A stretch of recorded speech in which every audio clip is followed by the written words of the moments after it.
Okay, Israel Shalom. Hope everybody's doing well today. Shout out Cabo Cab and his congregation in Guatemala and the brothers and sisters that he teaches from Cali all the way to Georgia. Hope everybody's doing well. I'm Yakazai in England. Hope you're doing well, brother. Also, shout out Kuzakia SW family in Virginia, Kwatazak SW family in Houston, and Zion SW family in Rochester, New York. Hope everybody is safe and sound and strong. And as we are back on the grind again, shout out our San Antonio family, the brothers and sisters who come to class, who support us online and physically come to class, and everybody else who's in different cities and states who listen and participate. The water again for your time, the efforts you guys put into supporting the school. The water to everybody. We're going to send our prayers to the Most High. Give the Most High his respect and his praise, and we're going to get going for class today.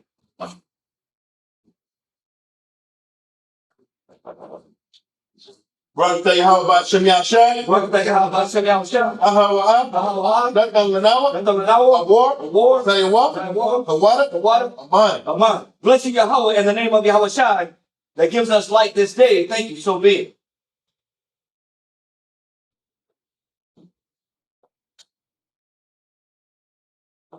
Brother, tell you how about Shem Yashai. Brother, tell you how about Shem Yashai. Raya. Naya Kaka. The water. Aman.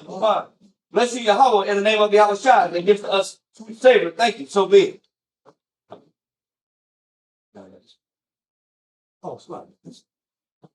My fault. That was me.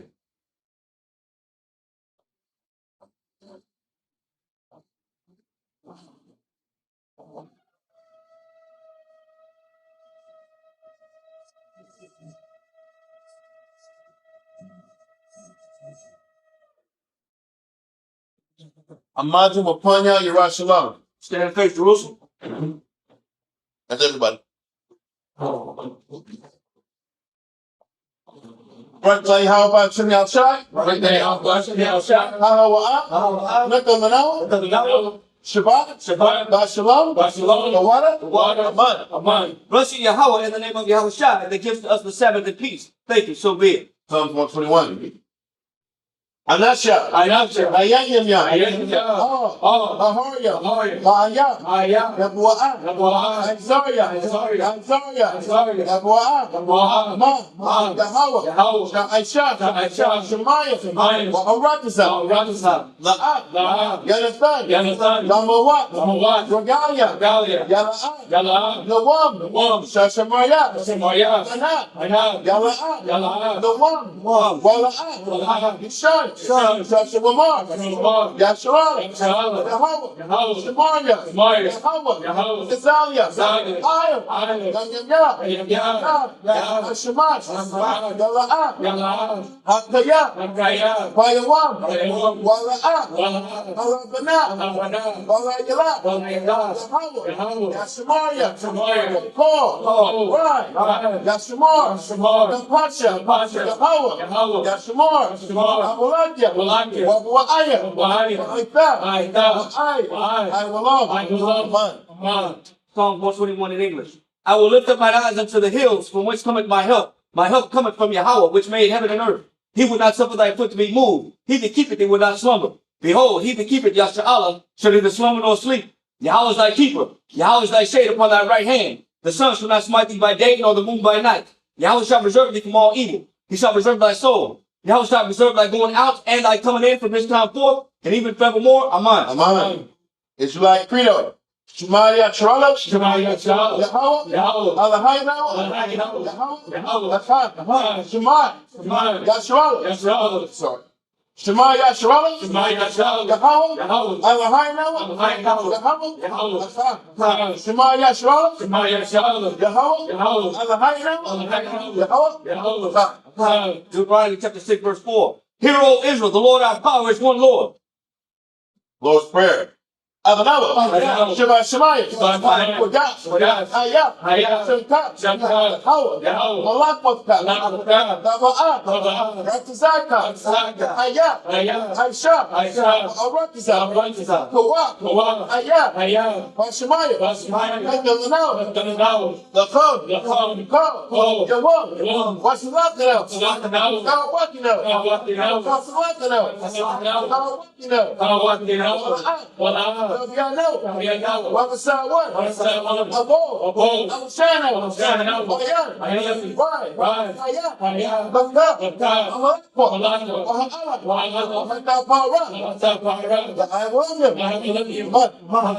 Matthew chapter 6, verse 9. After this manner, therefore, pray ye, Our Father, which art in heaven, hallowed be thy name. Thy kingdom come, thy will be done in earth as it is in heaven. Give us this day our daily bread, and forgive us our debts, as we forgive our debtors. And lead us not into temptation, but deliver us from evil. For thine is the kingdom and the power and the glory forever. Amen. Amen. Ten Commandments. La'ayahaya, Lakah, Alahaya, Lakaya, Ayah, Thou shalt have no other powers before me. 2. La'ah, Ta'ina, Lakah, Pasor, Wala'ah, Ta'ibana. Thou shalt not make thee any graven image, nor serve them. Number 3. La'ah, Talak Makat, Sham, Yahweh, Bashawah. Thou shalt not take the name of the Lord thy power in vain. Number 4. Zakar, Ayawah, Hashabat, Lakwadash. Remember the Sabbath day to keep holy. 5. Kabad, Abaka, Da'amaka. Honor thy father and mother. Number 6. La'ah, Taratazak. Thou shalt not kill, murder. Number 7. La'ah, Tana'ah. Thou shalt not commit adultery. Number 8. La'ah, Taganah. Thou shalt not steal. Number 9. La'ah, Ta'ina, Shapor. Thou shalt not bear false witness against thy neighbor. 10. La'ah, Takamah, Ko, Asherah, La'ra'aika. Thou shalt not covet anything which is thy neighbor's.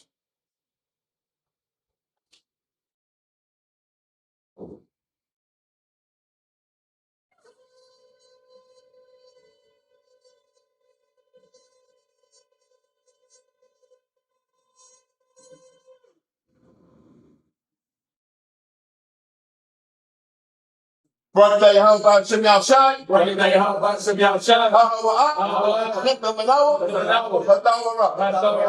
Blessed are you, Yahweh, in the name of Yahweh Shai, that gives to us the law.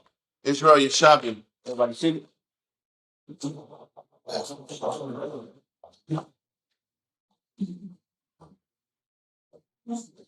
Okay. 2 weeks ago, we went over the class, the death of Jonathan.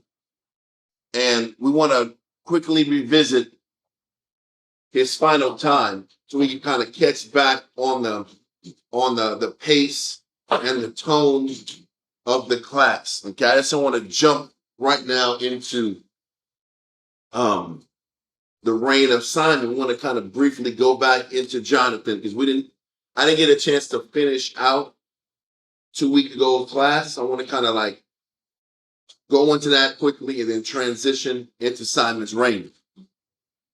So the first verse we're going to go into is 1 Maccabees chapter 13, verse 23 through 30. Let's get you some saluted in.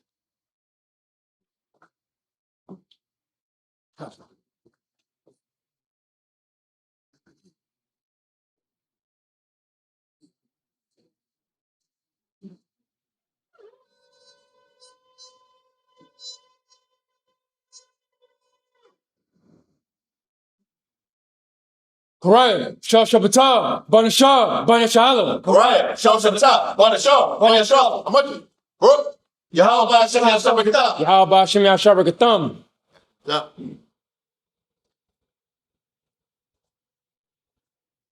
Okay, sir. What we're going to go into is 1 Maccabees chapter 13, verse 23.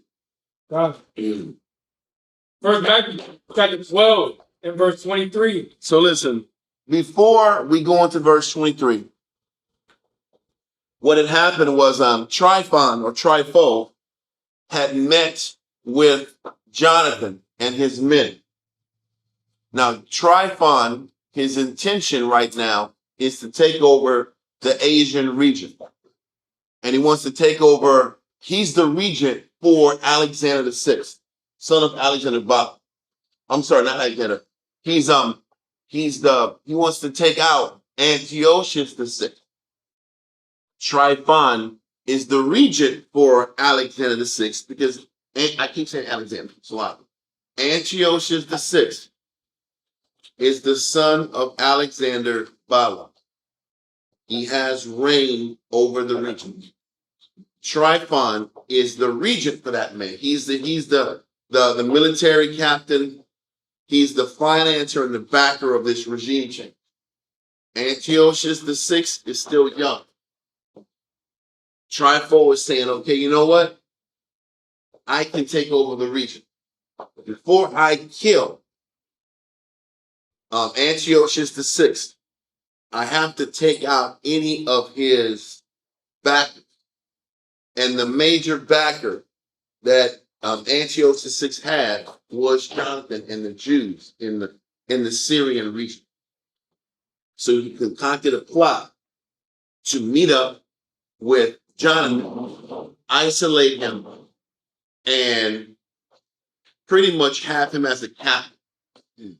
He ends up bringing brings Jonathan to a meeting place near Gilead, or specifically, he sent him to Ptolemais. Ptolemais is on the coastline. We went up to this 2 weeks ago. What ends up happening is he brings him in there, tells him to go there, and he's going to bequeath him more position and power.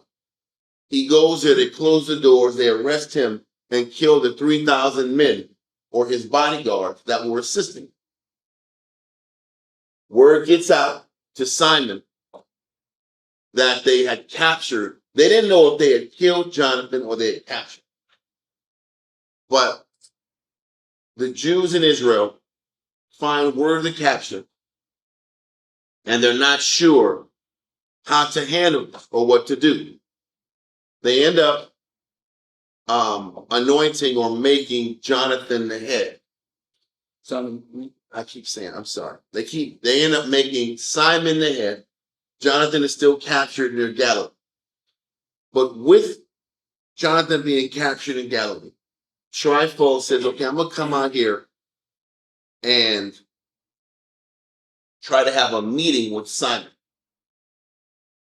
Trypho has a meeting with Simon and says, listen, I have your brother Jonathan. He's a captive. The reason I have him captive is because he owes debts. Now, was that a lie? That Jonathan didn't owe Trypho anything. But he said, in order to make sure this debt is paid, I need you, Simon, to give me 2 of his sons, an X amount of pieces of gold, and I will give you Jonathan back. Now, Simon knows this was a dirty, sideways deal. Simon does. But Simon is like, I'm a newly formed leader. If I don't do a deal with Trypho right now, my people are going to think I didn't do everything in my power to look after and try to get my brother back. They're going to turn against me. But I don't trust Trypho as far as I can spit. So what should I do? Simon ends up giving Trypho Jonathan's 2 sons and X amount of gold. Trypho reneges on the deal that he said he was going to do with them, takes the sons and Jonathan back with near Gilead. Then he begins the process of a military campaign against Jerusalem. So he heads from the south, because normally in the south is where there is a strong national, the Edomites are at the bottom. I think it's Bethsura. Bethsura is a stronghold south of Judea that the Greeks go to a lot in preparation to take out Jerusalem from the south. They went to this Bethsura stronghold of garrison. As Trifo is about to head north, take out Jerusalem, there is a significant snowstorm. We know that's the most. The snowstorm kills or nixes the plans, at least temporarily, for Trifo. So when it snows, he leaves the south region of Judea and he heads back near Galilee of Gilead, up north. And this is what happens. Now we're here in verse 23. In verse Maccabees 13, so we kind of catch up on what happens once that siege on Jerusalem was thwarted by weather. Now give me verse 23, sir. First Maccabees, chapter 13 and verse 23. And when he came near to Boscama, he slew Jonathan, who was buried there. So what happened is, once they got near Gilead and the conquest of Jerusalem was put on pause, he already has his two sons and the gold.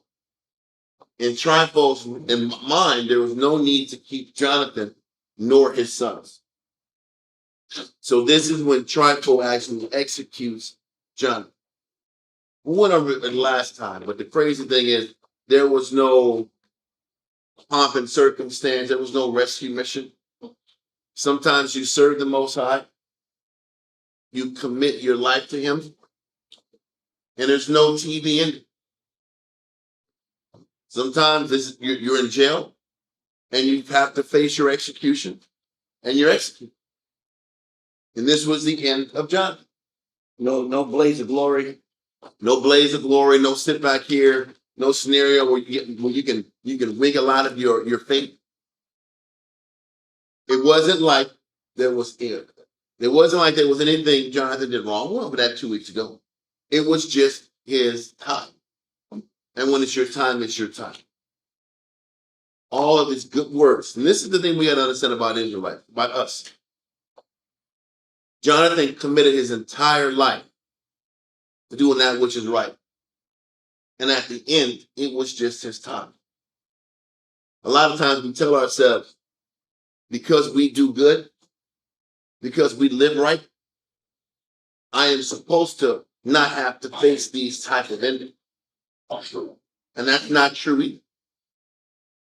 How about a lot of us might have to live well, live with good intent, and also accept that our faith might be violent and difficult like Jonathan's. It's sombering to accept and to realize, but it doesn't matter how sombering it is, it's the truth in its life. Okay, so continue. Verse 24. Afterward, Trifo returned and went into his own land. Trifo returned into his own land, which was Antioch, because obviously the weather was getting bad. And you can't go to war in the middle of the snowstorms. That's just logistically the wrong thing to do. Ask Napoleon when he went to Russia, was it good to go to Russia and invade Russia in the middle of the summer, or at the end of the summer? Because by the time you get there, it's going to start getting cold. So fighting in the winter isn't smart, whatever time period you have. But once again, Jonathan's dead. Trifo goes home. Jonathan's body is near Gilead. Read on. Then sent Simon and took the bones of Jonathan, his brother, and buried them in Modin, the city of his fathers. Modin was the city of his fathers, where Judas was buried. This was their hometown. Read on. And all Israel made great lamentation for him and bewailed him many days. Because he deserved to be bewailed. He deserved to be mourned for as much time as possible. Because of his good works.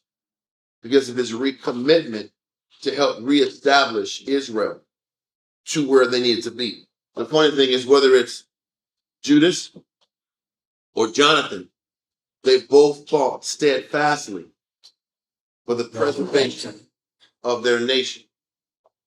And with that, Sometimes in the midst of you fighting for the preservation of your nation, you don't get to live to see your hopes manifested. We were still vassals. We were still engulfed in constant wars. Our people still didn't have peace. And three great men, the father and two sons, well, four sons, because there was other sons that were killed in battle. Four sons had to die. Three leaders had to die. And the nation still wasn't stabilized yet.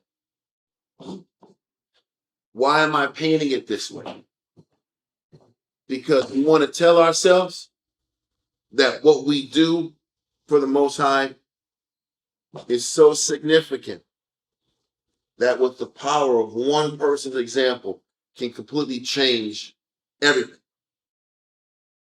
And the answer is the Most High uses us as tools and pieces to get a bigger picture done. And can we accept that our time on earth, serving the Most High, teaching, dedicating, and sacrifice, we're just one cog in a big machine. And at the Most High, after we're dead and gone, we'll have other men step up and rise to the occasion to fight to do what we've tried to do. And can we be okay with the reality that your life is a living sacrifice? And we will get our praise and our appreciation when everything is said and done at the end. But until the end, we're just a cog in the machine, a piece of the bigger picture. And can we be okay with living a life of service and just being a small piece in a bigger cog? Because historically, people don't read about Jonathan and know about all his exploits, but what he did was significant and what it was great. And we'll go into it in a bit. But it's almost an unceremonious end. Just like Judas. Judas was winning battles and winning and killing and fighting and freedom fighting. And then one day, the odds were too stacked against his favor. And the Most High said, come home. And a lot of times we think our life should fit this script, this metaphoric rise, the climax, and the proper finishing and ending. You would think Judas and Jonathan's passing would be more climactic versus just dying in battle or dying by sabotage. You would think, based off the great works that they did, that they'd have a greater end. But the Most High is always about keeping all of us humble and realizing that, hey, we do good works and the good works are sufficient. When it's time to be called home, we got to be okay with that call. So with that being the case, let's continue. Verse 27. Simon also built a monument upon the sepulchre of his father and his brethren, and raised it aloft to the site with huge stones behind and before it. Moreover, he set up 7 pyramids, one against another, for his father and his mother and his 4 brethren. So what he's saying is he made significant monuments to all of his brothers that passed and his mother and father that passed. When it says pyramids, I mean, it's probably not some pyramid in Gaza, but it's probably some just mausoleum that commemorated all their lives. Yeah. What was one thing real quick and you got it. It also shows, listen, the ones who have to live and stand for what's right, there's significant casualties for those people that live honorable. 4 of his brothers died, and his father died freedom fighting. 4 of his brothers and his father died in freedom fight. There is a significant cost for leading your people and standing up for what's right. It's not just glory. It's not just victory. It's not just braveheart. Get my point?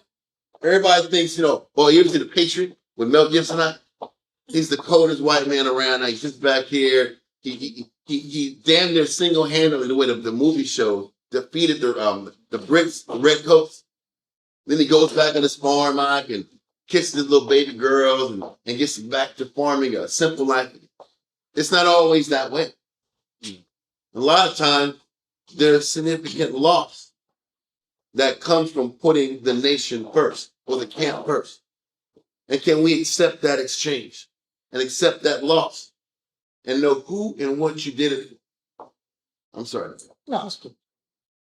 I was gonna say, what's beautiful is, he made 7 pyramids, but his mother, father, and 4 brothers, that's only 6. Mm-hmm. So who's the other one for? It's gonna be for him. It's gonna be for him. So what was beautiful? Because anybody behind him gonna do it. Yeah, he's already setting up the fact that he's chosen a lifestyle that's gonna lead to that other pyramid. Great point. Great point. And he's okay with it. And he's okay with it. Because that's the cost of doing business. That's the cost for fighting for your nation. A lot of times when you do the right thing, you're not going to get the thank yous. You're not going to get the appreciation. And most of the time, that they might cry for you when you die.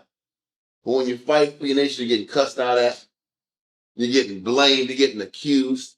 People see the worst of you. They don't appreciate you until it's over. And then the people are weeping bitterly after the fact. He's a good man. Yeah. They did the same thing To Moses, I know. They wanted to kill Moses. They were throwing stones in the air when he was walking past them, man. Oh, we lost such a great leader, but I wanted to kill him 5 years ago. But I didn't really mean it. I really didn't want to do it. I was just angry at the time. Like, what? This is the Jew. But let's continue. Verse 29. And in these, And you have to paint it this way. Because when you serve the Most High, you have to know what you're looking at and what you're facing. What are the consequences for everything we do? We have to accept the good and the bad. Read on. and in these he made cunning devices, about the which he set great pillars, and upon the pillars he made all their armor for a perpetual memory. So that he mounted each of their armor in their mausoleums or pyramids. Read on. And by the armor ships carved, that they might be seen of all that sail on the sea. So Simon wanted to make sure that his brothers and family were never forgotten for the sacrifices that they made. Read on. This is the sepulchre which he made at Modin, and it standeth yet unto this day. And it's very important to understand that you are supposed to always keep in memory the works of good men. Not necessarily idolizing the men in general, but you're supposed to sit back and constantly remember their good works and what they fought for, because that's what you need to continue their legacy. The scriptures covered the best gifts. God. So we should be coveting the best attributes of the people that have done this the right way and be able to take those good works and teach it to other people so that the standard of this work never diminishes. This is San Antonio to a nutshell. We've had camps in San Antonio literally for decades, since the early 90s. And you know what? There's been strengths and there's been weaknesses, there's been failures, there's been prosperities.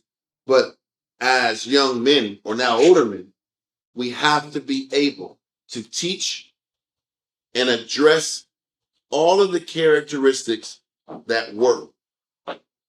All of the characteristics of these camps and leaders that actually built men discard the bad habits, and continue to build around strength and the strong and spiritual positive habits of the people who have led in the word, and there's been success behind it. This is how you ensure success down the line, is by pushing all the proper spiritual habits that got us to this point, Because, yeah. and fighting to make sure that the weaker habits stay away At a minimum.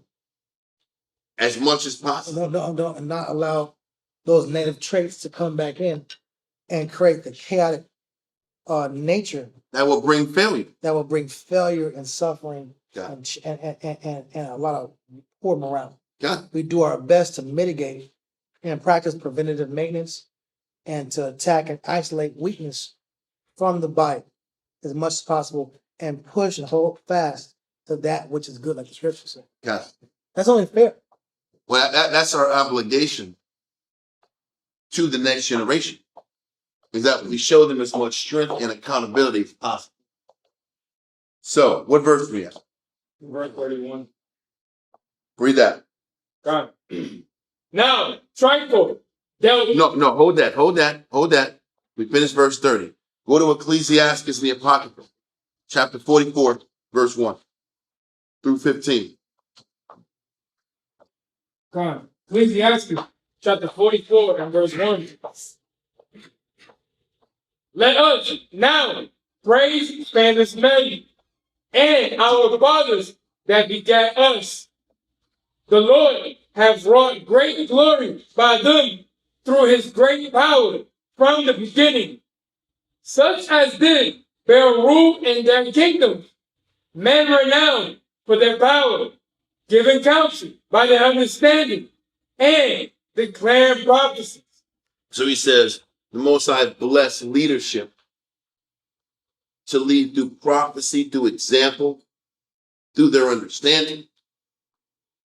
And it's helped and touched many people's lives, and we can't forget the good traits of individuals that positively affect our nation. Read on. Leaders of the people, by their counsel and by their knowledge of learning, meet for the people, wise and eloquent in their instructions. So he says, these are the things we should be mimicking and patterning from wise men. Their eloquent counsels, their knowledge of learning, meaning how they process things. How do they learn things? How do they look at things? When it says the knowledge of learning, what does that mean? The knowledge of their learning. It's method. The knowledge of learning is methods. The same thing that most Israelites with pride don't want to mimic. True. Everybody will tell you that's a Jew. Follow the law. But he says we're supposed to praise famous men for their knowledge of learning. It's how they learn.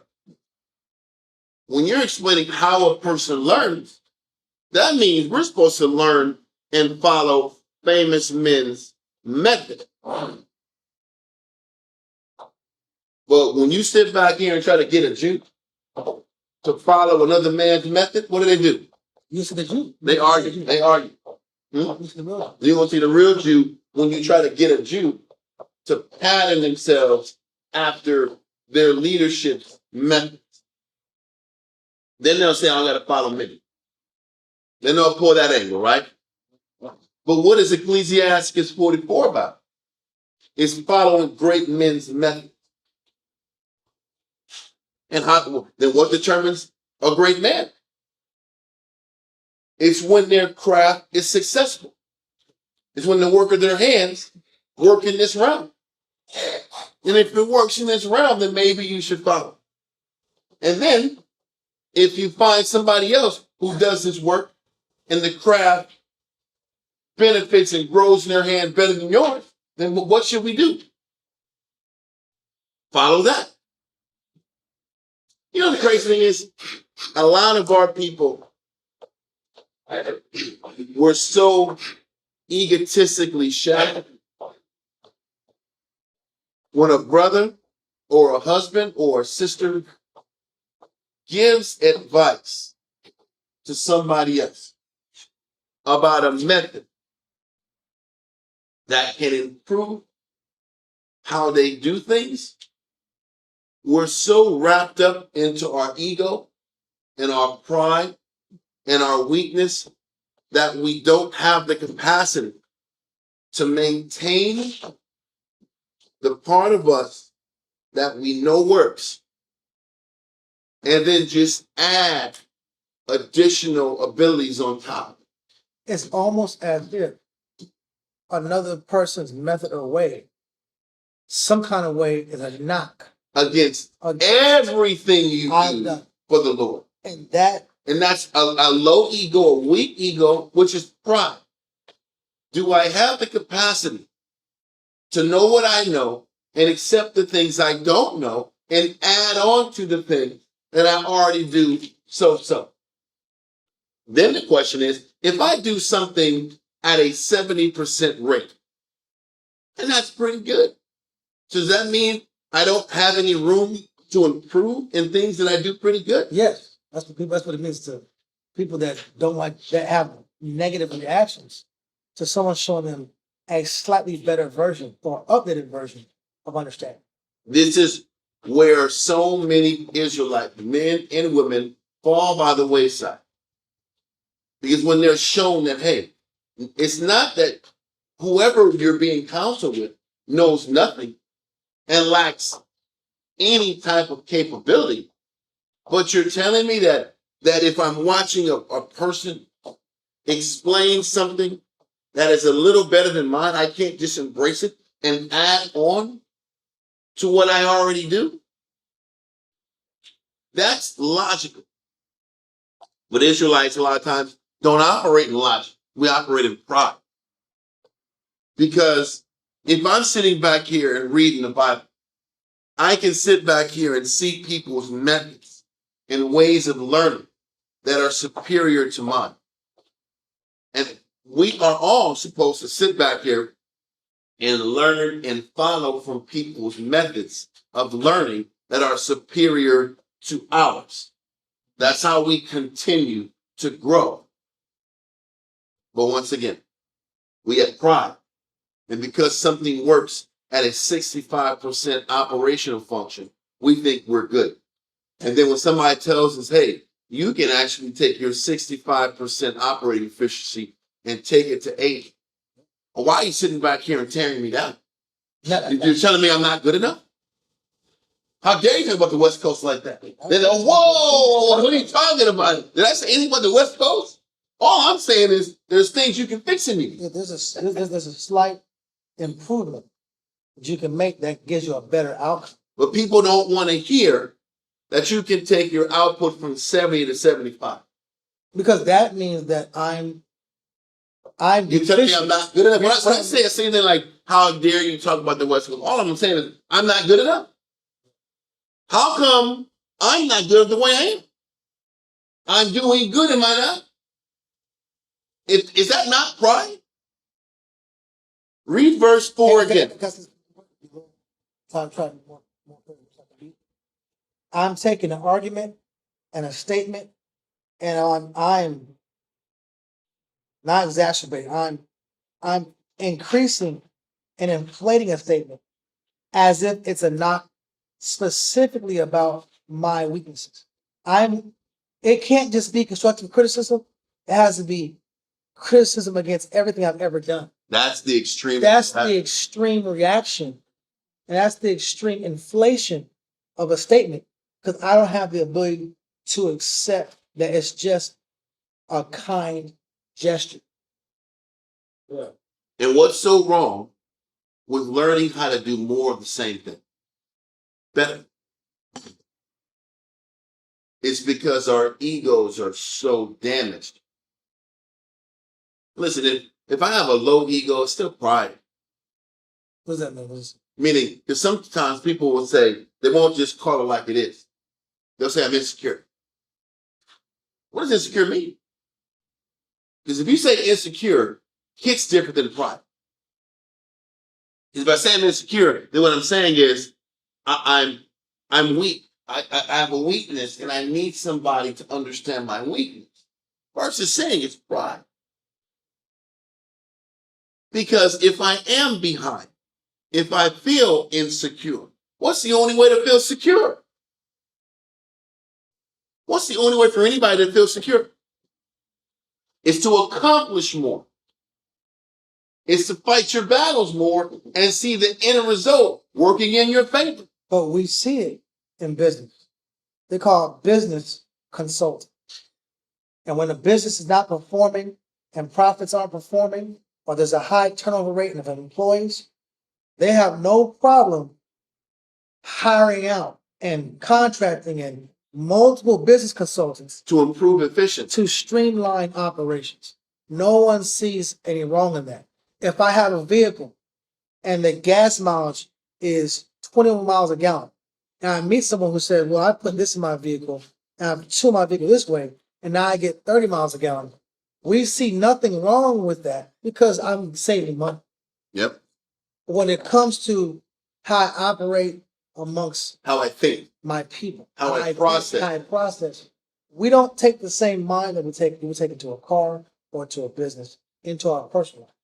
And that's skewed. There's something skewed about it. Mm-hmm. God. And that's the point. Look, we don't get emotional saying you say my car is not good as your car because it burns 20 miles a gallon. Nobody's saying that. Nobody's going to argue about that. You know why? Because it benefits. It's an obvious benefit. Read verse 4. It's going to explain. Read verse 4 again. Verse 4. Leaders of the people by their counsels and by their knowledge of learning meet for the people. The reason why I want to hear it is because leaders that do things the right way, those methods only benefit the who? The people. It doesn't benefit the individual. Because having a pure outlook towards this brother doesn't benefit you. You got to sit back here and study your butt off to sit back here and keep a pure outlook towards you. It's easy to sit back and just hate you and not see the good in you. I have to put a whole bunch of work in so I can sit back here and keep giving you 1,000 benefits of the doubt. What am I getting out to deal in this situation? And that's where the discrepancy comes in. Why do this? Because it's not benefiting you. But it benefits the people and it benefits and pleases the Heavenly Father. And that's why we should take the time to learn and pattern from people whose knowledge of learning, whose method to developing the people, whose methods towards looking at things spiritually is far superior than yours. I'll give you an example on that. Luke chapter 11, verse 37.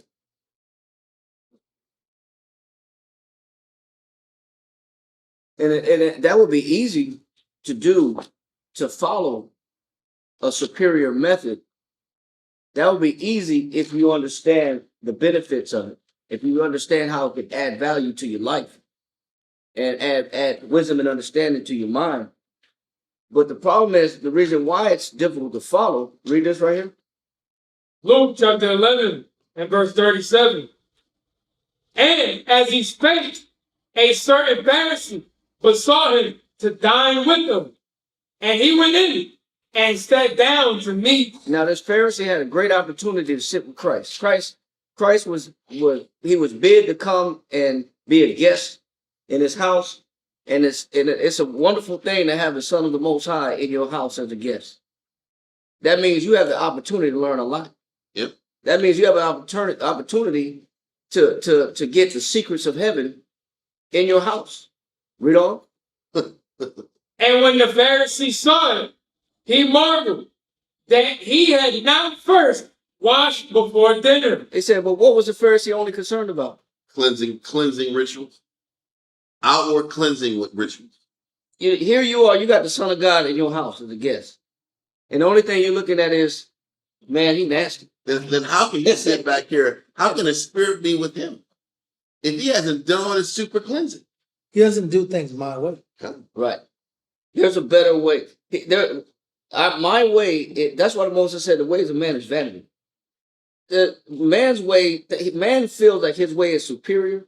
So that's why he undervalues the supreme knowledge. Yes. Wow. Because he holds on to his own vain opinion of how things should be done. When really you have the Son of God in your house. And the only thing you can focus on is the fact that he didn't wash his hands. That means men will retard their development simply because they don't like something about the person that has the superior knowledge. Mm-hmm. I don't like how this person does something. I don't like the way this person is doing something that I wouldn't do. Yeah. I would never do that, what he's doing. And because I see what he's doing and I would never do that, look how nasty he is. He didn't wash his hands. Or how this person's actions make me feel. Yeah, that's gross. His actions make me feel a certain way. You know how unclean that is? Yeah. You're nasty. Yeah. Yeah, look how you operate. Look at your mannerism. You're rude. You don't have no manners. Because you make me feel a certain way, I can't see how this man's method is superior. Right. I'll never be able to see it. I'll never take a superior, supreme understanding that somebody else has to give me. Yep. When I'm too busy looking at them as unclean Or or unworthy or not to be respected. So, Shawan, is it safe to say that I'm the judgmental one? Absolutely. Well, I stunt my own growth. Yeah. Because we're talking about taking the best attributes from the best men. Yes, sir. God. But why won't I? Because I see flaw.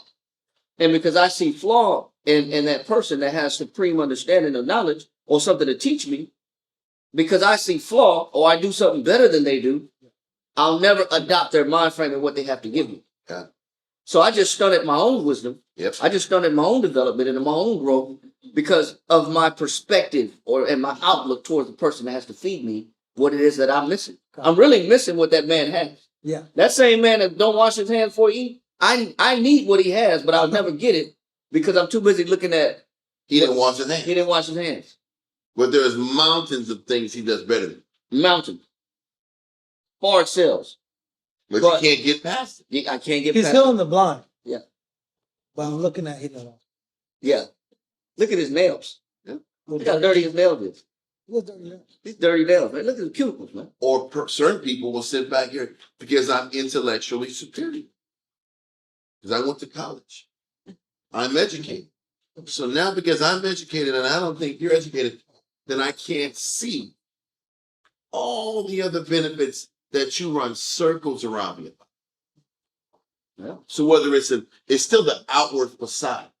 The outward facade of cleanness, the outward facade of being this perfect orator. Yep. Because I've seen some of the best hustlers talk great and talk professional and talk very nice and talk professional, but they rob you blind. Then a person will sit back here and talk with some choppy English. I can't trust this NIGGA. Yep. I can't trust him. Look how he talks. This is why Christ came down on earth and was marred and didn't look perfect, didn't look beautiful. Because everybody kept judging the outward. What he didn't have. He didn't clean his hand. He didn't look the part. So you know what? I'm going to miss out on the lessons. And people lose decades of their life not learning from great men because they're caught up in the outward appearance or what they think is important, which really ain't important. Which is vanity. Because the thing is, if a person was really honest with themselves, they'd be looking for things that they're not strong in. That's the spirit of humility. Let me look to work on the things that I don't naturally do easily. But we don't live like that. We don't think like that. We don't operate like that. It's correct. I remember when I first came in, I was at the mall, I was telling them, yeah, I can sell anything. I'm from New York City, I can do it. Oh, yeah, But- there you go. Don't that say was my that. pride. You can make it there. You can make it. You can make it there. You can make it anywhere in New York. Okay. For all y'all New York brothers, listen, man. I'm trying not to be New York biased.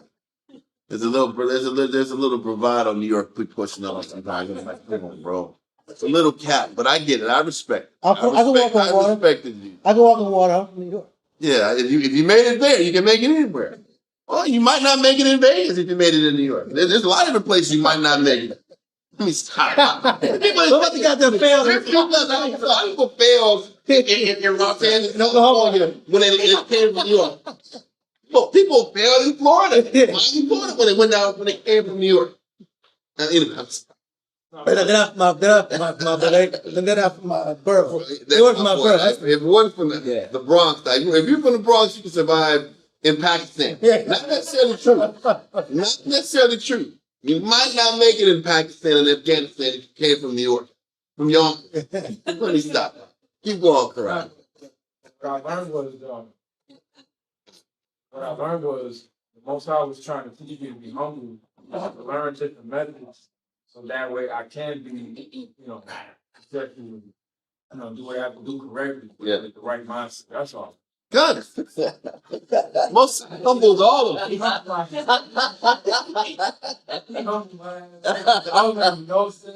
humbles all of us, huh? Because you know what you couldn't bring that fast talk here. Because when you bring that fast talk here, they don't respect, they don't trust you. You gotta be genuine and forthright. If not, or I'm gonna say this. You can hustle in the summer. Yeah. I came out to San Antonio hustling. Then all of a sudden when it's slow, you can't be the fast talker no more. You have to connect and listen and be about them. Then you gotta be about country folk, people wearing belt buckles. Like, what is this buckles about? You can't be judgmental. You gotta sit back and listen and listen and listen. Why do people drink lean? I don't know. Let me sit back here and understand what lean is about. If not, you're never going to connect the Judah out here, right? What the hell is the third coast out? I wasn't listening to any of that damn music. But you better learn some Pimp C if you out here, at least back in the 90s. You better have been to Pimp C. Chopping blades. You better learn something about it. Or you're not Gripping going on to be listening grain. to it. That's how significant gripping on grain is. It's very significant. Listen, you better know what concrete crumbling means. And glass sheet lasers. Like, what is that? You better learn. You can't talk this LA fast talk and connect. Anyway, the Most High is always about humility. And he's telling us, no, we're not supposed to follow anybody. But what was the beginning part of Ecclesiastes 44? Was to praise famous men. But how do you praise them?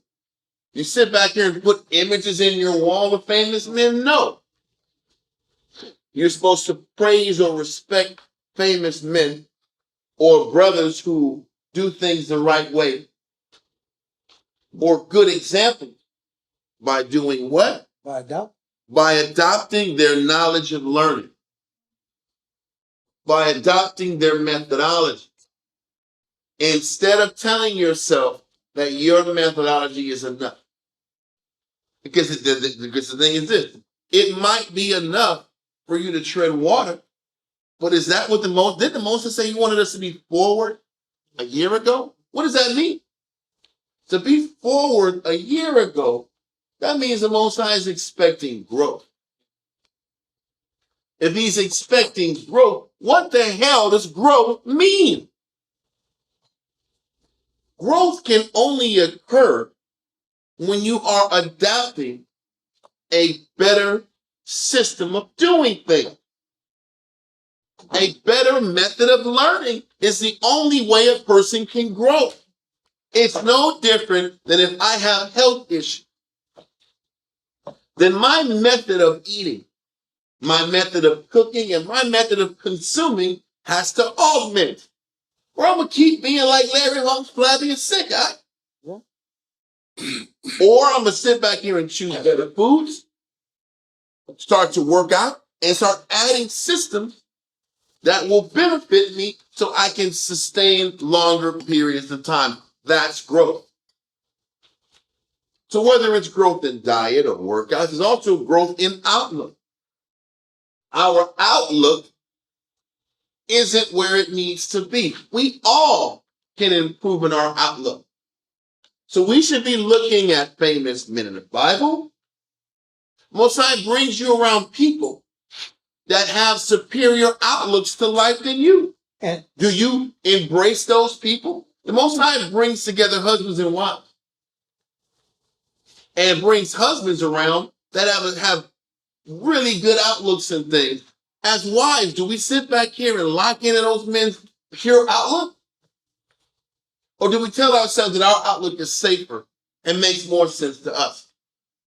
And for those of us who do that, this is why you don't grow when you're stagnant.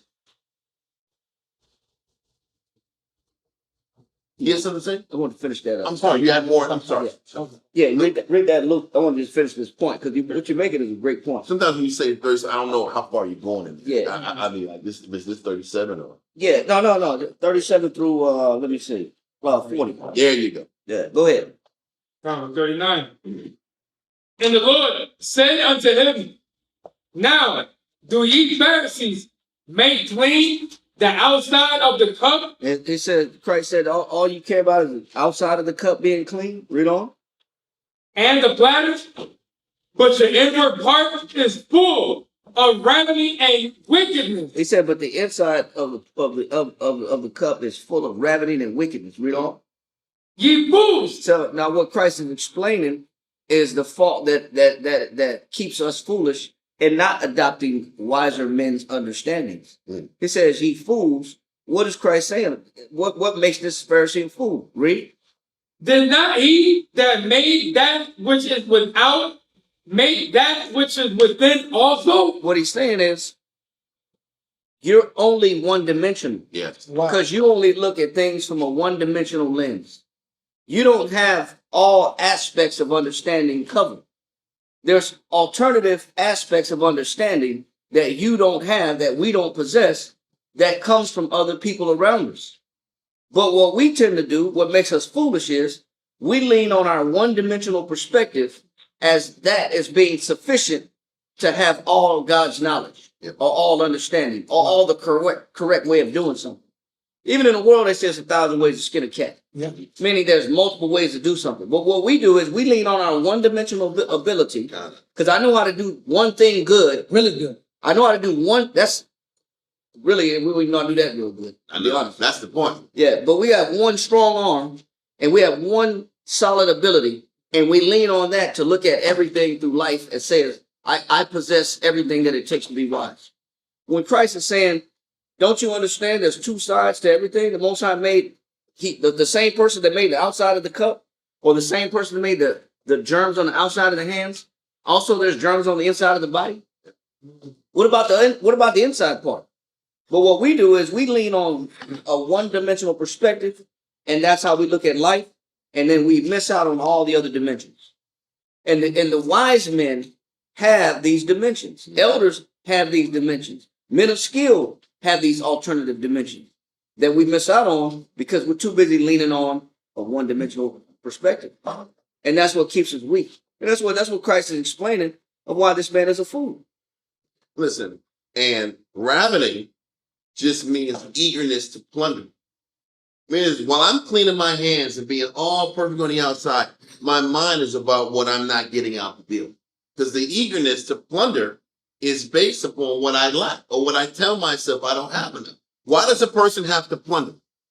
Because in their head, they need more things. They need it. In their mind, they don't have enough. So whether we are completely plundering and taking from people, or we're just constantly have a mindset that I don't get enough support, I don't get enough this, I don't get enough that. Just fill in the blank of a ravening mind. A ravening mind is never satisfied. A ravening mind is never content. A ravening mind can never be appreciative for the circumstances that are around them. This is how you know. So a person can sit back and say, hey, you didn't say these words the right way, or I saw a flaw in you here. But in the inside of you. Are you content with the life you got? How can you sit back here and be so focused on the day-to-day things a person lacks in? But inside, you're always in the spirit of ravening. You're always hyper-focused on what you don't have. You know how a person is hyper-focused on what they don't have? People are always sad. They're always unhappy. The circumstances around them is never good enough. That's ravening. Ravening doesn't have to mean I'm plundering and I'm this damn pirate like Trump is going taking oil supplies and ships and taking straits. And that's on the extreme end. On our end, we're always unhappy. The glass is always half empty, half full, half empty. It's never half full. I'm always hyper focused on what I don't have enough of. So I am on one end spiritually poor because I can't just appreciate what I have. And then I'm hypercritical on things that I don't think people do as good as me. That's the sick person. That's the disconnected person. I can see what you don't do, but I can never learn to master contentment in myself. Because I'm not, and Christ said the same thing. Read verse 41. He said the same thing. Read that. 41. But rather give alms. There you go. That's how you break that spirit in you. Yeah. I'm sorry, keep going. No. He said, but rather give alms. Read. Of such things as ye have. Go ahead. And behold, all things are clean unto you. He said, get your relationship right with the Most High, and then you'll be able to look at people the right way. Yep. The truth is, people are mad at God, and of course they can't look at you right. Mm-hmm. Because they're angry at God. And that's the point. But listen, the Most High is telling this person that doesn't think they have enough in their life to give the little that they don't think they have enough of.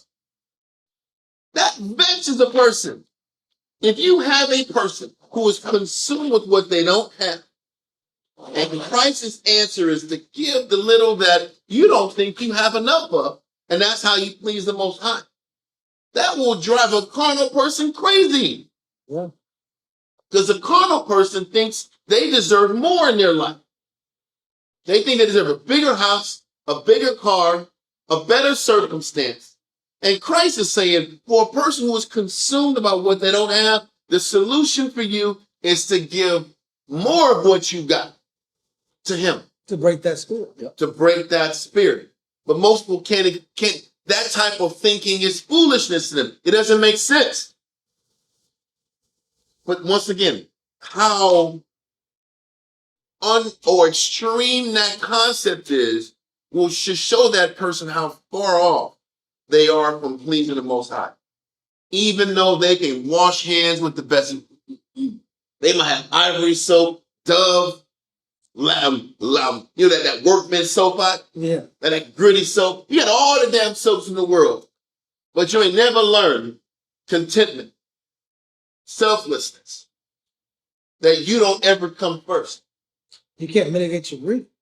Huh. Because it says right here, it says, look at eagerness to plunder. It says ravening, right? Yeah.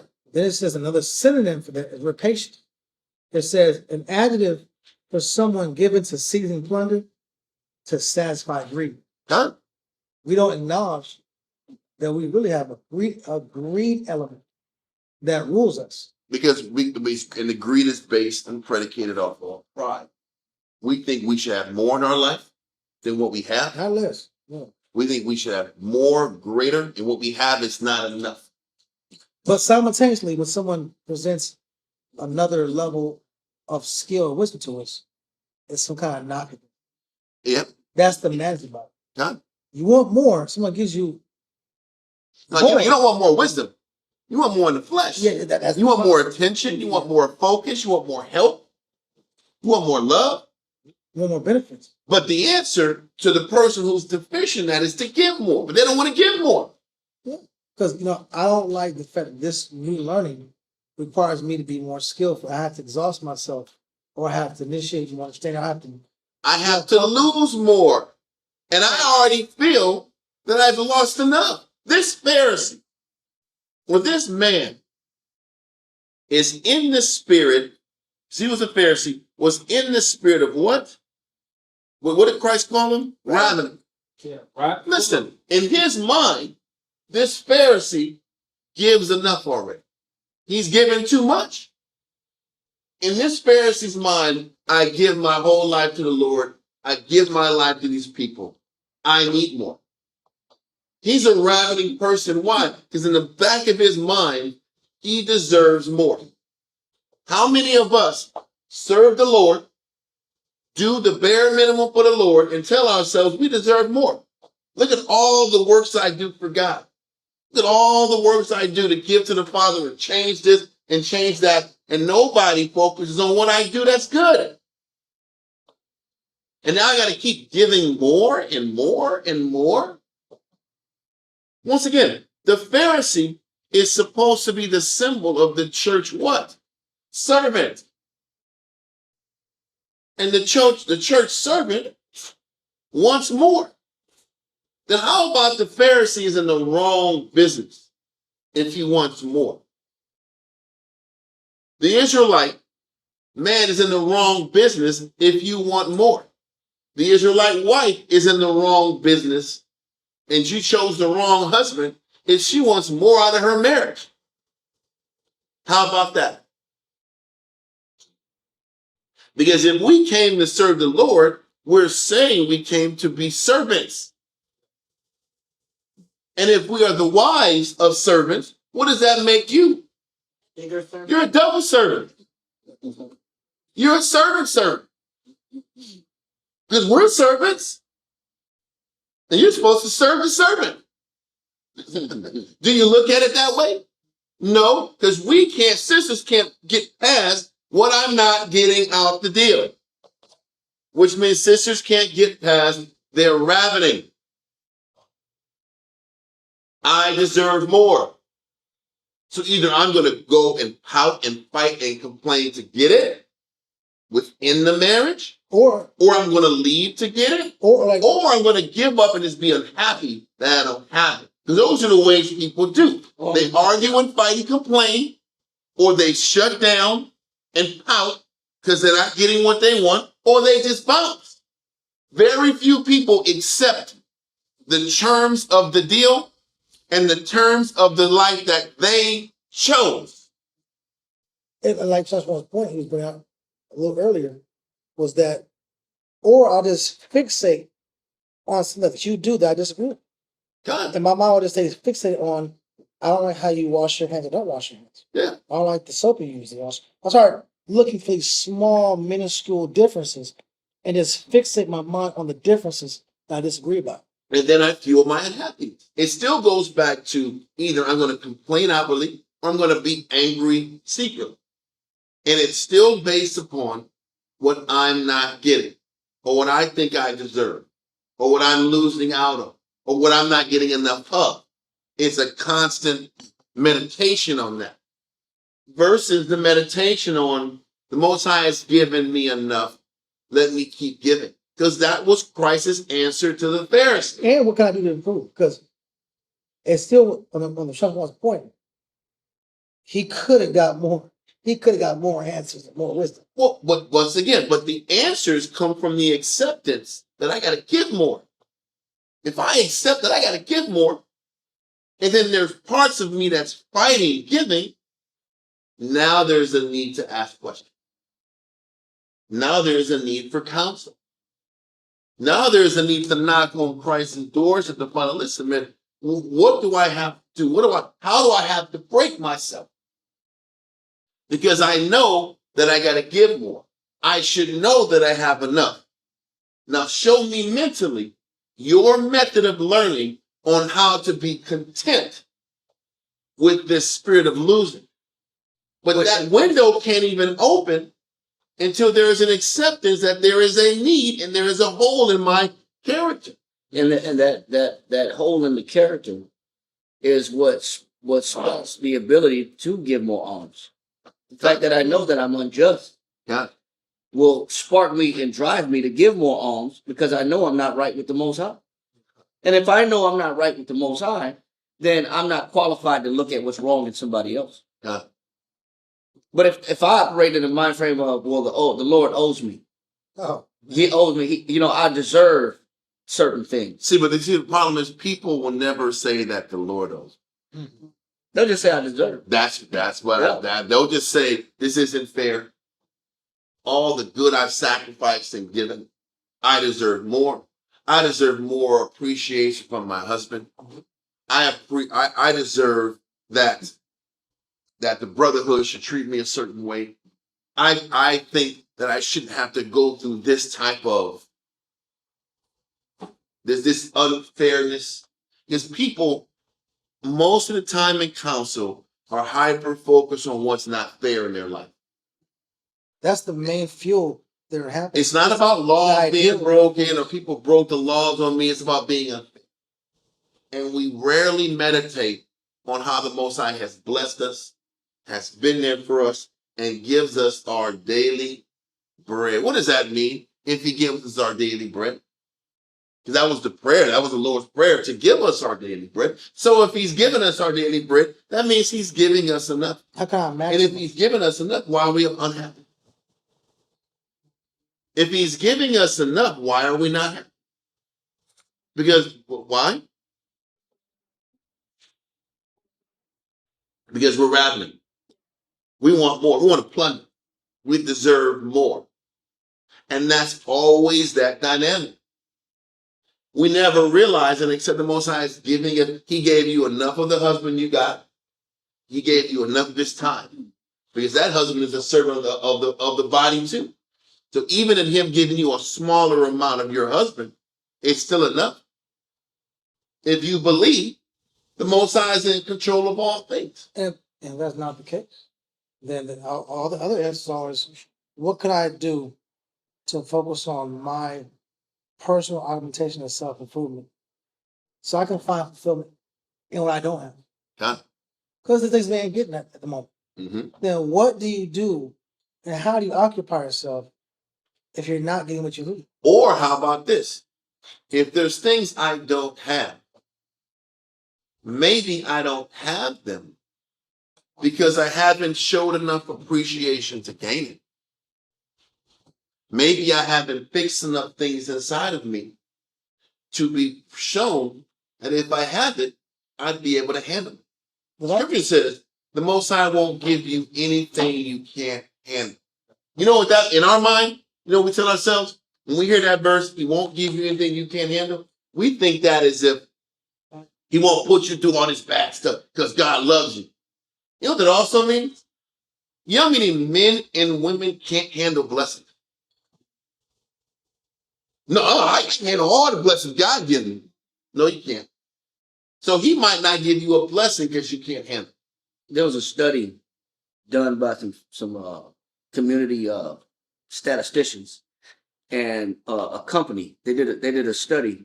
They gave a homeless man $100,000, Man, and the only part of the agreement was that they had to film him every day, and that was the only catch. Great story. They gave him $100,000. Where you get this stuff from? This is the internet. Anyway, keep going. That's phenomenal. They gave him $100,000. The only aspect was they had to watch him on a daily basis. He had to agree to being filmed every day. And within I think 5 to 7 years, he was back homeless on the street. tragic. Because Well, no tragedy. How about a tragedy? It's He screwed up. There's nothing sad It's about still that. He's an sad. idiot. He was an idiot. What do you do? what, 100,000 in the 90s is like 300,000 You're today. balling out of control. Like 500,000 today. You could have bought you a cheap house for $40K, $50K. And that was the start. Yeah. Please. What do you Anyway, do? I'm sorry. You said tragedy. That kind of like triggered me. Tragedy. I'm back, yo. I had a blast. I was blowing money fast. Anyway, like Bruce's million. But keep going. No. It just showed that people can't handle a blessing. I know. You know, And how about when the Most High sits back here, when you're saying, why, oh, why doesn't the Most High give me what I'm asking for? You're looking at it wrong and you're asking amiss. Because when the Most High is looking at giving a person blessing, he's saying, can this person do my job that I have chosen for him with these blessings? Will they stay humble and stay potent serving me if I give him this or I give her this? We don't look at it that way because we always look through things from a selfish, narrow lens,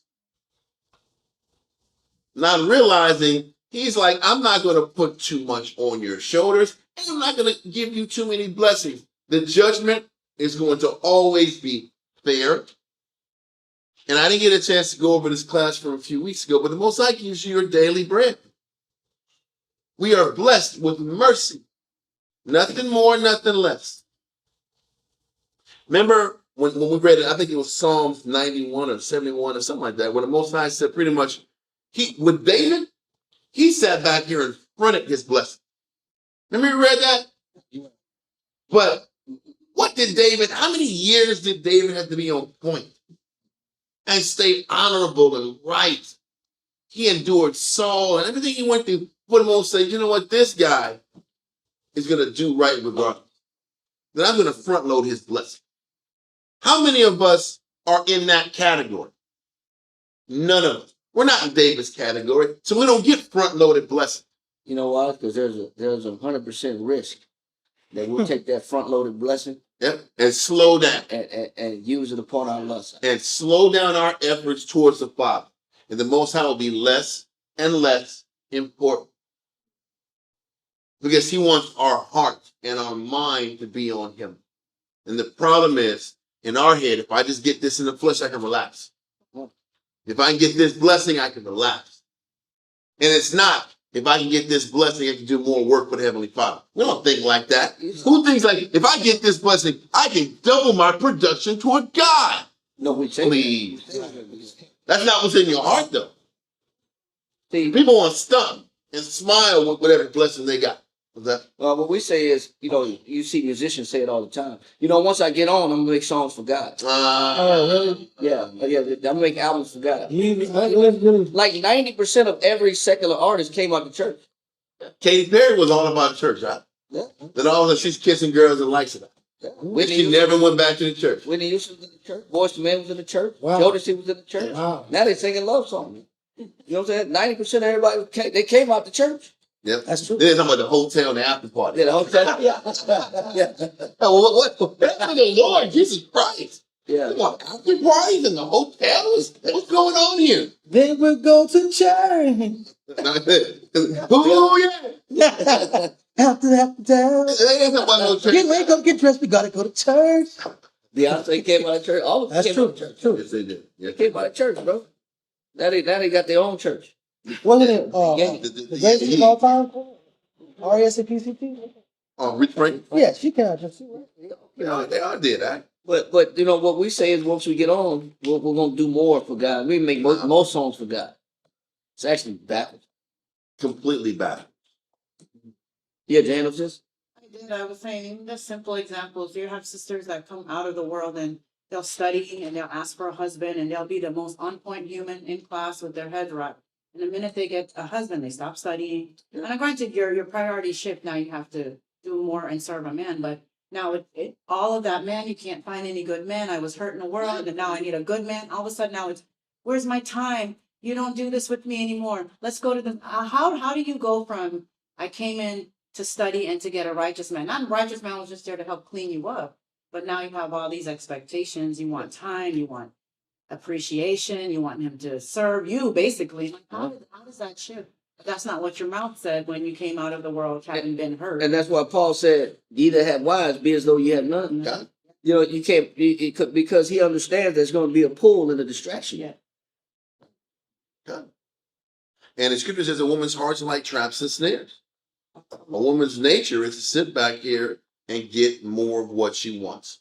And all when they talk about women and men, all they're saying is in a woman's heart is to pull her more and more to the flesh. But it doesn't make a man any more special. We're no different. We're the most high woman. Yep. This is why the man always wants to do what they want to do. They want that independence and freedom, and men don't want to serve. Men want more liberty. Yep. And that's the point. But women want liberty. That's the problem. This is the hypocrisy with men. Men want to get a bunch of ribs and be free. But they don't want to serve and be subject either. But the crazy thing is, when the man is serving the Lord and is subject to the body, the woman is upset that he's serving the body. It's crazy. It's crazy on both sides. Maybe we need to sit back here and put in a school. Wives are going to be servants of servants at SOT. Maybe if they see that in letters and it flashes, remember you see those cards, Eat at Joe's? Yeah. Eat at Joe's. You're going to sit back and say, wives are going to be double servants. They are servants of servants. Maybe if a sister understands that you're serving a servant already, then you're not going to get a lot of time. Your time with him is going to be diminished, which means where should your free time be given? To novelas? Telemundo? Or the scriptures and studying? Or some Real Housewives of Georgia? Wendy Williams show? Yeah. Or that crap? Where should the mind be? On cleaving to the Lord. But that doesn't sound good. That doesn't feel good either. It just doesn't. Okay. One scripture? Yeah. We're not going over Simon, man. We ain't going over this Simon. We'll get back to it. Okay. I was just going to say this helps the point. Ecclesiastes 7:3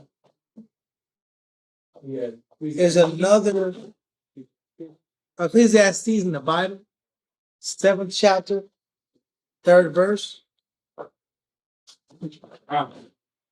Ecclesiastes chapter 7 and verse 3. This is another layer. So while the Lord can't overload us with blessings that we can't manage, it's the second part of the scripture. Read the first part. God. Sorrow is better than laughter. We're going to find out why is sorrow better than laughter. Read. For by the sadness of the countenance, the heart is made better. The heart's made better, or you improve your thinking and your character when you have the time to ruminate and meditate about where can you be better, or where have you failed, or where can you adapt, or where can you be more flexible, or where can things be better, where can you improve your relationship with the Lord. But when we get certain of us, when we get certain blessings, we stop thinking about what we owe the Most High and where we can be better for the Father. You know, it's hard to be humble when you're standing on a jumbotron. Yeah.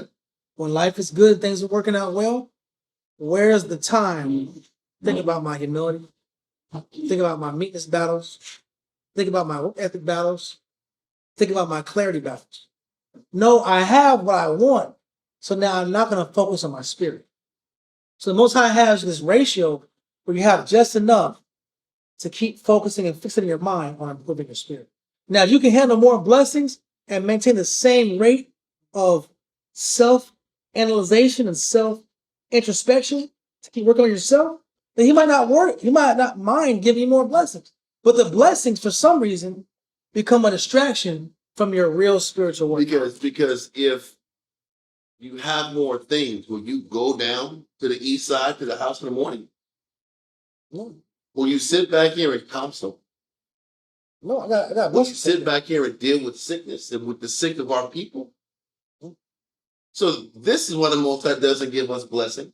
Because if we had more, we would give even less than what we already give to the body anyway. Because what are we supposed to do? What are sisters supposed to be doing? If sisters think they're just supposed to be just laying up at the house with their husband and children, you're sadly mistaken. Sisters are supposed to be in the house of mourning too. You know how many sisters need counsel? You know how many sisters need to be strengthened? You know how many sisters need to hear strong counsel and advice? And if that's what sisters need, what are we hearing the truth for so many years to do? Maybe half the time we're unfulfilled being in the truth for 5, 10, 15 years because we ain't gave nothing to nobody but ourselves. Right. What have you done for other people? That's how you can determine really how much in the spirit you are. Listen, a mom is going to raise her kids and be there for her husband regardless. You're supposed to do that. Remember, you ever see Chris Rock said, I take care of my kids. He said, you're supposed to take care of your damn kids. What are you talking about? You're supposed to sit back here and get a reward for being a damn father? You're supposed to be a father. Why are you acting like you're doing? Well, I take care of my kids. I take my kids to school every morning. You're supposed to, idiot. That's not something remarkable. Yeah. Same thing with sisters. You're supposed to be a wife and a mother. How much of your personal time are you giving to people who need you outside of your home? This is what the Most High is saying. You're focused on what you don't have, but you don't give what you got. But you want to look at what other people don't have. What about what you don't give to the rest of the body of Christ? That's the disconnect. This is what Christ was telling the Pharisee. You're only focused on plundering and gaining for you. What do you give to everyone else? And we never say, I love this point that y'all are bringing out because... You bring it out too, man. Well, I'm just here about it. I wasn't more of this trip. No, but I love the fact that we're analyzing the nature of plundering because it's never painted that we're greedy.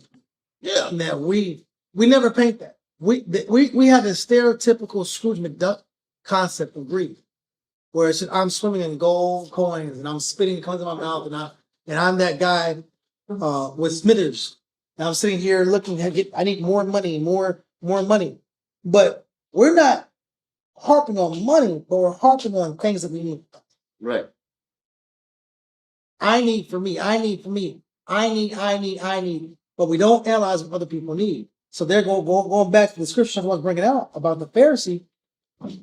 He could have had the mindset of Christ obviously is a man of the people. What can I learn from this man to be a better man? But you know what? That's not important. Being a better man of the people and reaching more spirits isn't the importance. What's more important than that is he didn't wash his hands. He didn't wash his hands. That's more important than okay, he didn't wash his hands. I thought it was kind of weird. But the people are gravitating to him. What can I do to have the people gravitate to him? He's got mobs and mobs of people following him. Crying. Like Michael Jackson's crowds. They had to be greater than that.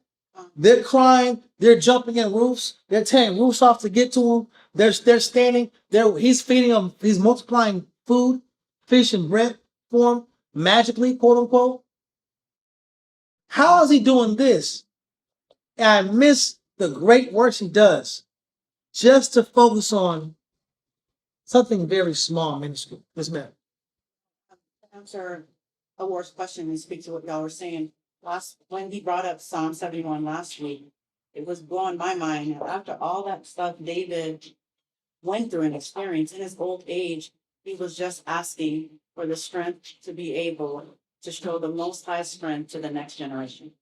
That was his whole life's work, just to be potent enough to be able to give the next generation what the Most High gave him through all of that tribulation, all that running and fighting for his life. He just wanted to be able to be a witness and to teach other people. Same thing with Solomon. When Solomon just said, I just want to have the wisdom to teach your people.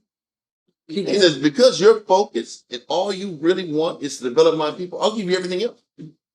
That's what you have to prove to him. What's the only thing that matters? Is giving to your people. If giving to your people is what matters, you'll get more. But if it's getting more for you is what you want, you're not going to get it. And but then everybody who's depressed, most of the time they're depressed because they want more to do. They want to give less and get more. That is the reoccurring theme. I want to take more. I don't want to give more. I want to give my mind to all these people. That's how you know where the sickness comes from. Yes. But also knowing that you barely giving anything either. Done. If you want to give less than what you think you're giving, even doing shit. Because when you get that blessing going to preoccupy your time more with the blessing, and you'll give less than what you're already giving. And the Most High is like, why am I going to give you more? You don't even give with what you got. What was being spoken on in Luke? You were supposed to give what you got, not plunder more. You got to learn to be happy with the condition in life you have and be able to operate in giving at a maximum level here. And all you're doing is making moves to gain more for you. You have to first learn to give what you got before he gives you more. Because when he gives you more, he wants you to give more of what you got once he gives you more. That sentiment. People like that deal though. Hell no, they don't You like that. blessing me, so I gotta give more to other people. What the hell kind of deal is That's this? not a blessing to people. What's the profit? That's a curse. I'm cursed. I got more scripture, and I gotta give more. I got counsel more. I gotta teach more. I gotta be around more of the boss. I got more ranks, and I gotta be a slave to everybody. What the hell is this? Well, that's the Bible. That's what the Bible is I about. didn't sign up for that. I didn't sign up for that.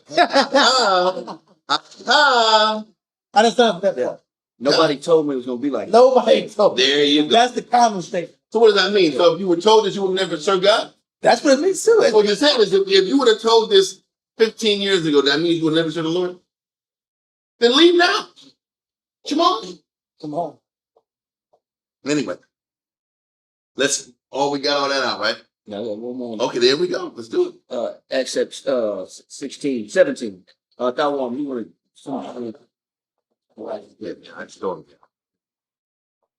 17. 17 to 16.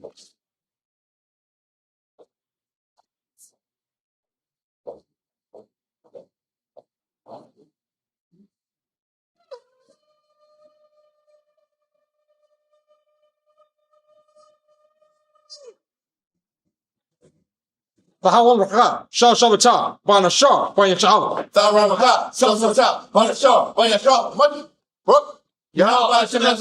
يا باشا يا شابك طم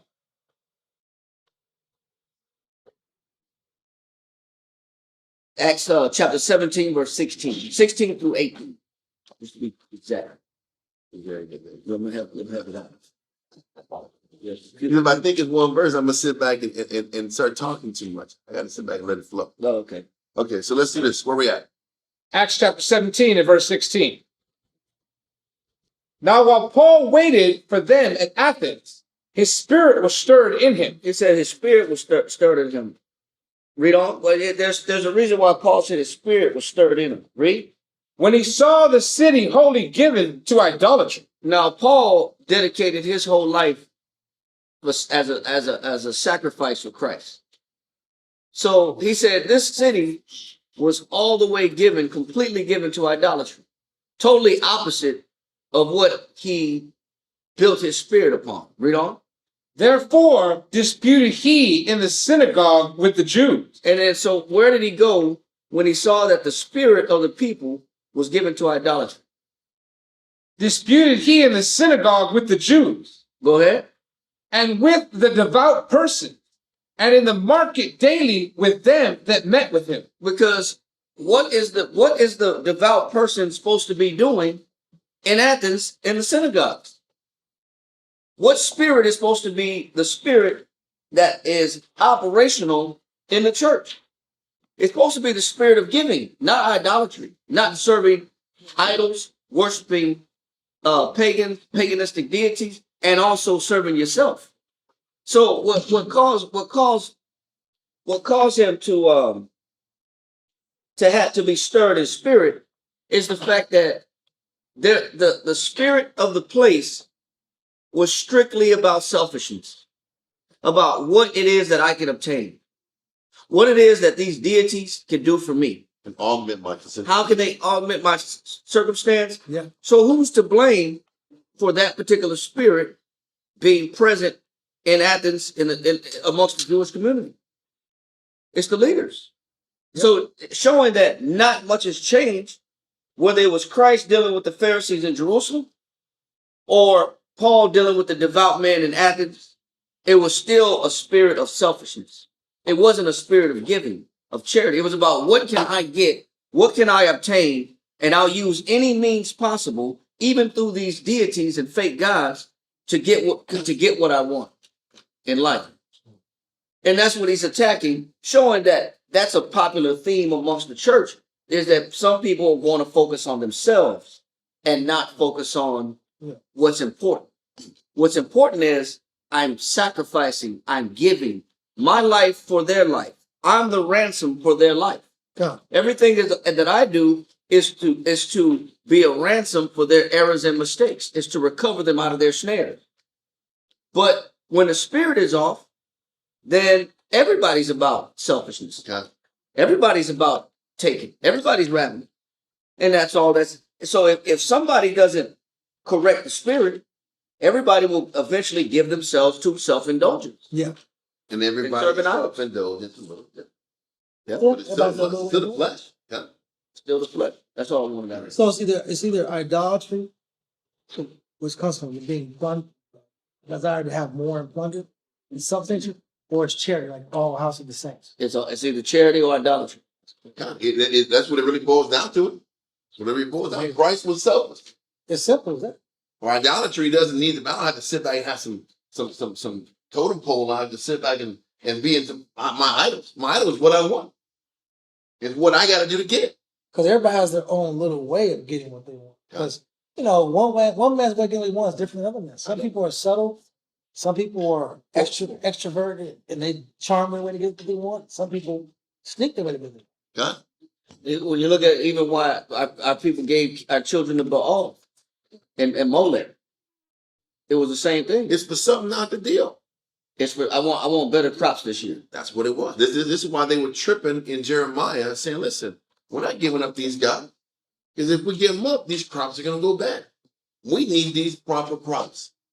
And the idea was, whatever idol you was giving yourself to, you would gain more out the deal. There was in their mind, there was something tangible to that. An exchange.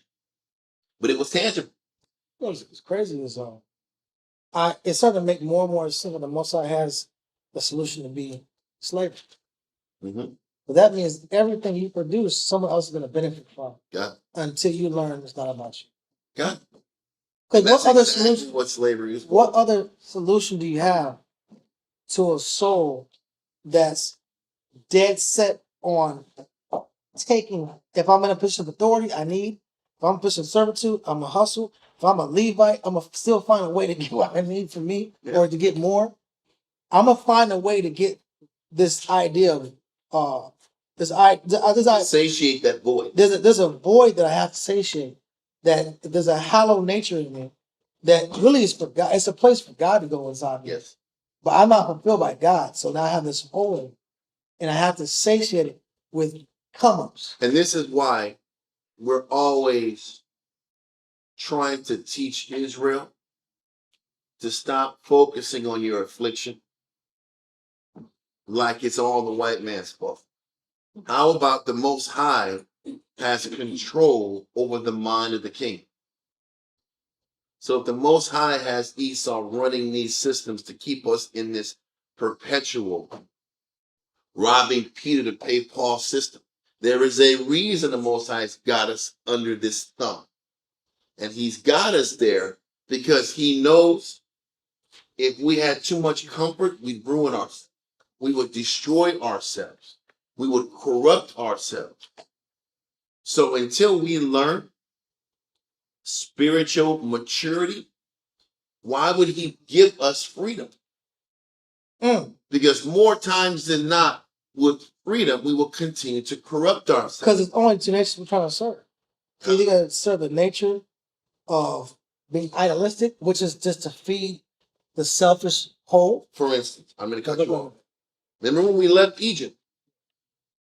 The ongoing statement of Josephus was that we love liberty. Right? Yeah.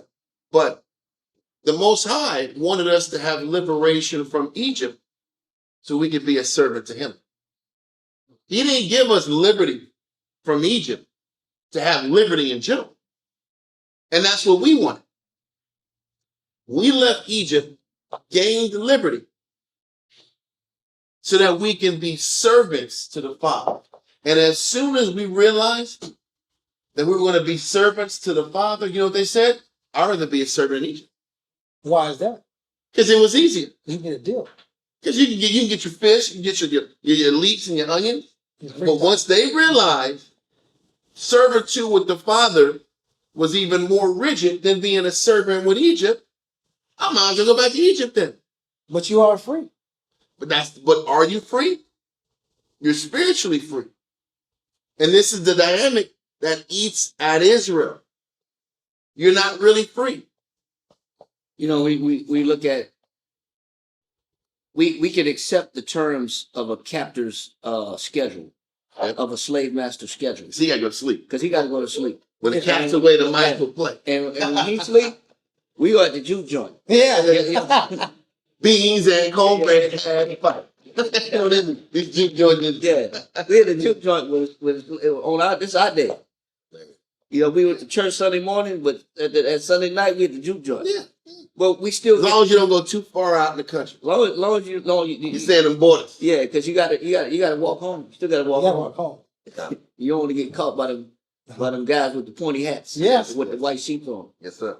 But we can accept the slave master schedule because somewhere in between we can inject ourselves. Mm. But there's no room to inject yourself when you're serving the Lord. Con. You have to wait for the Lord to give you freedom. You have to wait on him to give you liberty. Yeah, you have to give you that time that you want. Yeah. So you That can't validation. that validation or whatever it is that you're feeding for. But you can't, and we want what we want at all costs, so that even when it came to Moses during the time of pulling us out of Egypt, just for the fact that they got to follow Moses and Aaron, I know. follow their leadership Yep. and direction was killing them. I know. Just because you're telling me where to go, that is killing me. And I can't eat what I want to eat. What I want to eat. I can't eat what I want to eat, and you're controlling my direction. I have to leave when you say leave. I have to stay when you say stay. I have no freedom. He looks good for me. Even though it's good for me though. And even though so far we came out rich. We came out Yeah, even but rich. then, well, so But what good is being rich if you're in the desert? Yeah. That's their money. I'm rich, but I can't spend it. I'm in the desert. I can't do nothing with it. You know, one thing that Egyptian cotton is known for is being soft. You know, you get, because you know the it says the Egyptian Thread counts. the Sir. thread count is high. You got high thread count. But if you go from Egyptian thread count, high thread count sheets to sleeping on burlap sacks and wool, may not feel so comfortable. yeah, Wool got that itch. yeah. If it's not cashmere. Well, wool and you're on that damn sand. Yeah. That sand will break you out. Right. Brother, keep going. I'm sorry. No, I'm just saying, just the being uncomfortable. I'm uncomfortable. Yeah. So those are spirit killers for us. And then we complain and we get angry. Now we don't want to serve the Lord no more. What was the whole purpose of me going through all this? I I thought you was split the free. Red. I thought you I split was the Red free. Sea. For me to- That's what it was. See, that's a rap lyric. I thought you was part of the Red Sea for me to do me. Put a bull bap in there. He's up to Because listen, that's the miracle. You get your hope up. That's why they had to go to camp the next day. Yeah. Yeah. Because now I'm free from him. Now I can go to the God I need to get to. So I put myself on top. Hmm. But you really wanted the whole time. God gave you freedom, but it wasn't for you to be on top. It was for you to be a servant. It's It's simply freedom back to to be another. you're servant. free to serve. Nobody likes that. Nobody wants to accept it. Everyone wants to blame the Edomites, the wicked Edomites. The wicked Edomites are there. He's just playing a role. He's just a character. He plays a role because somebody has to keep you serving. Because without him, would you be serving the Most High? Or would you be living the life you want to live? Y'all good or not? Is there more nice? No, that's Okay. There's a whole history about that. We were in the Americas and we were in Mexico out going crazy. I know. The white man was up there pulling hearts out. Listen, we were killing babies.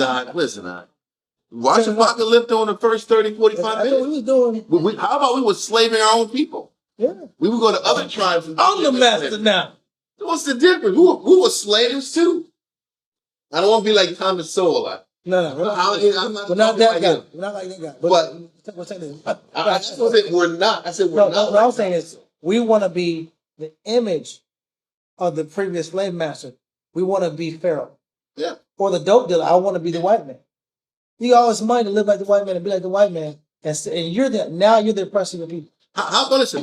What difference is what the white man does to the black community and the black man does to the drug addict? Isn't this an exploitation? It's just visually. It's still exploitation. Captain. I'm exploiting it. I'm exploiting a weakness. Well, he's gonna be a fiend anyway. What? That's what the white man's saying. This is the same thing. They're not going to school anyway. I might as well exploit them. I might as well make money off of them. What's the difference? Hate's hate.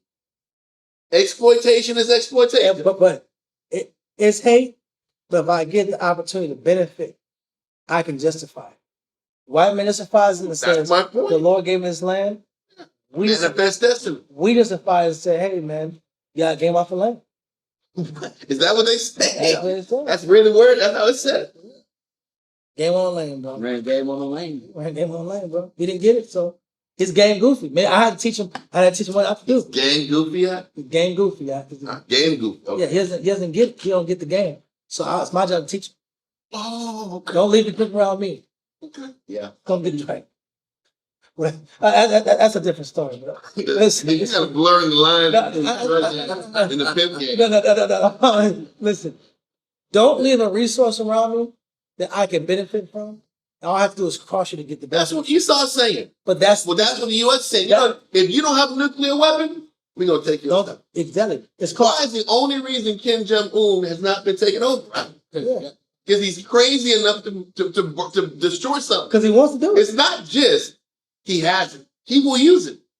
It's no deeper than that. And how about with this point? It's really about law of the jungle. Who's the biggest fish? Who's the biggest exploiter?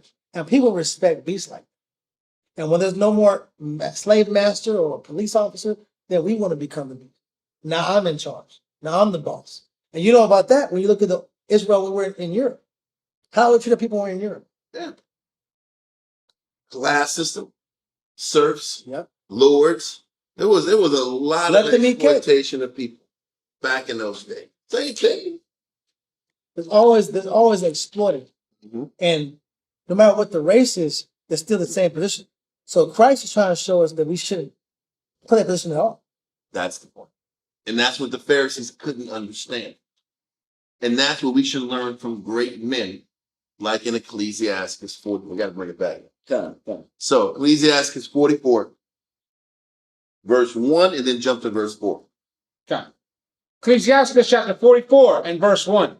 Let us now praise famous men and our fathers that begat us. Go to verse 4. Verse 4. Leaders of the people by their counsel and by their knowledge of learning meet for the people. We should sit back here. He says these men were leaders of their people by their counsels and by their knowledge of learning. It's their method. It's how they learn, how they process, how they put things together is what made them great. It's the scripture says the Greeks seek after wisdom and the Jews seek a sign. The wisdom is, how did he do it? Why did the Most High bless him? Why did that scientific approach work? Why did this military ingenuity at the time work? The Jews don't ask why. The Jews want something from the sky to tell them they're right or wrong. They don't want a pattern and trace successful men in Christ. So when it says the Jews seek after wisdom, the Greeks seek after wisdom and the Jews seek a sign, it also explains that the Jew lacks humility. Because the Greeks or Esau has enough humility to learn you so we can eventually take you over. He's going to learn you first, but he's learning you to take you out. The Jew lacks the humility to even learn you to find success and repeat success. This is why the Jew is constantly failing. You know why Esau can exponentially grow his empire? You know what they'll sit back here and do? They will learn this particular theory of relativity, or they will learn mathematical terminology. They'll learn scientific terminology and concepts, and they will build on top of all of the scientific technology. There was this guy, you ever heard about Terrence Howard? Yeah.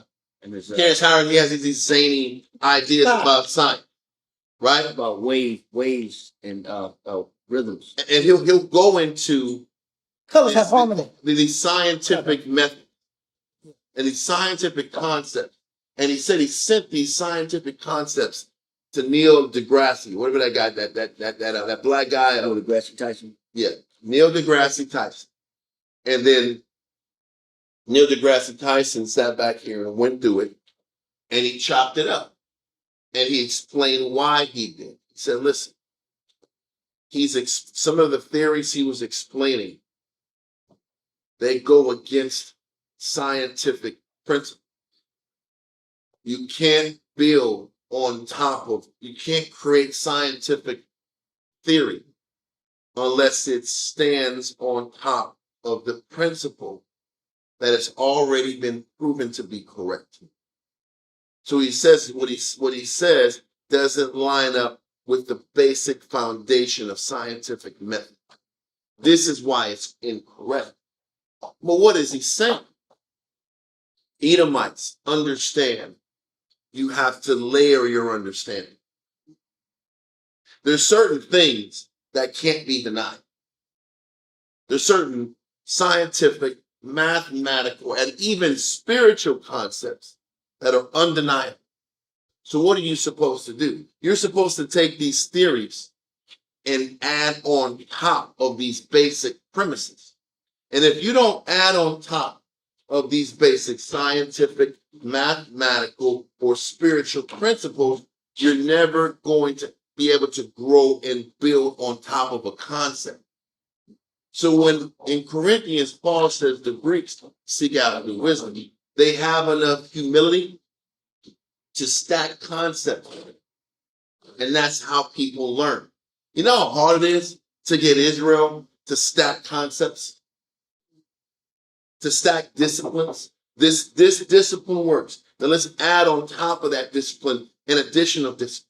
And let's add on top of that discipline an additional discipline. And keep stacking spiritual disciplines on top of them. But what we do, we sit back here, and if you try to teach Israel that concept, they take you building on top of something like you're tearing down everything about a person. So we lack the ability a lot of times to just learn a concept, build on top of that concept, and then keep building on top of that concept to grow. Yeah, we're also quick to quit. Yeah. Because in our mind it's confusing, it's overwhelming, it's difficult. Because the only way to stack on top of the concept is you have to keep shaving off fallibility, shaving off a lack of discipline, shaving off outlook, trimming the fat when it comes to your perception of how you perceive things. That's how you build on top of things. That's also how you build on top of a scientific method. There's concepts that have to be shaved off to keep adding on top of concepts. But you build on top of principles. Yeah. That's what Paul said when the Greeks seek after wisdom. They understand building on top of concepts. But the Jew wants what? Show me something out of the sky, let me know this is right. We don't want to focus our mind on building conceptually on things. Or this Even way, on a spiritual it's this way or matter. no way. That's Thank the you. point. There's no building on top. Listen, how come it's not?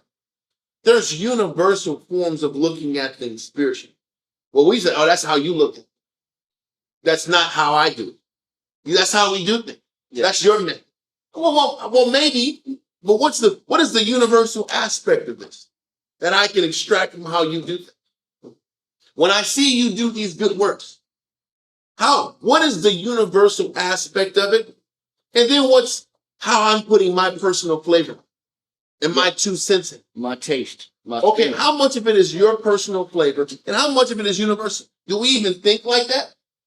Because how am I going to learn a greater method in how I do things versus sitting back here and saying, this brother does this very well. This sister does this very well.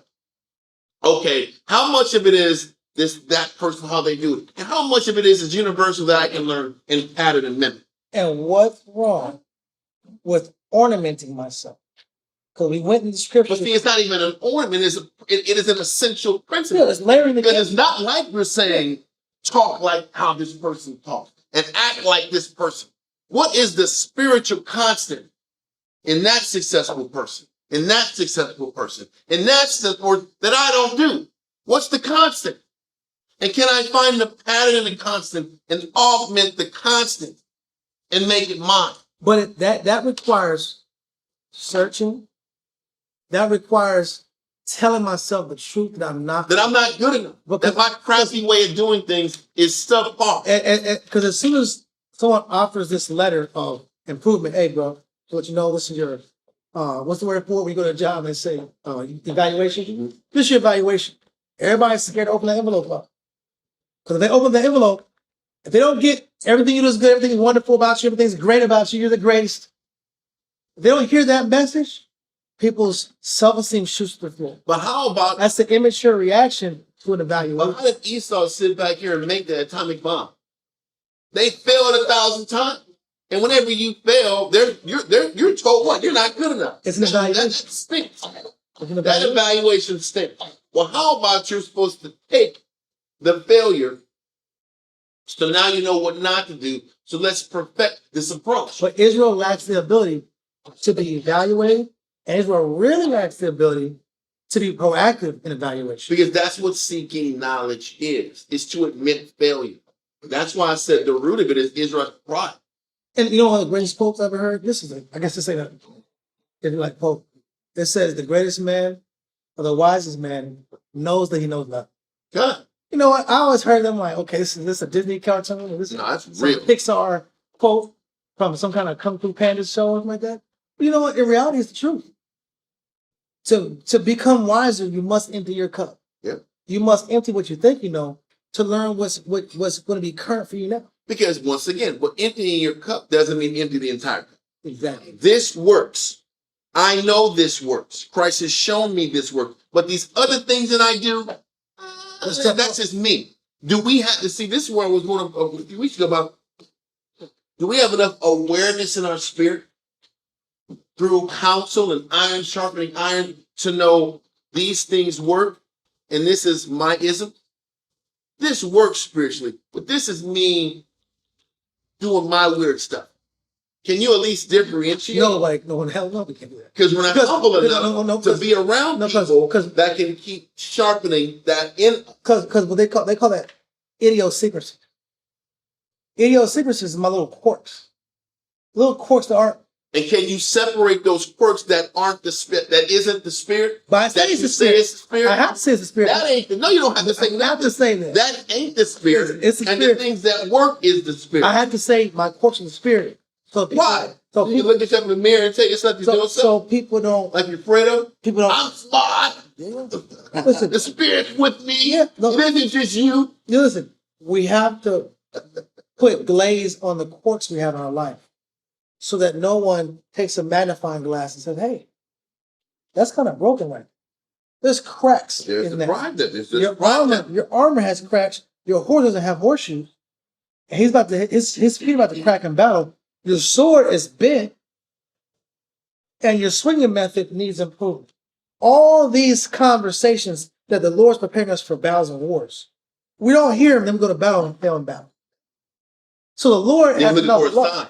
We- Let's kill this animal Yeah. and look at this blood and this gut and see how the body's is telling me. You know why? Because being religious and being over supernatural is a way to skip self-evaluation. That's the point. It's still pride. It goes back to pride. And at least Esau knows I have to let go of my pride if I'm going to win. I have to let go of my pride if I'm going to succeed. We can't think that way. We have to let go of our pride if we are going to succeed and grow spiritually. Yeah, it goes back to middle school. All the That's it. it does go back to middle school. Everybody's pride go back to the In the middle sixth grade was That's when things were a problem. When you start getting like exposed for things you didn't bring to the table. your shirt. Sixth grade. Wham! Everybody's laughing at you. Your hair wasn't combed. It wasn't hot combed. Nowadays it's elementary. They're doing that elementary. Is it? Yeah, it's already, yeah. I'm just- I'm out the That's picture. alive and well. Innocence is Mockery is alive and well in elementary. Brother, the mockery spirit and the clowning spirit. You gotta, this. What do you mean my breath stinks? Your breath stinks. Everybody, the whole laugh. Everybody! And they start telling everybody. Yeah. It's great coming out your mouth, but you know, people say the craziest, most random things, and then the whole world laughs, and we have this fear of going back into the stage of critique and feeling that quote unquote. People hate that. Yeah, you like your breath like you farted and then in front of everybody, or you borrow my shirt. Take my shirt off. Get my shirt back in public. Those moments of embarrassment, people when they get older, they never want to feel anything like that again. So you say, hey, you know, we can improve on this. So that's what this is. So They're middle school again. So you're saying middle school embarrassment, a lot of people don't want to take it. I'm saying I'm signing that my hand. I'm putting my name on that and signing that, bro. What deeper is it? How much deeper can it be? What deeper is it? When you get back to the root, when you go to the root of it, it goes back to when people made fun of them and they don't like how it felt. But we're not making fun of you. We're trying to help you. But they're misperceiving the message as an attack. Why is this an attack? No one can explain it. Because correction is grievous unto him that forsaketh the way. The way. It's because every age didn't have middle school. Yeah. You know what I'm saying? Everybody's middle school wasn't in 90s. That's a Western thing. Yeah. I guess so. That's true. Western culture. Yeah. Everybody didn't have middle school. And then everybody's middle school wasn't that bad. Some had pretty decent middle So I school. went to school and he was like, you suck. You suck. Don't come back. Yeah, then it gets bad. I'm gonna beat you up. You keep being whack, I'm gonna beat you up. And I'm a bully. Those stuff happen too. Say something again. Say something again. I'll put this hand on you because you're whack. People don't like Well, those. how about the lesson was to learn and make the adjustment? How about that one too? Stop. Why don't you iron your clothes? Get up in the morning, you brush your teeth. Yes. Iron your clothes. Yeah. Wash your clothes and act the court. Practice better hygiene so people don't mock. Because that wound happens. People carry that wound their whole life. I believe in that. It's the truth. But we're adults in the scriptures with the book, and we're still carrying a child wound. Childlike mindset. What you're saying is there's an origin to the insecurity. Yes. That's the part. Got it. And maybe it's not middle school, but I say a lot of people. Okay, you can just say there's trauma that Yes, people trauma. being embarrassed, but you never get anything accomplished Yep. unless you get past the scrutiny and learn the lesson provided for you. Yes. Let's continue. It is But if we get Ecclesiastes past 44 and 5. But think about this to be positive. Think about how much we can accomplish if we can get past our childhood wounds. Yeah. and Or just our pride. Our pride. If we can get past our pride, Or our image, whatever you want to call it. think about how much we can augment and benefit the people around us in our schools. And, And this is where, like Paul said, the Greeks seek after wisdom. They're not afraid of looking bad because they're more concerned with the end result than how uncomfortable I am to get to the end result. He says the Jew, they don't want to go through that pain and that discomfort. They want answers from the sky to make it easy. Continue. Because if it comes from a spiritual source, I don't have to deal with a man. Okay? It goes back to that too. I know. I can't see the purity. A lot of us don't have the ability to see the purity in another person's speech towards us. That's a real thing too. Okay. So let's continue. Verse 5. So, like, do you want me to finish verse 4? Verse 4. Verse 4. Ecclesiastes 44 and 4. Ecclesiastes chapter 44 and verse 4. Leaders of the people by their counsel and by their knowledge of learning meet for the people, wise and eloquent in their instruction. So once again, we're going over Ecclesiastes 44, giving credence and respect to great men like Jonathan, who just passed, and just going into how great he was. He was in the same breath as this man in his works. Okay, read on. such as found out musical tunes and recited verses in writing. Mm-hmm. Rich men furnished with ability, living peaceably in their habitations. Read that again. Read verse 5 again. 6 again. I'm sorry. Ecclesiastes chapter 44 and verse 5. Such as found out musical tunes and recited verses in writing. This is talking about David. He played his music and he wrote poetry, and he was able to sit back and write psalms in a tune type of they call it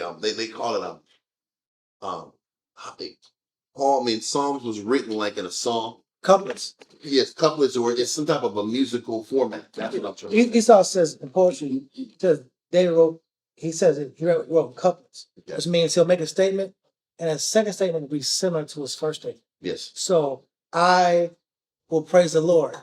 Then the next statement will be similar. Mm-hmm. I will be joyful with the Lord and sing my song. Mm-hmm. They're both related statements. He says he wrote a couple. But it's still a song. Yeah, kind Got of. it. So let's continue. Verse 6. Rich men furnished with ability, living peaceably in their habitations. Mm-hmm. All these were honored in their generation, and were the glory of their time. There be of them that have left a name behind them, that their praises might be reported. So he said a lot of these men were never forgotten. Solomon, David, the prophets, and a lot of their works were never forgotten, and their exploits were never forgotten. Mordecai, read on. And some there be which have no memorial, who are perished, and though they have never been, and are become as though they had never been born. So he said some men have done great works and were forgotten. Never had anything written about. Or you might have a little bit written like about Jonathan. Jonathan did great works, but they didn't go specifically into all the moral dilemmas he took. A lot of times in First Maccabees, we have to extract the spiritual lessons, extract the moral greatness that he brought to the table. Yeah. And you're just most of the time just getting the story about what Jonathan did. He went here, and that was it. And then when you had situations like the Library of Alexandria being burned down, Mm-hmm. you had I believe it was his desire, Antiochus IV's desire was to collect all the wisdom of the world. Mm-hmm. You know, and he had it was said to be a loss of 400,000 books or something like that, 450,000 books of books of wisdom that was lost. Huh? So a lot of things didn't survive. A lot of things didn't survive. That too. The records we had didn't survive. And then the information we have left briefly goes into these men's exploits. But it didn't change the fact that it didn't happen. It still happened. And a lot of people do good works and aren't remembered for it. Read on. And are become as though they had never been born, and their children after them. And it's being written in a more of a sad way, like great men in their great works and how they learned, and the knowledge of their learning should always be memorialized. Yes. So we don't forget the right way to do things. We should always embrace those lessons, because learning how men learn. Because listen, when you're reading all these stories, we're learning how men learn. Great men learn how great men process things. This is why it's important to go from Genesis to the end. Because in the middle of all these heated battles, how did they process? What kind of decision making did they tap into? This is what we all can learn. Read on. But these were merciful men, whose righteousness had not been forgotten. Mm-hmm. With their seed shall continually remain a good inheritance, and their children are within the covenant. So what he's saying, even with Simon, his children end up having, or Jonathan didn't have a family line. His family died with him because his sons got killed. Simon was the only one that was able to have children that progressed in the kingdom. That ended up being John Hyrcanus, and then his family line. And after the Hasmonean dynasty continued through Simon. The rest of them didn't have the opportunity to establish their seed because they were fighting for their nation. That's it. Mm-hmm. And it's almost as if you have to be content with whatever lot of faith the Most High gives you. Huh? So with this idea of fair and not fair, you'll be miserable. And that's my point. Listen, You don't think Jonathan would say, man, well, damn, how come my sons couldn't sit back here and keep fighting on and sustaining themselves? It wasn't the father's will. It wasn't the father's will for Judas and his son, for him to have son and have family. It just wasn't meant to be. So the Most High constantly reminds us we don't have the right to pick and choose what's fair and what's not. Whatever the Most High has planned for us, that's what it is. Okay? So let's continue. Verse 12. Their seed standeth fast, and their children for their sakes. And I'm going to say that those are the fortunate ones. The fortunate ones is that their seed remains in the work and serving the Most High. There's a lot of times the seed doesn't sustain serving the Most High. Read on. Their seed shall remain forever, and their glory shall not be blotted out. Their bodies are buried in peace, but their name liveth forevermore. The people will tell of their wisdom, and the congregation will show forth their praise. But this is the thing. This is what we should be doing to the men of our past and good works now. It said, the people will tell of their wisdom. What does that mean? The people will talk about how men maintain their character in difficult situations. Those are the things that are talked about. Character, discipline, integrity. When they were about to lose this, they maintained integrity. When they were about to suffer this, they stood up for what was right. When they took a blow in this arena, they didn't lose perspective. They didn't lose their outlook. These are the things we should be patterning and mimicking. Those principled decisions. The pure outlook. This is what we should be patterning ourselves after. We don't have to be the exact way these guys are. Look at the difference between Jonathan and Judas. Their strengths were different. Judas was the ham. He was military all the way. Jonathan was more what? Diplomatic, doing deals, both intentions. Mosai blessed both intentions, but they both had integrity. They both stood up for what was right, and they fought when they had to, and they made decisions to take care of the flock. And those things can be mimicked and patterned from all of us. And they were both extremely skillful at their pattern, at what the Most High gave them. One being a militaristic legend, another one being phenomenal in diplomacy. Both of those talents are hard to produce. But it still goes back to this. They had different individual talents, but their integrity was the same. Yep. Their outlook was the same. Their dedication to their people was the same. And that is the pattern that should be taken, that we learn from. Yeah. We might not be the super warrior. We might not be the greatest diplomat, but you have to have faith. You have to have a pure outlook towards the Most High. You got to see the good in your people. And put it on the line. You have to have courage. These things you have to have. And that's what we can extract from the body of Christ that we work with on a daily basis. Those spiritual virtues. Did we finish verse? We finished verse 15. Okay. So now I want to go to Psalm 71.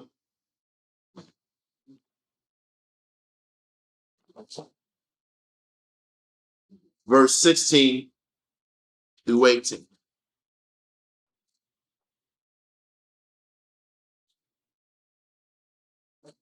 Come, Psalms chapter 71, verse 16. I will go in the strength of the Lord Yahweh. I will make mention of thy righteousness. So this is David. David said, I'm going to sit back here and go in the strength of the Most High. I will make mention of the righteousness. Let me pull that verse. I'm sorry. It was 71 and verse 16, right? Come. Read it again, verse 16. Psalm chapter 71 and verse 16. I will go in the strength of the Most High. I will make mention of thy righteousness, even of thine only. Continue. O Most High, thou hast taught me from my youth, and hitherto have I declared thy wondrous works. So what is David saying? The Most High has been teaching him through his youth.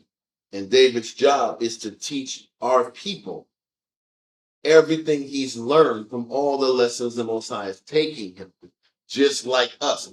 Every victory in Christ is what we're here to teach our people.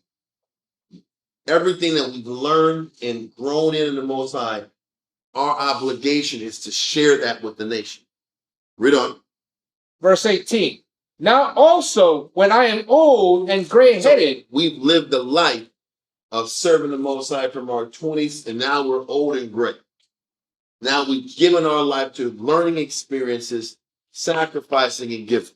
Read on. O Most High, forsake me not. So now David's prayer is, don't turn his back on me now. Don't turn your back on me now, Father. I have been committing myself to teaching and serving your people since my youth. Read on. Until I have showed thy strength unto this generation. This is potent as heck. David wasn't asking the Most High to give me more life and time so I can smile and put my feet in the sand Go fishing. and go to the beach and go fishing and live my life. He says, give me more time. Don't forsake me now because I have more people to teach. I have more Israelites to touch. More of my nation, of your children, need the lessons I've learned. So read that part again. I have showed thy strength unto this generation, and thy power to every one that is to come. Read on. Thy righteousness also. I just want to say this. Read verse 18 again. You notice that he didn't say that he has talents within himself No. that has not yet been revealed to the world. No. Like there's personal talents within himself. Yeah.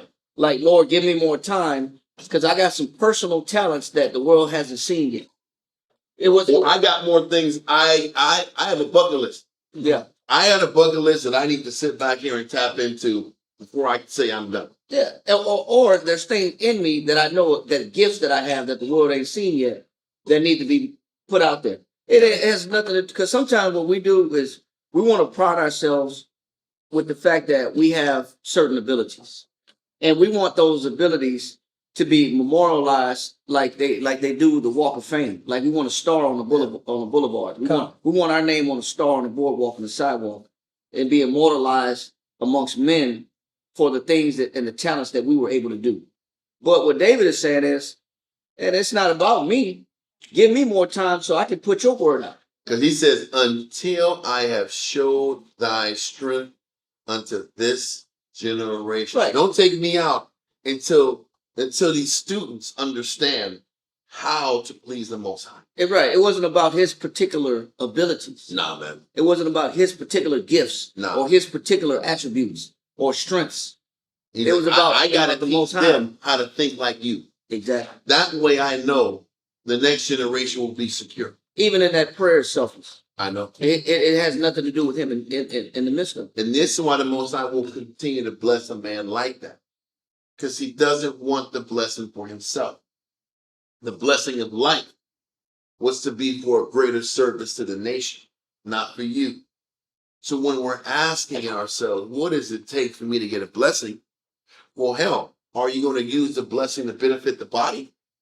Are you going to use the blessing for you? And now we want the blessing just for our own personal convenience, and it has nothing to do with being of greater service to the nation. And we tend to think like that. You only can think like David when you know you're about to die. Yep. When life is good, health is good, everything is grand. We don't think like David's talking right now. Nope. Like let me establish something that the next generation can benefit from so they can learn you more. Until that time comes where you get the bad news or you're in an ill situation, the mind don't process like, let me do the most I can do for the Most High while I'm here. It's not until things go bad, which we read a couple months back about how it's normal in the minds of men. Yeah. It's not until things happen that's bad are you able to get clarity on, I wish I'd have done something better. Yeah.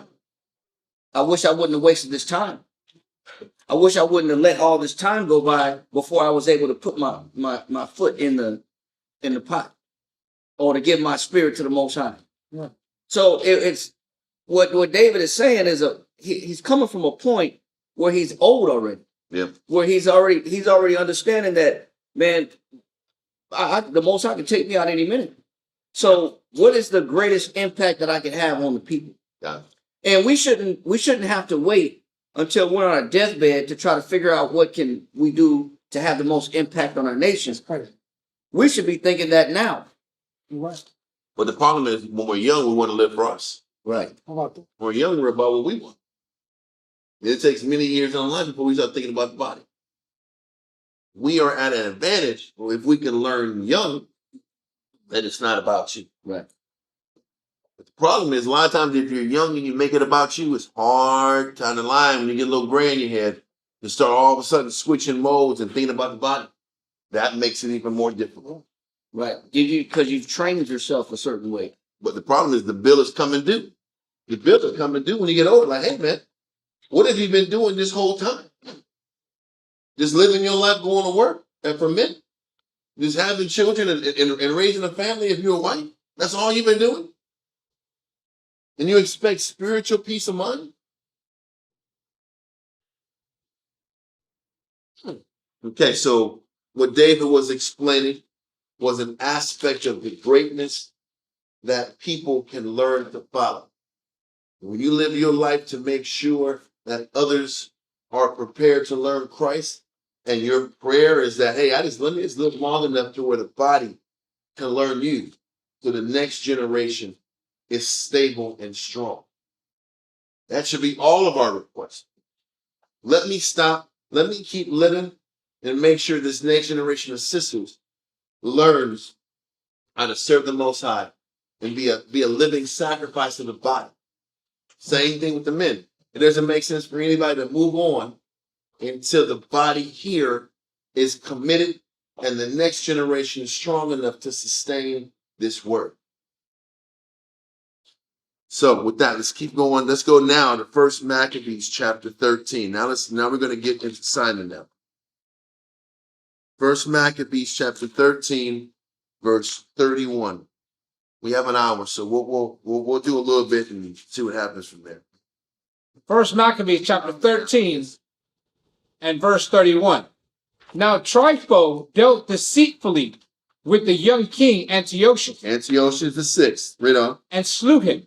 So after Trypho ends up killing Jonathan, he goes back to Antioch, closes up with Antiochus the sixth, and then kills him. Now the regent becomes the master. He's the head of the region. He's the head of Syria, or head of Asia. Because Asia back then was from Turkey eastward. So Trypho was the leader. He's the king. Read on. And he reigned in his stead, and crowned himself king of Asia, and brought a great calamity upon the land. Okay. So now listen. Now what we're going to do, that was verse 32. What we're going to do now, we're going to read verse 33 and then jump into the Josephus. Let me put this up real. It's Josephus, book 13, chapter 6, paragraph 7. So read verse 33. 1 Maccabees chapter 13 and verse 33. Then Simon built up the strongholds in Judea, and fenced them about with high towers, and great walls, and gates, and bars, and laid up victuals therein. Now this verse doesn't do the real story justice. Because when you read verse 33, it just thinks that he sit back here and did what every king does when they get in power. They rewall the city. They put extra food and supplies that can last during the siege. One would think that this is what all good leaders do. But what Simon does and what Josephus explains is far greater than what this verse explains. So now, Josephus, book 13, chapter 6, paragraph 7, Nagaha, let me get you in. You stay in the apocrypha and give you a little break. Got it.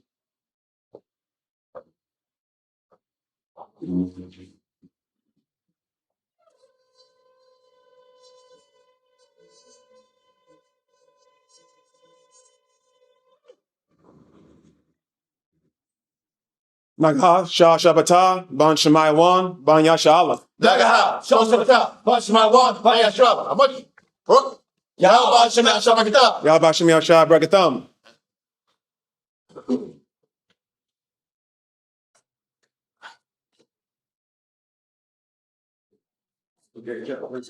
Yes, it's book 13, chapter 6, paragraph 7. Chapter 6, paragraph 7. Simon. Yep. Book 13, chapter 7, paragraph 7. Chapter 6, paragraph 7. But Simon, who was made high priest by the multitude on the very first year of his high priesthood, set his people free from their slavery under the Macedonians. Listen, he's making some bold damn moves. The first thing Simon says, you know what? Simon says, listen, we ain't paying these Edomites no more damn tribute. We're done. We're done with it. They want to keep playing these games and flip-flopping and switching allegiances. He took out my brother. They can't be trusted. So I'm not doing no deals with this guy. So diplomacy is done. With this guy. I got to preface that. With this guy, I'm not paying this guy no tribute. Forget it. So we're going to sit back here and get these supplies and get ready for a siege. He's trying to do a siege anyway. The only thing kept him from the siege was the snow. Remember? So why give out resources? Why pay this guy more money and try to do a deal with a guy that snaked us twice? He snaked us when he got Jonathan, and he snaked us when he took the gold from us. And I gave him Jonathan's brother, my nephew. No more deals with this guy, and I'm not paying him. So if we're going to come at it, let's come at it. Let him come at it. Read on. And permitted them to pay tribute to them no So longer. he says, y'all got to pay nothing no more. Read on. With liberty and freedom from tribute they obtained after 170 years. He says, we hadn't gone, we've been paying tribute for 170 years. Now, just in proper terminology, it was approximately 141 BC when Simon comes into power. So pretty much we've been paying tribute since the beginning of the Greek Empire. And it starts at around 311. Is when they started paying tribute to the Greeks. Now that was after Alexander came in, got his power in his country, and made their way down to Israel, conquered Persia, then came back and started settling the affairs after he dies. So that's why it's not 331 and it's 311. So pretty much historically, they had been paying money and finance to the Greeks since 311, from 311 BC to 141. So 170 years of paying out. Now that paying out stops. Okay, read on. After 170 years of the kingdom of the Assyrians, which was after Seleucus, who was called Nicator, got the dominion over Syria. So when Seleucus Nicator came over and took the dominion of the Syria, the cold Syria region, that was when the tributes started. Okay, Seleucus, it was a line of the Seleucid line. Seleucid Nicator is when he came in there, and from that time on is when the debt started piling up and the tribute started piling up. And it was a consistent paying out of debts to him. So the first thing he does is gets them out of debt with the rest of the world, with the Greek Empire. We read before in other previous Sabbath classes how, you know, if we were petitioned to fight for the Ptolemaics or the Greeks, and if we agreed to, then they would give us free taxation. Yeah. But you never heard of a leader saying we're just not going to pay taxes at all. And those deals were short-lived. It was always a bribe. It was used as a bribing tool to get us to fight. It was temporary leverage so they could come back and demand the money anyway. Right. It was never long-lasting economic safety and economic peace. And I'm not going to act like this is going to be super long-term, because eventually we had to do a deal with the Romans. So that happens too. But for now, Simon says all bets are off. The day of the day of the geese is over. We ain't paying them. But that's the tip of the iceberg of what happens next. Read on. Line 214. Now the affection of the multitude towards Simon was so great that in their contracts one with another and in their public records they wrote, in the first year of Simon the benefactor, the ethnarch of the Jews. The ethnarch is a political leader or a governor who exercises authority over a specific ethnic group, district, or people group, generally within a larger empire. So it's like a sub underboss in a bigger empire. So pretty much Simon was just pretty much given the head boss status of the region. Okay. And the people respected Simon and were willing to follow Simon to the end. Okay, continue. For under him they were very happy and overcame the enemies that were round about them. For Simon overthrew the city Gazara and Joppa and Jamnia. Those are old Philistine provinces that had been giving us problems over the years. And and they're sometimes they're with the king, sometimes they're not with the king. So what he's doing is fortifying the region, his southwest hinder parts. He's taking out these cities to make sure there's peace on the coastline and protection from enemies to his south. Okay? Now this is the one though. Let's continue. He also took the citadel of Jerusalem by siege. He finally got it. Wow. He finally took out that damn citadel of Accra. Remember, Accra, It took years. It took years for Accra to fall out. yeah. Now Accra was initiated during the Tobias. I know. And the Tobias had set up Accra. Well, it started it. Mhm. It started it, but Antiochus Epiphanes is the one who used it as that fortification and that prison house. Right. Because it was one thing that the Tobias had their hand in the temple. They had little apartments in the temple, and they had their hand in the business and infrastructure. But when Antiochus came in, he's the one that set the garrisons up.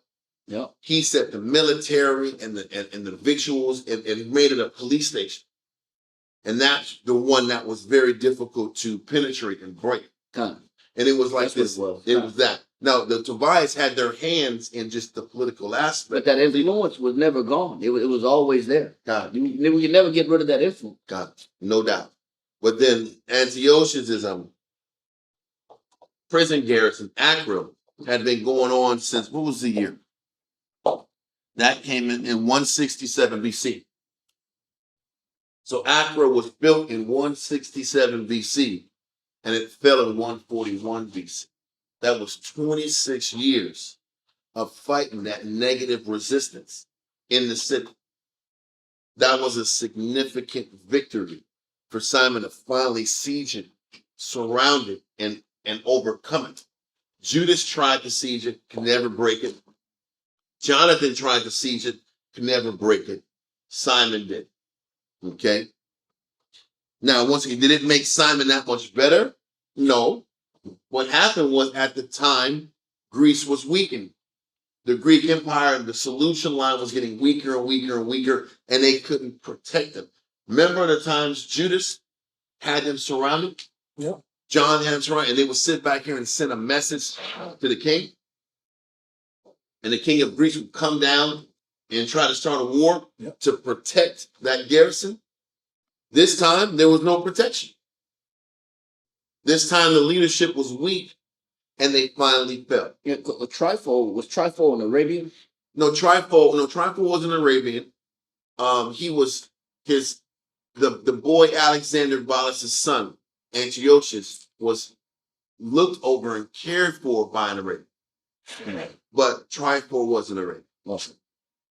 So what's happening now is we finally besiege Accra and destroy it. Let's continue. He also took the citadel of Jerusalem by siege and cast it down to the ground, that it might not be any more a place of refuge to their enemies when they took it. So not only did they take out the people, They destroyed the citadel and brought it down to the ground. Any reminder of that rebellious group was getting eradicated. The wicked people either fled or got killed, and they destroyed the actual building. But what's funny is you're going to see how much work went into destroying the actual citadel. Read on. That it might not be any more a place of refuge to their enemies when they took it to do them a mischief, as it had been till now. And when he had done this, he thought it their best way and most for their advantage to level the very mountain itself upon which the citadel happened to stand. So on top of the fact that they destroyed the actual physical tower, they actually leveled the mountain that was under it. They demolished it. That's excavation. Yeah, brother, this is a heavy, this is a monstrous task to tear down the citadel and to take all this rock and sediment out of the area, because there was something about that area that was a high place, that was an allure for people to bring these idolatrous or these wicked arenas right here in this spot. So not only they break the citadel, they want to break the memory of this spot all the way and wipe it out of everybody's memory and flatten the land to where it's at the same level as every other building there. Because don't forget, remember when Solomon was going left, Jerusalem was on a high peak. But when Solomon went left, he was putting idols across the way at a higher monument level than the temple. Yeah, I remember that. So whenever the temple, when people were going to the temple, they looked across the way, they see this other idol temple down the way. Man, And it was what is higher. that? And then it was higher than the temple of the Most High. So the idea of height and creating and building on higher structures was an allure. Yeah. So they had to destroy not just the building, but even the monument and the mountain that it's on. This You're talking about how the Most High, that's how serious the Lord is about destroying wickedness. Because you have to destroy it from the root, and you have to take down and diselevate. You have to take away the elevation of whatever. You know what the elevation is? It's the competition. Even you have to kill that party that's competing, that negative that's competing with the righteous. Yes. Not just the negative act. But why is it even competing with serving the Most High? And you have to keep studying and reading and talking until the desire to even do it is on the most minimal level. And that's us. Because we want to do good, but there's something competing with the good we want to do. God, And that is our proverbial elevation of mountain. that's that mountain. That's in us. Because that's always, listen. Accra represents camps. Yeah. It represents the negative in you. There's always a negative element inside of you that's vying for position. There's always people in the work that want to do things different. There's always an Accra everywhere you go in life. That opposing force. Why does it have to be this way? Why don't it be this way? And that opposing force has to be destroyed in you. Because it's not good for the sheep. And it's against the Lord. Flowers against the Lord. Mm-hmm. But that competitive nature, Most High, he says his name is jealousy for a reason. Yep. The Lord is jealous. He doesn't want to compete with anything that gets to your heart and for your service. I mean, I can't hear. Oh, I just say it reminded me of right around where you live, where that gold little guy with the trumpet, Yeah. it's on the hill, Yeah, leveling that building. that's crazy. Leveling the whole mountain. Yeah. Not just because you know why? If you don't level the mountain, somebody's gonna want to put something else. Even if you just destroy that temple, somebody's gonna come back and reclaim it and fight for it because of the strategic importance of it. Yep. So if you got to destroy the strategic importance of building on top of that. So taking out the mountain, excavating the mountain, eliminates any reason to put any type of monument there at all. And it's symbolic of what should be done spiritually. You would say? Yeah. Get Jeremiah chapter 1, verse 10.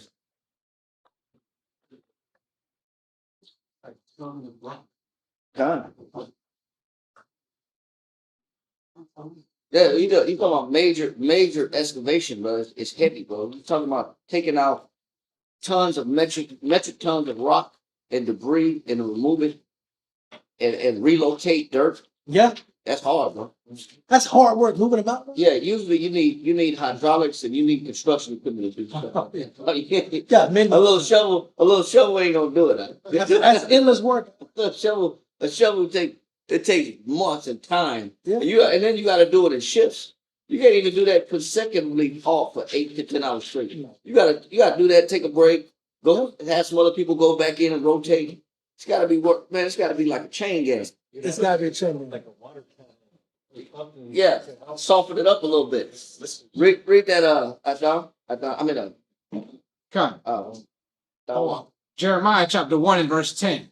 See, I have this day He set said, this is what the Most High.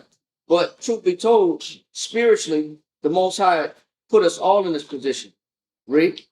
See, I have this day set thee over the nations and over the kingdoms to root out, What is our job? to root out, Because this was Jeremiah's job, to root out, read on, and to pull down. and to pull down. And he did exactly that with Accra. He rooted it out, root out the wickedness, Yep. pull down the tower, the citadel, read on, And to destroy, and he destroyed it. Go ahead. and to throw down, And he threw down, go ahead. to build, If he threw down the foundation of it. He pulled down the tower, broke it down, and threw down the foundation of it. Read on. to build, Go ahead. and to plant. So before you plant and build, that means even if there's some evidence of wickedness amongst ourselves, Yes. you can't put new wine into an old bottle. Yep. And you couldn't put a new patch on an old garment. He said, or the tear is made, or the rent is made worse. That's why for us coming into this truth, you have to become a new creature. You can't have no elements or evidences of the world in you if you're going to be in Christ. The objective to be in Christ is that there's no evidence of the old man left. There's no evidence of the old man still in you. All the habits of the old man is gone. All the thought processes, all the vices of the old man got to be put away. When you're starting to become a new man in Christ or a new sister in Christ, you can't be anything like how you used to be. You got to be completely eradicated and changed. And then you could plant on top of a fresh foundation. How about, as we read, I don't want you to stop, but it took 3 years to eliminate the mountain. Yeah. It took It takes long for us, though. 3 years. That's about 3 years to take a mountain down. How long take it to get us to open up and talk? To break that flesh and Stop communicate. This is the practice communicate. Look, that's longer than 3 years. It's like And listen, but even when you communicate, you start with communicating. But how about confessing? Well, confessing is another thing to communicate. It takes years to get to confessing and being honest with yourself when you communicate. But it took 3 years. Listen, does it take 3 years for us to learn how to study? And learn to love to study? Oh, like 5, 10. yeah. That mountain's big in us.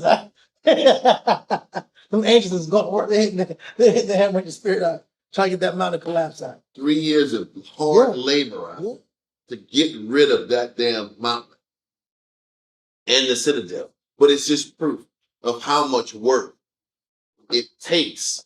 And they were all motivated. It took 3 motivated years to eliminate that mountain. How many of us are motivated to break ourselves? We are reluctantly trying to fix ourselves. So if you're reluctantly trying to fix yourself, double that. Yep. And add 3 more. Fixing yourself, making changes, you got to have the right tools. Just like excavation and clearing out, a whole tower, a whole citadel. If you don't have the right equipment, it makes the job 10 times harder. Yep. If you're using the wrong equipment for this type of construction, your job is going to be even harder. Just like breaking your spirit. If you're not using the right equipment, if you're opening the Bible randomly, if you're not taking notes, you're not using the right equipment. If you're not getting counsel, if you're not confessing your faults, if you're not acknowledging your fault, you're not using the right tools to get changed. And then we say, Why is my life not changing? Why am I not changing? Yeah, The truth didn't work for me. yeah. Because you didn't put the work in. It didn't work. But it worked for the next person though. The next person changed. Yeah. The next person, they're not, there's no evidences and remnants of the old person. Mm. They've been able to reconstruct themselves in Christ. So having the right equipment, having the desire, that's important. But like the scriptures say, read that in Mark 2:22. I'm not quoting, but just read it real quick.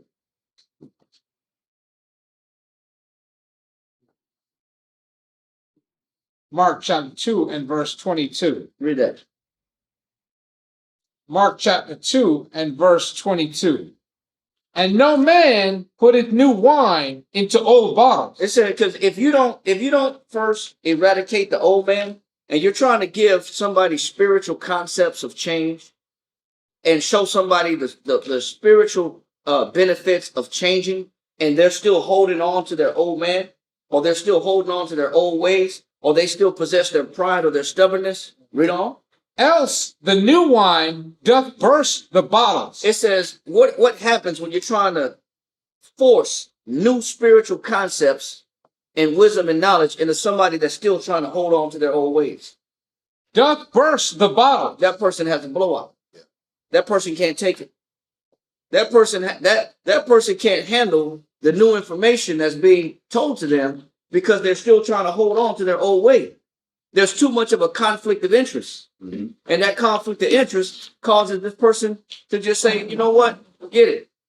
I just be myself. Well, now, what do you mean by conflict of interest? Sometimes people hear this goes, what's the conflict of interest? The conflict of interest is, should I take this new advice and trust it? Or should I go with what I usually go to, which is I'll figure it out on my own? Or I just go off the fact that I've been through this before, I can do it again. Or I'm going to make my way work. That's a major point. I'm going to make my way work. I'll figure it out. So if I choose the Lord, if I choose the other way, the scripture, the Bible way, then I can't trust myself. I can't lean on my strengths. You can't lean on your strength. That means your way of how you operate has to be thrown out, which with your opinion and your pride. And then read on. And the wine is spilled, and the bottles will be marred. But new wine. It said, but new wine, which is the new knowledge that we was talking about earlier, that you get from experienced men and women, read, must be put into new bottles. And it must be put into what? New bottles. So you can't, that old man can't be present. The old opinions, the old pride, all that, if you're trying to be made new in Christ, how you normally would function has to be thrown in the trash. How you normally would operate, do things, have to be put aside. Yeah. Which normally you can't, that has to be eradicated. And then you have to be open-minded. You have to be open in your spirit to receive this new wine. That means my opinion, how I look at things, man, let me accept that my opinion don't work. And let me remove it. Let me change the way I speak because obviously I don't know what I'm doing. That's humility. Humility is before honor. Read on. Verse 23. And it came to pass. No, that's it. That was it. That's the point. But so what Simon is doing what we're supposed to be doing in the spirit. Yeah. Recreating, building on a new foundation and eradicating that old man in the spirit so we can be built upon something new and planted. So the Most High can plant it. Kinda. That's what my mom. They took 3 years to take out this mountain. That's a class by itself. Well, that's what I know. I'm looking at how long it would take. Like I came to I was there longer than 3 hours. Year 5. I'm like, okay, still, trying. But that's the problem. There is trying and there's execute. I'm like, bro, I'm trying. I'm gonna say this. Ecclesiasticus 6 says, when you sit back here and take on those burdens and you accept them, it doesn't take long to see the benefit of it. So it's factual. But we don't see the benefits of it because we're fighting the whole way. We're fighting the process the whole way. That's why it takes for us to grow forever. Most High gives to all men what? As fast as you want it. That's what literally means. As quickly as you want it, you'll get it. The problem is we don't want it half the time. You know what we don't want? We think the changes the Lord wants us to make It's not fair. in some form is us losing our identity, Yeah. or losing our strength, or losing our, what's the word, autonomy, losing our independence. We serve the Lord, partially the fear of serving the Lord is, if I see the Most High, am I gonna lose my independence? Yes. And that Well, in a word, but then the question is, the question everybody plays this game is, how can I see the Lord and keep my as much independence as possible, there you go. as much freedom as possible, as much of me? How can I defend? Guess what? Guess what happens? Now the tools break. Now the construction tools break. Now a 3-year project is a 15-year project. And that's When what, you think that way, that's when the project gets longer. because now it's a tug of war. You ever see those construction sites like that? How long are they gonna keep working, doing this damn construction site? It never gets. Why is it taking so damn It long? never gets. Did the finances stop? San Antonio's always building the same highway. 35 will never be done. 604, that's never gonna be done. Are they ever gonna finish this project? No, the answer is no. Right by the old school, I just that little. It's like going up there and it just stops out. You just see rusted metal. I know. And that's Israel. That's just we don't fight our battle. They stop funding the project. That's what's happening. Someone has to motivate the mayor. Can you please finish this? Proposition 47 got banned. I got stopped. Proposition fight your battle slow down. Yeah, because for some reason we stop concentrating on what matters, because the Most High has to keep creating. I want to talk about this last night. Israel needs rock bottom circumstances. Israel needs different versions of rock bottom for them in particular to motivate them to start working on whatever issues they have. Yeah. And we're just waiting for rock bottoms to get to. And if we don't have rock bottom, then we're gonna, Or we get choked by the cares of this life. yeah. That's really what it is. Because there's other things that become more important than spiritual change. God. That's facts. God. Listen, let's keep going. Let's keep going. Uh-huh. Let's get back in Antiquity of the Jews. It says he also took the citadel of Jerusalem.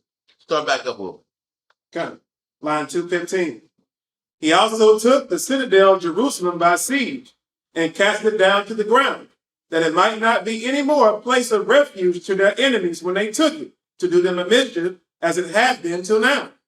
And when he had done this, he thought it their best way, and most for their advantage, to level the very mountain itself upon which the citadel happened to stand, that so the temple might be higher than it. He says, because whatever was happening, the mountain was higher than the temple.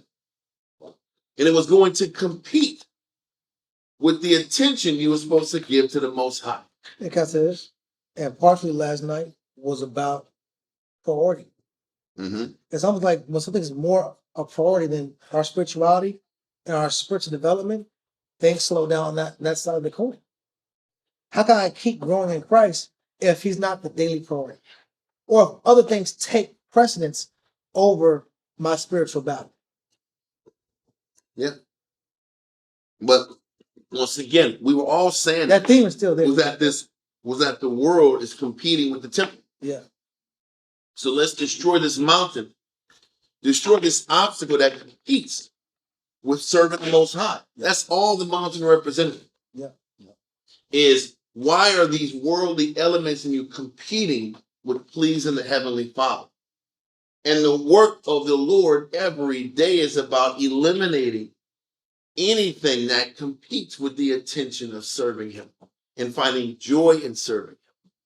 And that is really the meat and potatoes of the work. Is it your pride? Is it your lust? Your bitterness? Your negative outlook? Your skepticism? Your hate? Those are all Sloth. What is getting in the way? They're all mountains in itself. those are things that are in way of the construction project. Mm-hmm.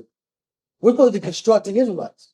Because do you think in the midst of them taking out this mountain, it's all like regular dirt, crumbly dirt? No. They're sitting back here Marble. hacking through That's hard. the hardest sediment around, brother. It's granite. It's right here. You're like 10 years beforehand. Adamant and flint. They're sitting back here going through heavy, hard Yeah. rock Yeah. and setup.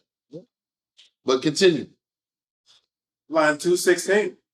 And indeed, when he had called the multitude to an assembly, he persuaded them to have it so demolished, and this by putting them in mind what miseries they had suffered by its garrison and the Jewish reserve. So listen, we don't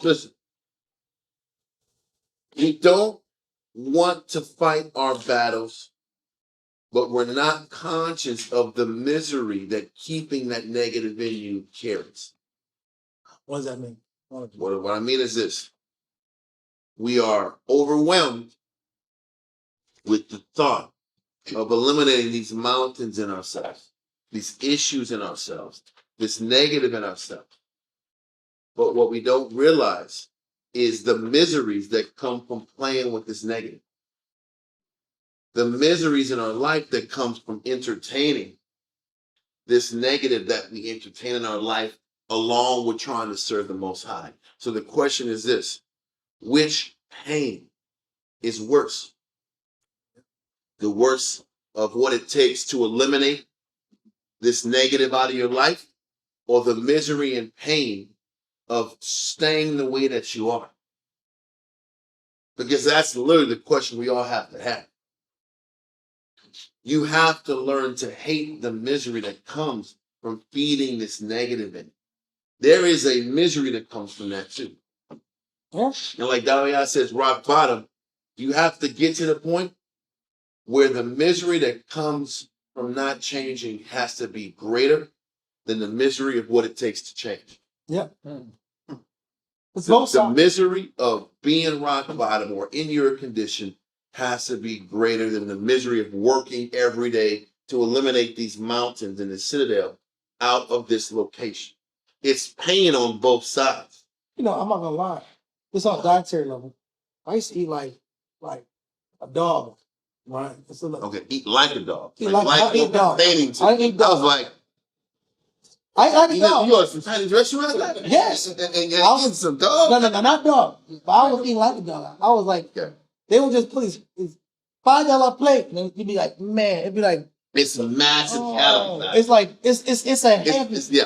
You can feel it. You're like, It's that gross noodles. yes. And you know, there's no good in those noodles. Yeah, They're yeah. heavy, they're slimy. Yeah. Like, what's in here, man? It's oily, slimy. MSG, seed oils, Yeah, all kinds of it's bad a stuff. seed oil salad.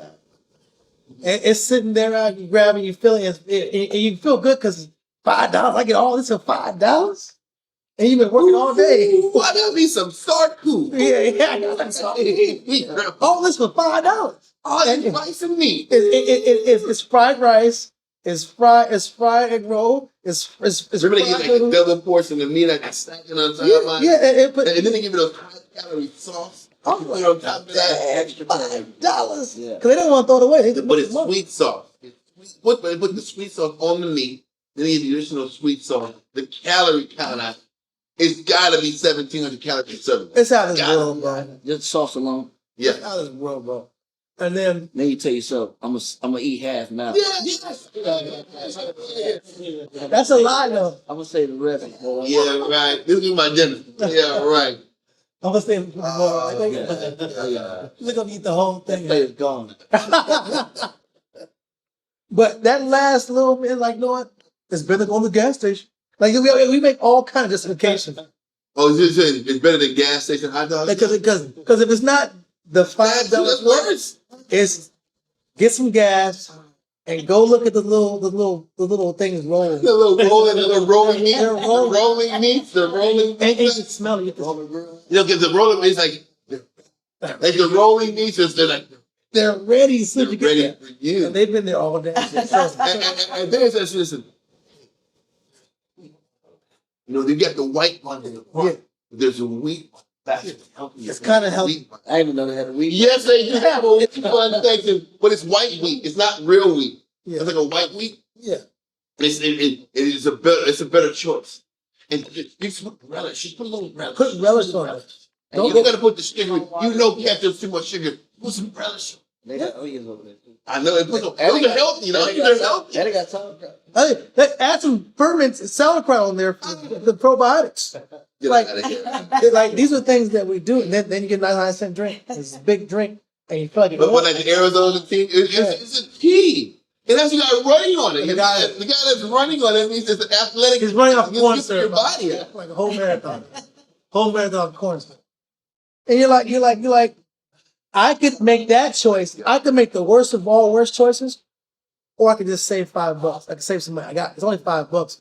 I'm doing myself financially aside. And we have so many ways to sell ourselves on doing the wrong thing because there's some kind of benefit to it. When the real answer was eat a homemade meal, find a salad somewhere, which is hard to do. Go to HEB, which is very inconvenient. I have to be somewhere at such time. The right decisions are always so inconvenient, so hard to do. But the wrong decisions are right there, and they're so convenient, and they connect the flesh, and they're really what you really, really want. And can we get to the position where we know what's good for us and do what's good for us? Or we're always going to do what feels good? Because it goes back to that. I think we're trained, our mind is trained just to give ourselves what feels good versus what's good for us long term.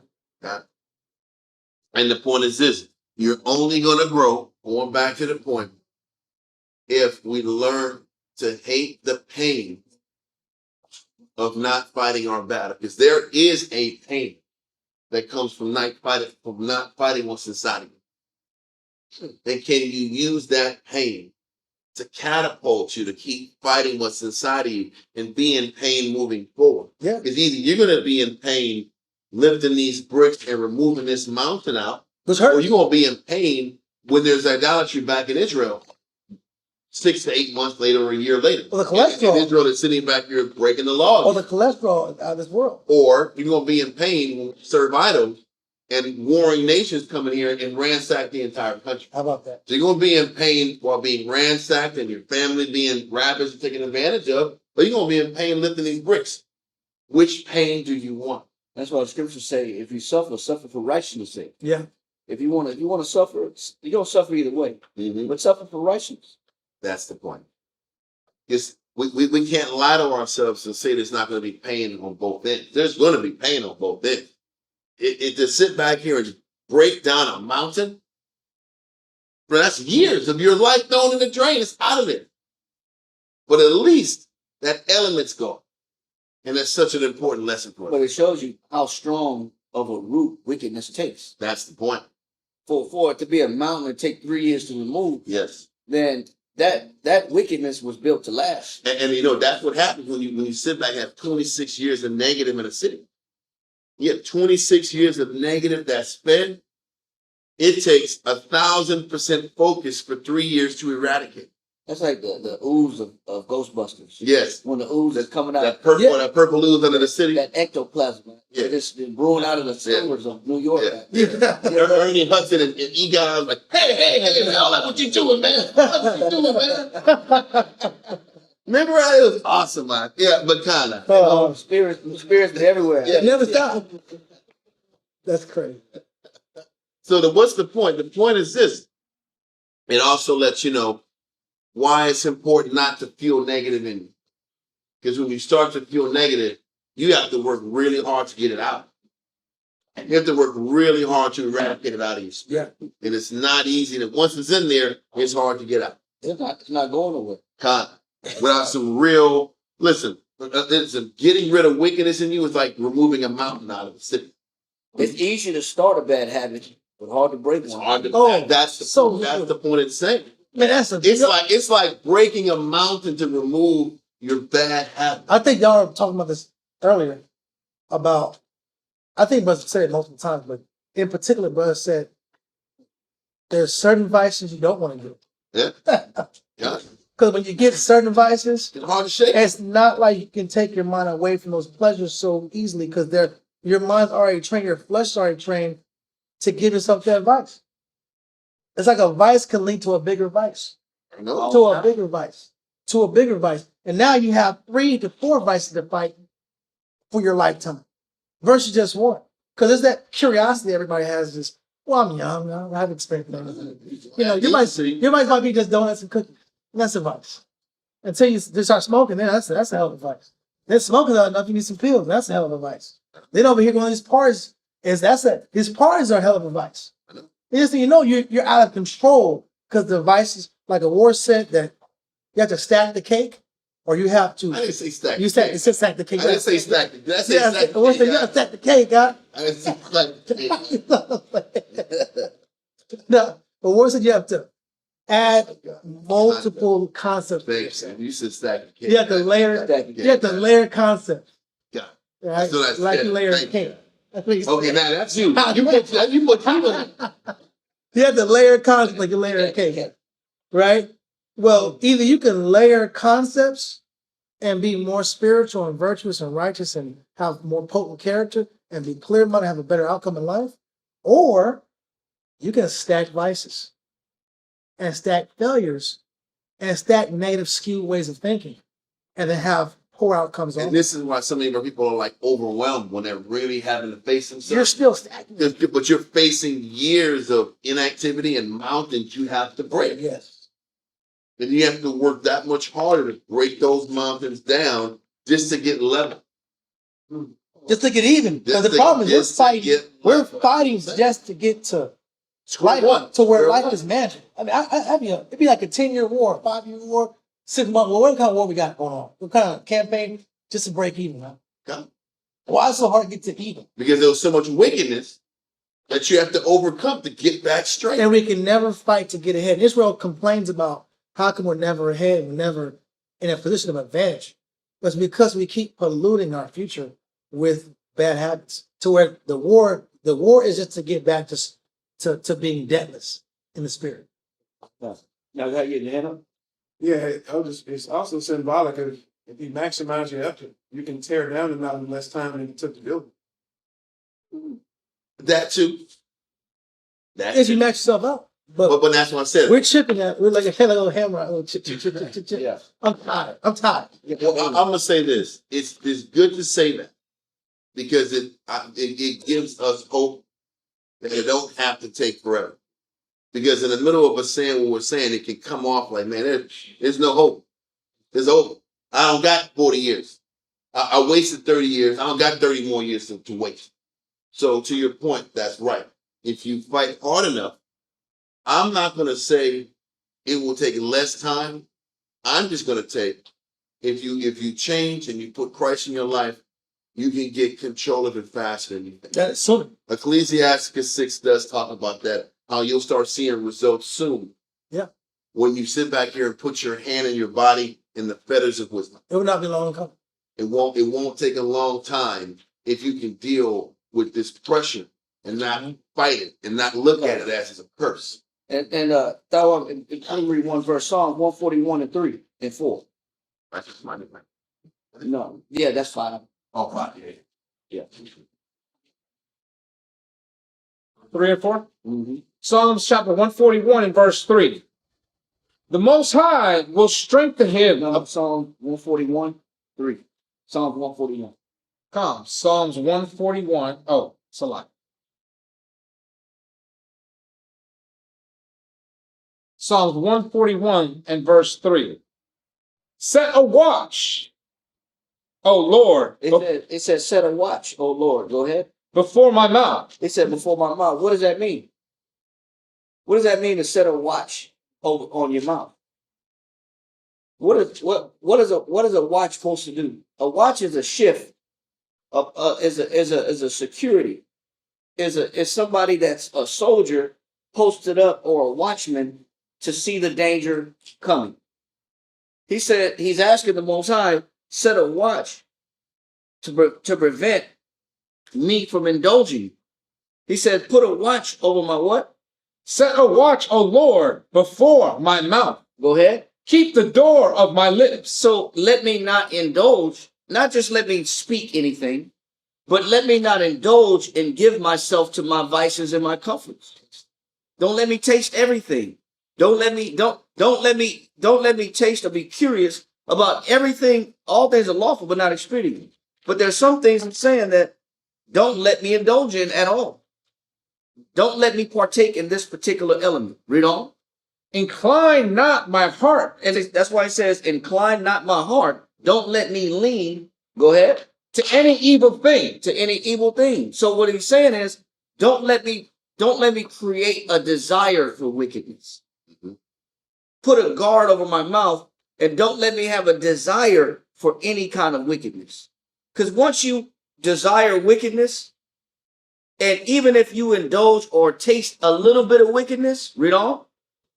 To practice wicked works. So what would have been, eventually what would I be doing? Practicing wicked works. But how did you practice wicked works? You tasted it. That's why the scripture said, a little leaven leaveneth the lump.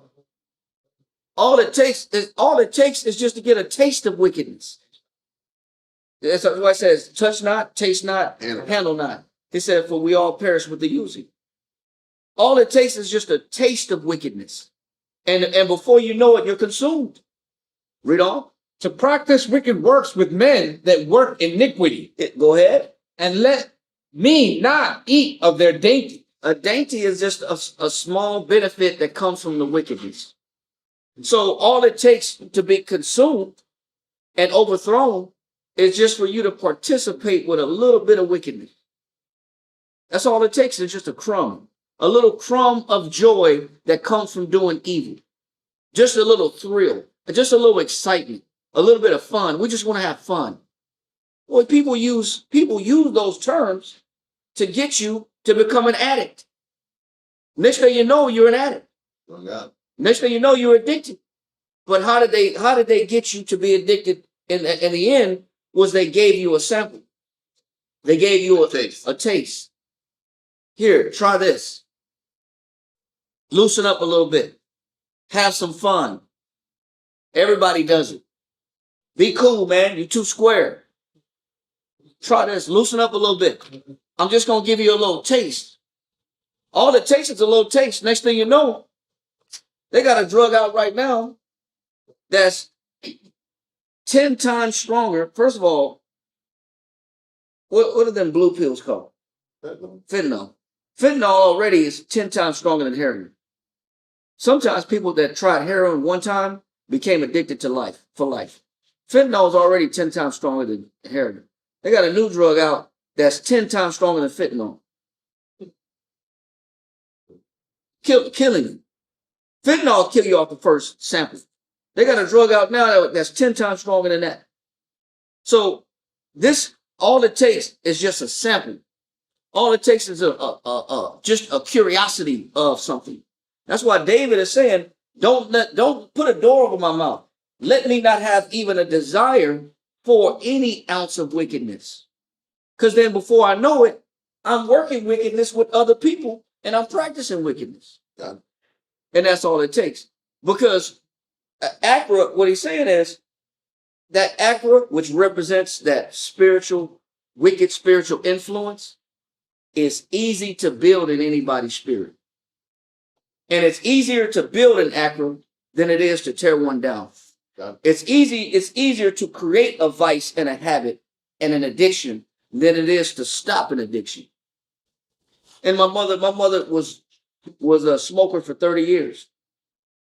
And she said, this is one of the hardest things I've ever had to do in my life, because I've been doing this since I was young, was just giving up what I was comfortable with. And it's been a 30-year process to break. Because and she said, this is the worst thing that I ever gave myself to. And she finally broke the damn demon. Man, it's good. But it don't take much to start. You start just by hanging out with people. Yeah. We just hanging out. You just, hey man, you smoke? Everybody that smoke always offer the non-smoker. Everybody that got cigarettes always want to be charitable. Yeah. You know what I'm saying? They're always charitable. Super charitable. Hey man, Why do you love yeah, somebody? hey, Those cost a lot. Those cigarettes cost a lot anyway. yeah. Why they always charitable? You get used to it. Next thing you know, you're buying a pack a day. You're buying 2 packs a day. Now you're buying. They say that if you for most people that have smoked for 20 years, the numbers are astounding. If you smoke a pack a day, you're looking at $65,000 to $70,000. That's your rent. That's your car. That's your house that you could have bought. You've been buying houses with your vices. You've been buying cars with your vices. You've been paying bills with your vices. That's crazy. So it's showing you how it don't take much to start. It takes a dainty. It takes a taste of something, and next thing you know it, you're trapped, man. And that's why David is saying, "Don't even let me start any vice." Yeah. Because it's harder to break than it is to start. That's it. You let that go down the water. Okay, so let's continue in on Josephus real quick. Let's get back to the point where he says he also took the citadel, because this is the point of the class right here. This paragraph, we're not getting past this paragraph anyway. He also took the citadel of Jerusalem by sea and cast it down to the ground, that it might not be any more a place of refuge to their enemies when they took it, to do them a mischief, as it had been till now. And when he had done this, he thought it their best way and most for their advantage to level the very mountain itself, upon which the citadel happened to stand, that so the temple might be higher than it. And indeed, when he had called the multitude to an assembly, he persuaded them to have it so demolished, and this by putting them in mind what miseries they had suffered by its garrison and the Jewish deserters, and what miseries they might hereafter suffer in case any foreigner should obtain the kingdom and put a garrison into their citadel. This speech induced the multitude to a compliance, because he exhorted them to do nothing but what was for their own good. So they all set themselves to the work and leveled the mountain, and in that work spent both day and night without intermission. That means it was a 24/7 communal decision to break this damn thing down. The whole city chipped in and put their hands to the grindstone and put the work in. It's very close to the spirit of building the walls for the temple. Yes.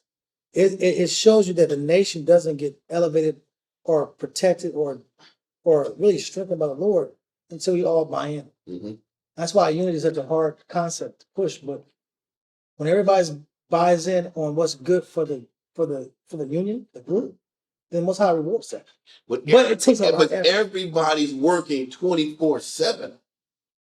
And it took 3 years Mad investment. of 24/7 work. What kind of free time you got? You know, guys, There ain't no free you time. can't really chill. You know, got to hit that mountain. Come on. Listen, there's no free time, man. There is no free time. But it's 3 years of commitment in order to eradicate negative. 24/7 diligent, painstaking effort To break a mountain up. to break the mountain in us. Painstaking effort. And I'm not emphasizing this to overwhelm us. I'm emphasizing this scenario to get us motivated and intensified enough to fight what's inside of us. And, It can be done. but also the beauty of it is, if we can see the beauty, it's worth the labor. Huh? The labor is worth it. When you They saw that it was spiritually beneficial for them to lose sleep. The problem is we don't change because we don't see the benefit of study. the beauty, yeah. We don't see the benefit of attacking our thoughts. We don't see the significance of disciplining. It's worth it. But we don't believe it. We don't see that by corralling your desires, this is what happens. By corralling your emotions and fighting or trying to put into subjection every thought, into the subjection of Christ. People don't think that's necessary, or sitting back here and reading these scriptures, fighting sleep, fighting exhaustion, pushing past it, fighting to lock your mind down. If you see the benefit of it, you'll do it. It's our job to help inspire Israel, to tell them that it can be done. You can operate this. We'll say there's no need to be that extreme. That's what a bunch of quitters say. Quitters say you don't got to do it that much. You don't got to push that hard. That's what the weak minded say. Because they don't really understand. Most people that say that don't know what it takes to actually accomplish anything. Because to accomplish something, you have to be extreme. To accomplish great things, You have to do extreme. You have to push yourself and challenge yourself beyond what you're normally used to doing. So people that say you don't got to do it this way, it's because they never finish anything. They mostly quit most of the endeavors they tapped into. But if you ever bring that up to a person who's actually accomplished something, they will say, well, I understand it. They might not agree with what you're doing, but you can understand this is the level of intensity necessary to get anything accomplished. If you want to accomplish anything of significance, you got to push yourself to the max. I'm not an Elon Musk fan, but you know, one of his ex-wives said that he would not sleep. They said he would be, when most people are asleep at 2, 3 o'clock in the morning, he was a fanatic about his inventions. And this is how he was able to produce Tesla vehicles, SpaceX, Neuralink. This is how he was able to accomplish all these things in such a short amount of time. Because they said he was a fanatic about his invention. He was a fanatic about getting things done. He would be up 2, 3, 4, 5 o'clock in the morning every day when most people are asleep. I agree. Now, you know, I've also heard reports that he was very good at stealing people's ideas. But so he was very good at studying on how to take somebody else's stuff. That's what I heard. And he did them drugs to stay up too. Well, listen, he did whatever he had to do. He like Starface. I'm gonna have electric cars. We gonna have electric. I'm tired of this gas. Hilarious. Listen, the point is, it takes committed effort to get anything accomplished. So for anybody to say anything different, they're really twisted. They're really disconnected. And they really don't and half the time they just never accomplish much in their life anyway. So how can they push you or see the need to push when they never push themselves? And that's the truth. You're reading the Bible too much. Okay. Too much. There's such thing as too much Bible. Yeah. Mm-hmm. But also when you read the scriptures, how else are you awarded the Spirit of Christ or the Spirit of wisdom that you read about what Solomon said? Except you push beyond your limitation. You don't get awarded the Spirit unless you challenge yourself and you keep challenging yourself. But they'll tell you how to sit back and get promotion from the white man. They'll tell you that. They understand that. Well, at least they should. And so what we're saying? We're saying the mountains and us got to get broken down. Takes a community effort. And it's painstaking night and day effort to break whatever you got to get broken. But the thing about this, if they would have did an 8-hour shift, that would have took 10 years. If they would have sat back and just easy does it, it would have took 10 years to complete that mission. And most projects that take a long time, you end up they lose interest. You lose interest. That's the reason I said it that way. That's why I said they had to sit back here and wholeheartedly attack this issue with their whole heart. Because if you take too long farting around with something, you lose interest and move on to the next scenario. That is the truth. That's why the gym membership is the biggest hustle. It's one of the biggest hustles. Yep. Because they know that in the first month, New Year's, people got a New Year's resolution. They're gonna come in. I'm gonna lose weight this year.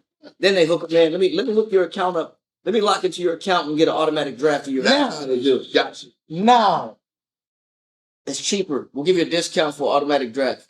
You sign up for $1. Yeah. Because as long as we can tap into your account, we'll give you a sign up for $1. Why would they do that?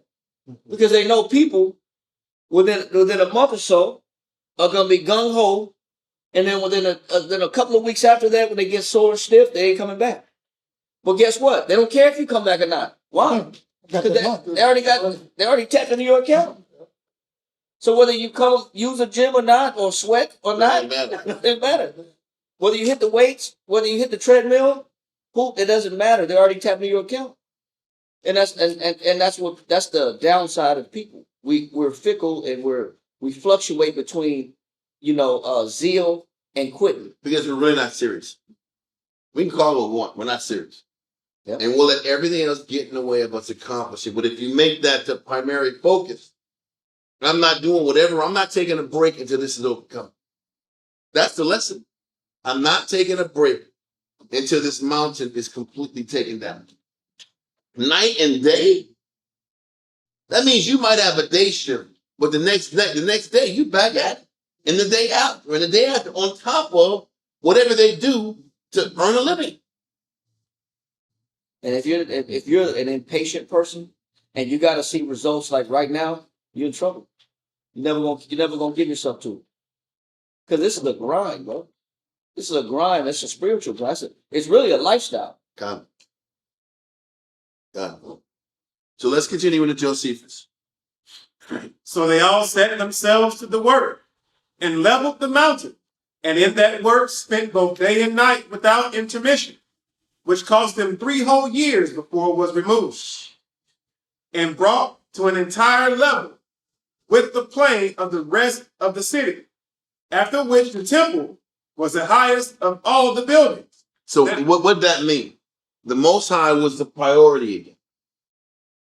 The Most High was the only priority. It took 3 years, night and day, to make sure that serving the Most High was the priority. The site of the temple was the priority. And there was nothing else getting in the way of pleasing the Most High. Continue. I need you to call the other brother. Only one brother gave an answer. Are we done with that? No, keep going.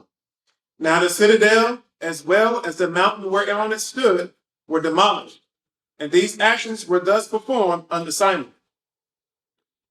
Okay, now, hold that or let that go. We're going to go now to Job chapter 20, verse 4 through 9.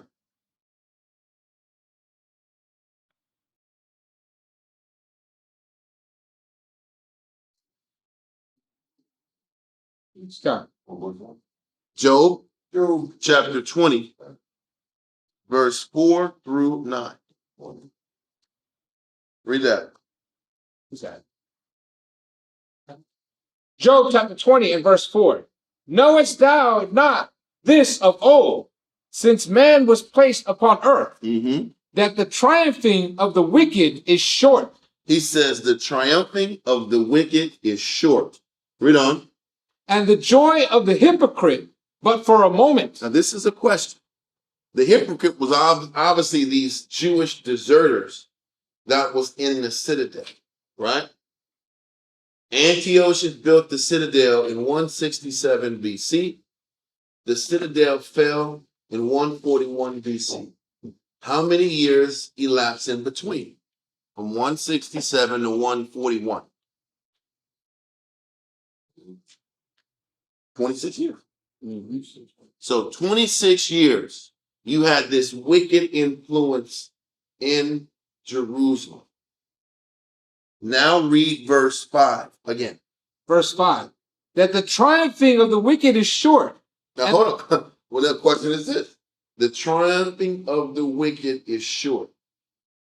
Most I said, he said this. But the wicked was in power for how many years? 26. 26. Is that short? Is that short how we think short is the real question. Not to us. Because 26 years is a quarter century. Yes. And we may not even get a century. We might get 3/4 of a century. So it's really the third of our life. And that's why I painted the picture. The Most High is true. But how the Most High perceives short is not how we perceive short. Because in our mind, how many times have we been in situations and it's like, yeah, the triumph of the wicked is going to be, it won't take that long. Most High's going to remove this situation out of my life, or this negative person out of my life, or this negative circumstance out of my life. You think it's a year, 2, 3 years, and this negative situation will be removed. Most High had us go through 26 years of hell before the Most High said, you know what? Now it's time for Accra to fall. It's important for us to be conscious of these timetables because we expect the Most High's retribution to be very, very fast. And how long does it take for us to all buy in that we gotta remove this issue? Oh, well, I know, but Okay. yes. I'm just trying to paint the picture about the time it takes for the wicked to get removed. Okay. Because it's the same thing with Esau and the United States. As a nation, they've been destroying families and lives and empires since they reached their peak. Now, they reached their peak in the 1945, after winning World War II. That was their peak. But they were destroying the 9.5 tribes since the 1800s during the Monroe Doctrine. Yeah. So they've been destroying for hundreds of years. But they started hitting their stride from 1945 on. And the Most High still letting them go. But in the Most High's eyes, their triumphing is still short. I like what you're saying. Me and David, I was talking about this yesterday, 2 days ago. Get Psalms 90 and 4. Psalms 90 and 4, 90 verse 4. Because that's, for us, that's half our life. God. It feels like it. Yeah. But to the Most High, that's nothing. That's small potatoes. Yes, it is. Yeah, read that. Psalms. Psalm chapter 90 and verse 4.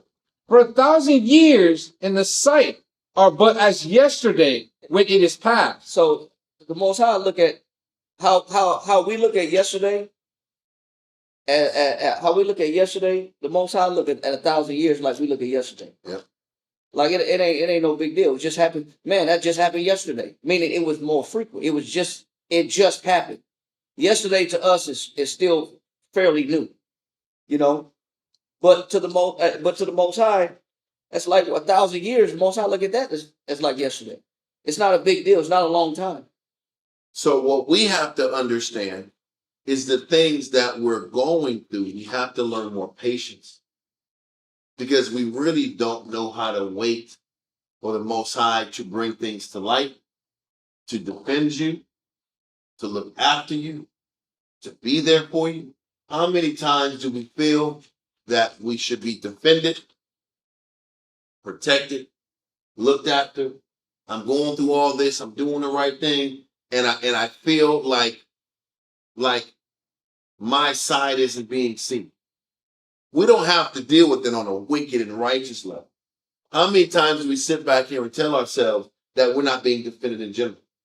Or when is the Most High going to look after me or back me up? If the Most High is saying the wicked, their triumphing is going to be short. And the Most High's version of short is 26 years. Then how long should we prepare our minds mentally to wait to be defended, mentally to wait before we get the blessing we're looking for, mentally to wait before we get our retribution, and to get defended and protected? This takes time. The Most High is merciful, and he allows everybody to run their course fairly, even the wicked. So we have to understand that. And if things aren't happening as fast as we'd like, we still have to learn how to wait and be patient and take our time and allow the Most High to come through when he's ready for us to come through. That's still a major responsibility that we have to be tapping into. Because how many times do we get negative when we're waiting to be defended and it don't come yet? We're waiting for something to happen or to be revealed, and it hasn't happened. And as we're waiting for something to be revealed, we start getting negative because it hasn't happened. How about the Most High is going to reveal what he wants on his time? And that time is still short, whether it feels short to you or not. It's short to the Lord. It's short to the Lord, and that's what has to matter. It's just like the idea of freedom. In the eyes of the Most High, it's not our idea of freedom. And the quicker we can understand the Most High's versions of things are different than our proposed versions of things, we can start to adapt and learn how to serve him better. Then we can have patience. That's the point. We can learn how to wait better. And if he's saying the triumphing of these wicked people won't last long, well, hell, regular people would think 26 years of these Israelite deserters being in Accra is a long damn time. But it's short in the eyes of the Heavenly Father. Okay, continue. Read verse 6. verse 6. Job 20. You want me to finish verse 5? Read verse 5 again. Job chapter 20 and verse 5. That the triumphing of the wicked is short, and the joy of the hypocrite but for a moment. So we're supposed to have faith in the idea that the Most High is going to avenge us in a short time, but at the same time know that this short time isn't super short. Read on. Though his excellency mount up to the heavens, and his head reach onto the clouds. Even though that leader or that nation or that person in your life that might represent defiance or resistance. Read on. Yet he shall perish forever like his own The dung. Most High is saying, and whoever's doing harm is going to get their fair share due, but it's going to be on his time, not yours. Read on. They which have seen him shall say, where is he? Mm-hmm. He shall fly away as a dream, and shall not be found. Yea, he shall be chased away as a vision of the night. Read on. The eye also which saw him shall see him no more, neither shall his place any more behold him. So what is he saying? That the wicked won't last forever. And we have to be able to be patient. Because we were going through many of these classes like, damn, when is Accra going to take it out? These guys are a burden and a thorn in our side. They'll keep doing siege after siege after siege. And for some reason, somebody escapes and gets a message to Antioch, and somebody comes and bails them out. It happened time after time after time after time.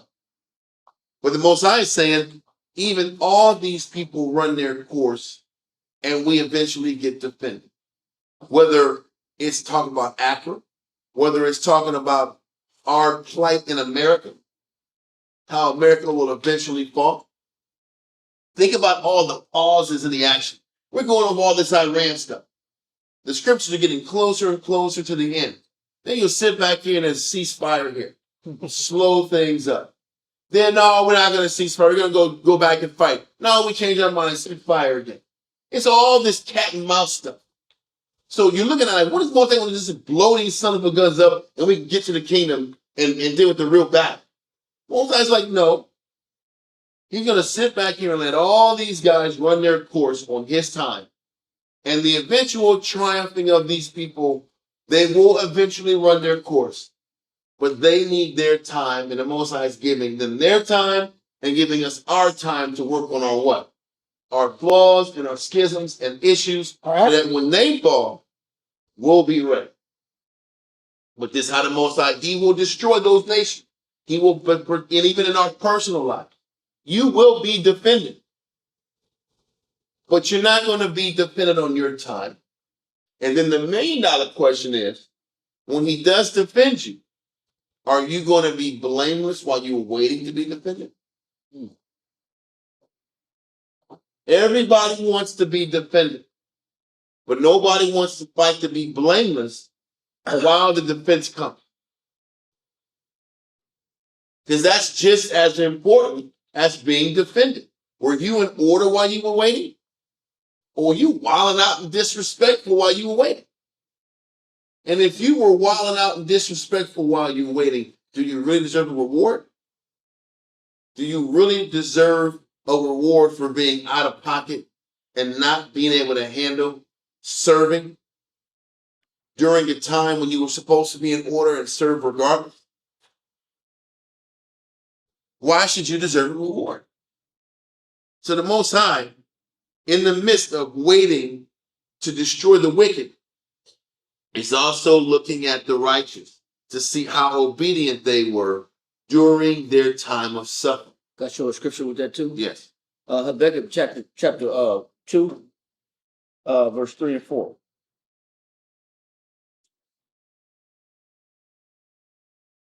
Because that's important, is knowing how to wait. John. Because we get impatient in waiting, and we start to be like everybody else. Yeah, like the nation. Like the nation, and we start getting influenced like the nation. It's going to be right before Haggai, after Nahum. God.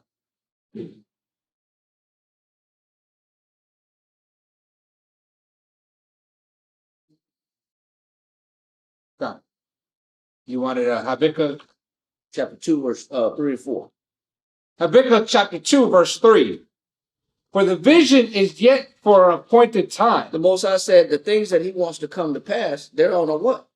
Appointed time. It ain't on our time.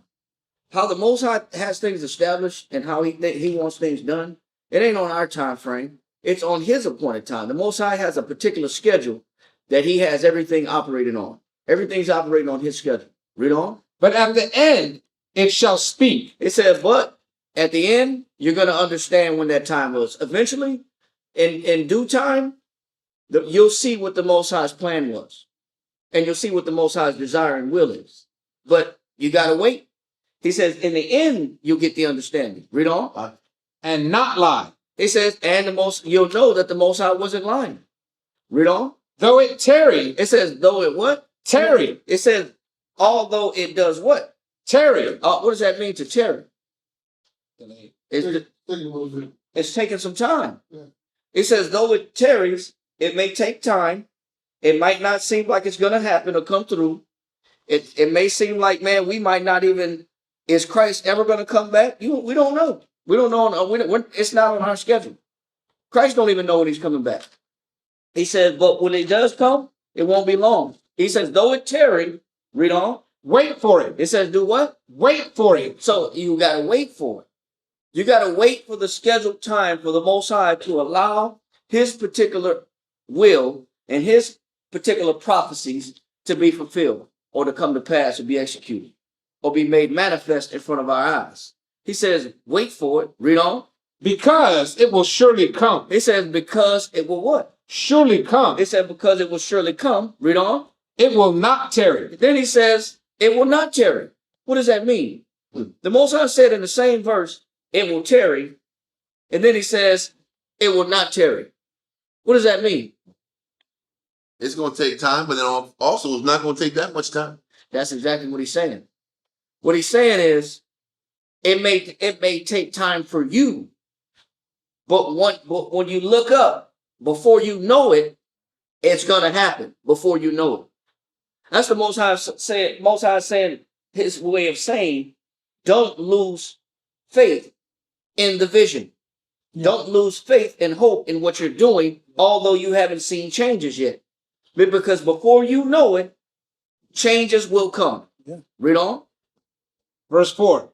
Behold, his soul which is lifted up is not Right. upright in him. That means that the Most High is checking out the spirits that's in charge. All the spirits that are in charge, he's like in Accra, he said their soul ain't upright. All these spirits in America that's leading America and got us in foreign wars, their soul ain't upright in them. Mm-hmm. Read on. But the just shall live by his faith. He said, but the just shall live by what? His faith. So that the faith is, while the wicked is in power, exercising whatever they want, the Most High, we're going to wait on the Most High to pull them down and to remove them out of the way.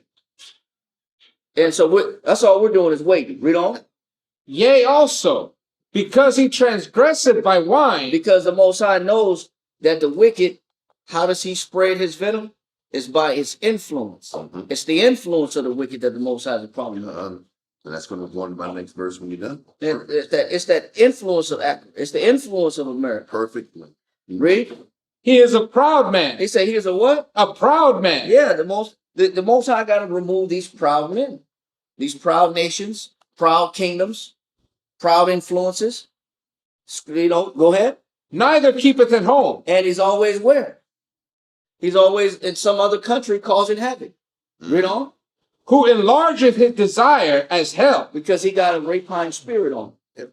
It's about greed and expansion. It's about colonialism or settlerism. Yeah. It's about Colonialism. It's the same thing. I'm expanding our borders. Read on. And is as death. And his men operate as what? Dead. That's why hospitals get blown up. Economies collapse. Schools get blown up. Yeah. Universities get blown up. Yeah. Women's schools get blown up. Yeah. Everybody UN peacekeepers get blown up. News reporters get blown up. People have to manually use energy in Cuba because they strip the people of all their energy. And they're going to invade Cuba because they just don't want to sit back and give them a deal. It's crazy. Yeah. So, but the Most High said the just shall live by faith, and we just gotta wait for the vision. Yeah. And wait for the redemption. Yeah. Let that go and go to Ecclesiastes in the Bible, 10 and 8. It still deals with why the Most High is recognizing that the triumphing of the wicked has to go, and what Accra represented to Israel. That citadel represented something very evil in the nation, which is why the Most High, he let it run 26 years, but he had to destroy it. Ecclesiastes in the Bible, 10 and 8. God. Ecclesiastes chapter 10 and verse 8.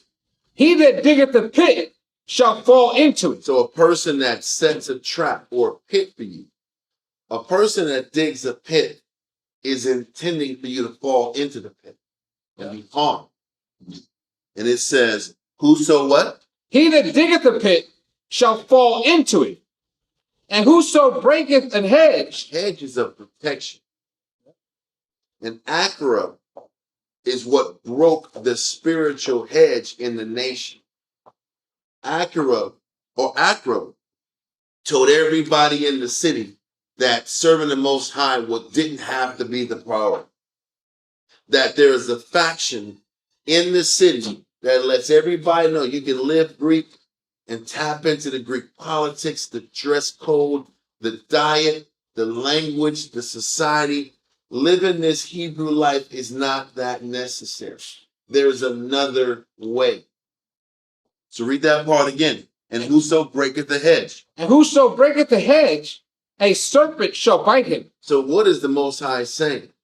Anybody that breaks that spiritual protection in a household, a family, in a camp, the Most High is going to destroy that person who tries to sit back here and push a weaker element in the body.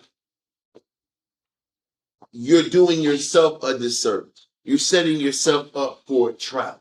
Just like a person who tries to dig a ditch for somebody to come to fall, the person who digs the ditch is going to get stuck. the same ditch. He's saying the same thing about Accra. Accra was that hedge breaker, because the hedge was the law and the temple, and everybody was unified in that. But when they sat back here and allowed that citadel to be towering taller than the temple, then all of a sudden, maybe we don't have to do this temple. Maybe we can tap into this Greek one. And remember when it was Menelaus in power, they were beating people up that would walk into the temple. I remember. They were literally intimidating people who wanted to serve the Most High. So Accra, that citadel, was always that entity in the city that diverted people from pleasing the Heavenly Father. And even though for 26 years, it was the staple there, the Most High eventually allowed it to be destroyed, because he's not going to let our people suffer or be in a situation where the hedges aren't secured for long. You know, it just shows you also that, based on what you're saying, is that one of the most wickedest things on earth that's available to us is options. Yes. Because yes, options is weaker options is what Accra represented. I didn't have to go to the temple. I can go to this place that's actually higher than the temple. And that was the same thing that Satan told Eve when he says, "Thou shalt not die." But he said, "But thou shalt become wise, knowing both good and evil." There's an option. She knew right from wrong, or she actually only knew right. But he just gave her an option. He gave an alternative. I know. And that's one of the most wickedest things that the Most High is trying to fight. To push a weaker level of effort, a weaker way. I know. A weaker level of sacrifice, you could still be taken care of. It doesn't have to be that way. It doesn't have to be that way. I know. That's one of the most wickedest things on earth. It's divisive. The divisive and that destroys souls. Now, is somebody telling you you don't have to serve the Most High in the way. You don't have to push that button. You don't have to push that button. When everybody else is pushing them. Yeah. That's evil. When the way to please the Most High is already established. Read Psalms 80 and 12. It goes into that too.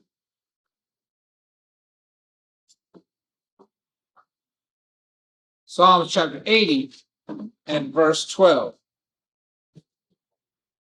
Why hast thou then broken down her hedges? Listen, Read verse 1. Psalms chapter 80 and verse 1.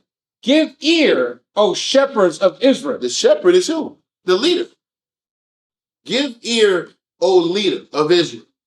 Read verse 12. Verse 12. Why hast thou then broken down her hedges, so that all they which pass by the way do pluck her? And that's the point. The leader is supposed to maintain the hedges, the protection, the spiritual protection.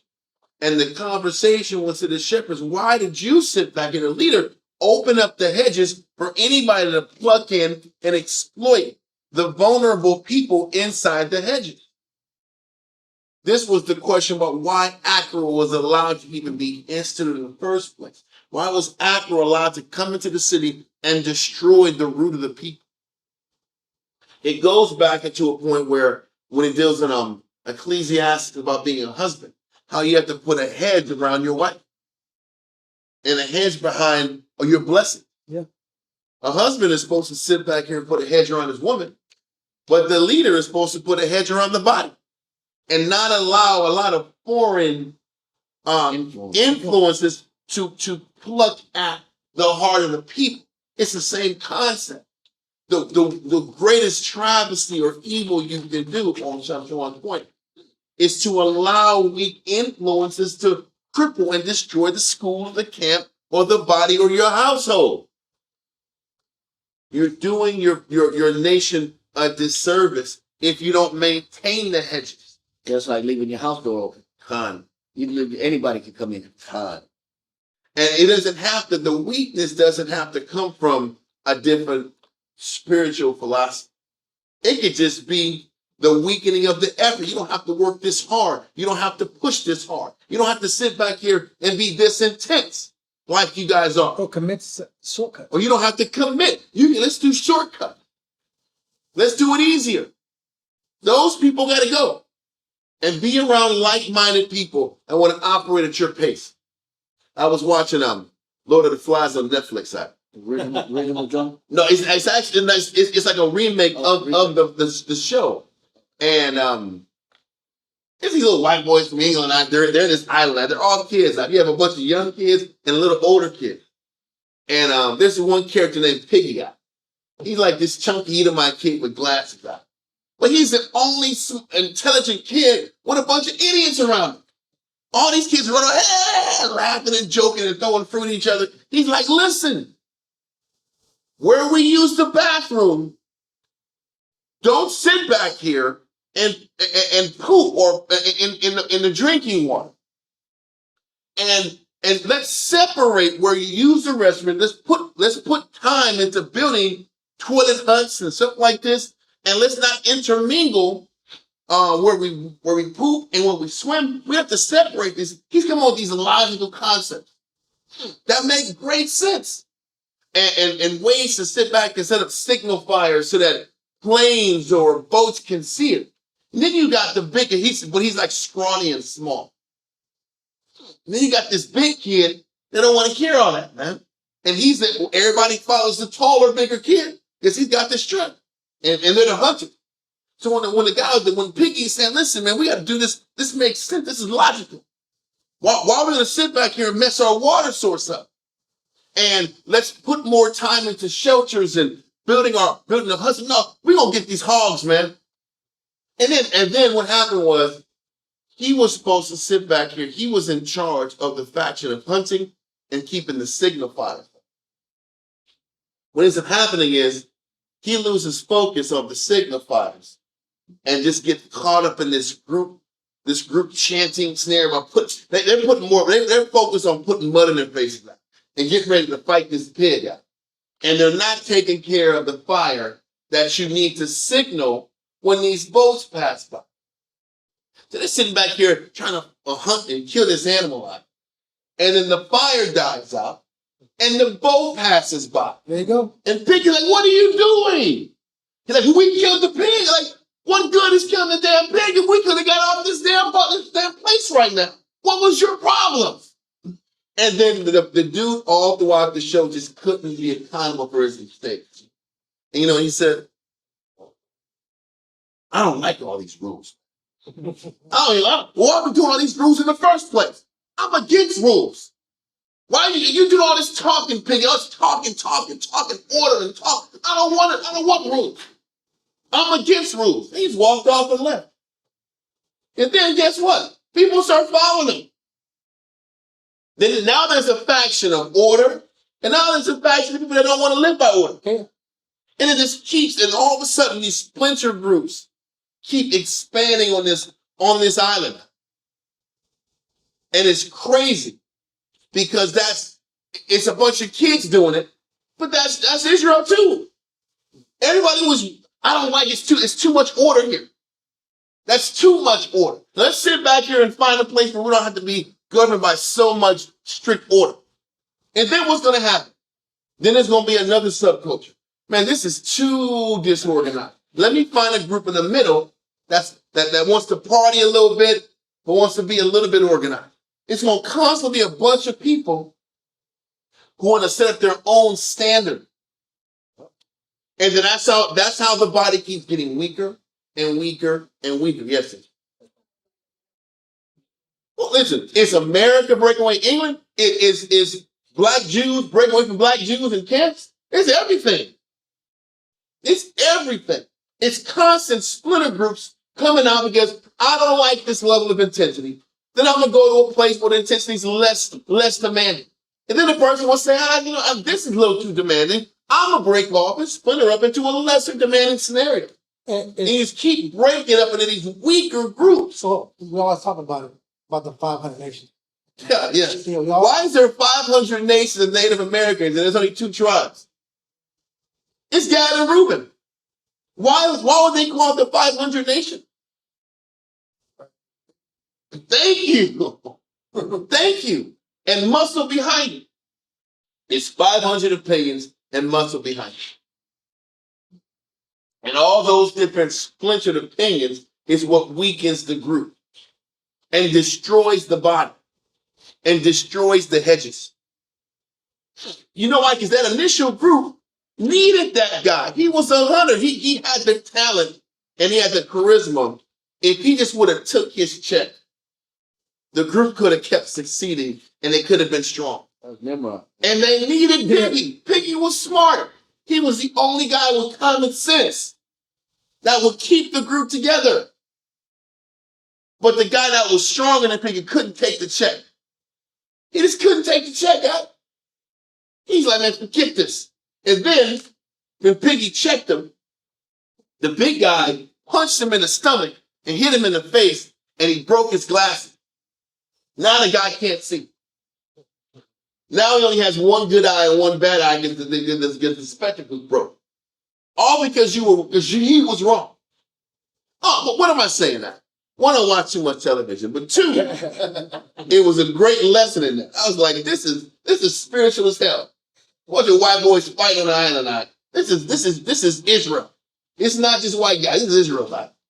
Fighting over opinion, not wanting to take correction, and wanting to just go to the easier path, an easier position, but not accepting the hedge. Not accepting the hedge that works for the entire body. And always wanting to break the hedge and weaken the core.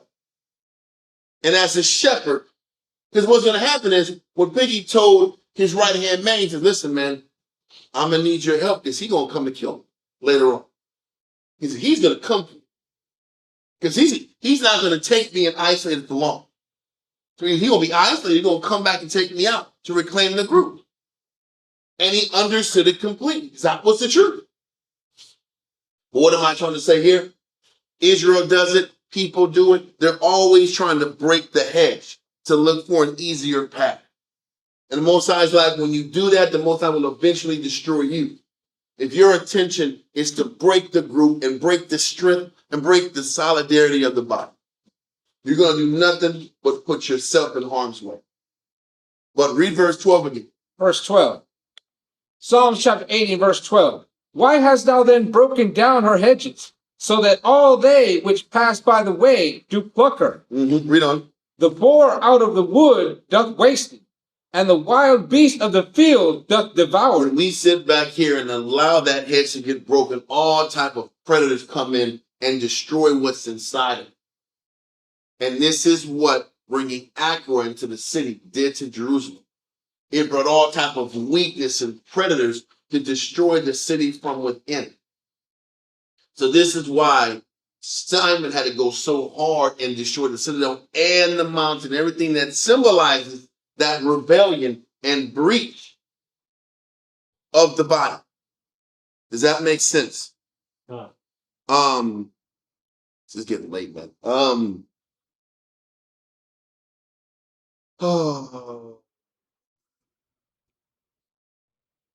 Let's do this. Well, you know, I'm trying to find out how much we're gonna go into this. I just want to make a point on the point you made. Go back to Habakkuk chapter 2 and read verse 15. Because I like what you're saying about the hedge being broken. Why would somebody weaken the protection that keeps the people sound, that keeps the spirit strong? Why would somebody choose to try to break up that solidarity that exists within a body or a camp? Read that Habakkuk chapter 2, verse 15. Habakkuk chapter 2 and verse 15. Habakkuk. Yeah. You had it earlier. God. Habakkuk chapter 2 and verse 15. Woe unto him that giveth his neighbor drink. What does that drink represent? Influence. Influence. Why would I want to give my neighbor a weaker influence? Why would I want to do that to my neighbor? Yeah. Why would I want to break down what makes him strong and intoxicate him and dilute him of strength? Read. That puttest thy bottle to him. That I give my bottle to my neighbor. Why am I giving my bottle to my neighbor? Why would I do that? Read. And makest him drunken also. And why would I want to make him influence with the weaker influence? Read on. That thou mayest look on their nakedness. So that I could do what? Look on their nakedness. Why would I want to give my neighbor something that weakens him? I want to think weakness. So I can exploit. I can exploit. See, you can't exploit strength, but you can exploit what? Weakness. Weakness. This is why the government sponsored crack. Mm-hmm. Crack was not a American-made thing. That was a government-sponsored attack on inner city communities, Black and Hispanic communities. That was homemade by the government. That recipe was homemade and cooked up by the government. So why would they do that? Why would you give that to inner city communities? Because prior to that, divorce was low, crime was low, men and women marriages were stuck together, education rates were higher, and then you had home buying in the inner city at an all-time high. You know, then why would you bring in gangs? Why would you pump movies that they wouldn't play in China? Why would you put movies out that they wouldn't play in Japan? Yeah. Why would you promote these things to your own people? Because you can do what to them once they're weakened? Take them on. You can exploit them. That's propaganda. That's what propaganda does. If I can influence you with a weaker influence, then I can exploit you. So if I can tell you that you don't have to serve the Lord a certain way. But what I'm not telling you is you're not letting me take advantage of you anymore. Because see, once you serve the Lord, it said, once you know the truth shall make you what? Free. Free from what? Free from exploitation. Yeah. See, now I'm not a puppet to anybody. Once we got the truth, we're nobody's puppet. The Arab man can't sell me crack pipes at the gas station. Yeah. The Indian man can't sell me liquor at the liquor stores. I'm not buying the government's crack no more. I'm not exporting. Or the prescription pills that come from the psychological prescription pills for depression and psychological issues. Right. Oxycontin and all sorts of kind of dealing with mental situation. I'm not part of it. I don't have to go to the pain clinic. Yeah. And use that remedy that these options that I'm being given. Yeah. Because it's about exploitation. You can't exploit strength. But what you can exploit is weakness and ignorance. And you could push fear. You could push a weak influence, weak alternatives, and distractions. And what do? You break the hedge. And that by breaking the hedge is how you exploit the people. And that's how fake pastors can come in and set up church. Mm-hmm. and they give you song and dance, but they ain't giving you no knowledge. But they'll take your money though. They'll tell you all the laws are done away with. You can eat what you want to eat. You can do what you want to do. Oh, but the law of tithing. No, yeah, follow that. Whoa, wait a minute. That law of tithing, you got to pay your tithe. But isn't that a law? But they'll tell you all the other ones are done away with. They don't benefit. Why would they still institute that one? Mm-hmm. Why are they not saying that one ain't done away with? Because you can't get your palms greased unless you're tithing. So when people get the truth, you can't exploit them anymore. And that's what the Most High gives us. He gives us the truth. And this is why that removing that Accra is so important, because you remove the elements of exploitation from the people. And that's what made Simon strong right there. Con. With that, go to Ezekiel 22 and 30. We're getting to the end. That's one of we're so close to the end. I don't want to like start on a whole new class off of this, but give me Ezekiel 22 and 30. Ezekiel chapter 22 and verse 30. This is what the Most High is looking for in a leader, in a man of the Lord. Read on. Ezekiel chapter 22 and verse 30. And I sought for a man among them that should make up the hedge. Listen, we're supposed to make up the hedge that's been destroyed. What does that mean? We have to sit back and reset up the standard for how things are supposed to be done in Christ. Christ is looking for a man that will make up the hedge. Read on. And stand in the gap before me for the land. That's the point. This is what leadership is about. Has to make up the hedge and stand in those gaps, into those gaps, or what? Fill and protect it. And this is why in the other chapters in Psalms, why are we breaking the gap? Why are we breaking the hedges?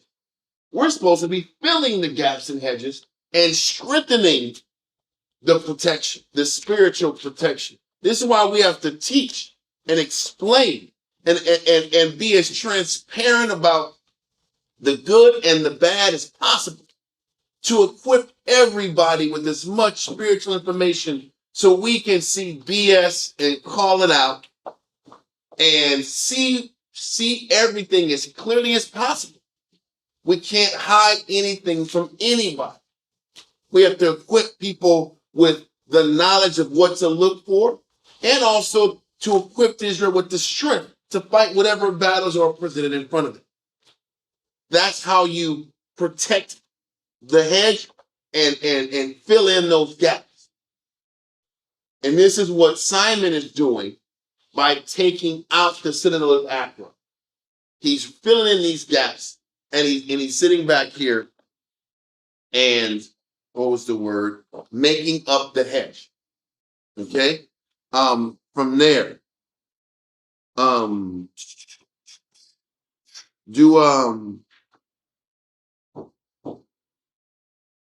Ecclesiasticus in the Apocrypha, chapter 49.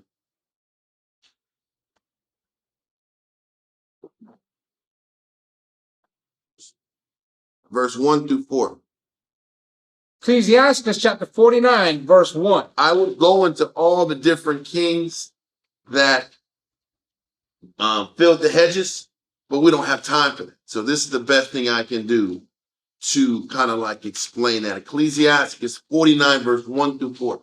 Ecclesiasticus chapter 49, verse 1. The remembrance of Josiah is like the composition of the perfume that is made by the art of the apothecary. It is sweet as honey in all mouths, and as music at a banquet of wine. So what he's saying is when the Most High is discussing Josiah, King Josiah, he says it's beautiful, and the idea of his works pleased the Most High completely.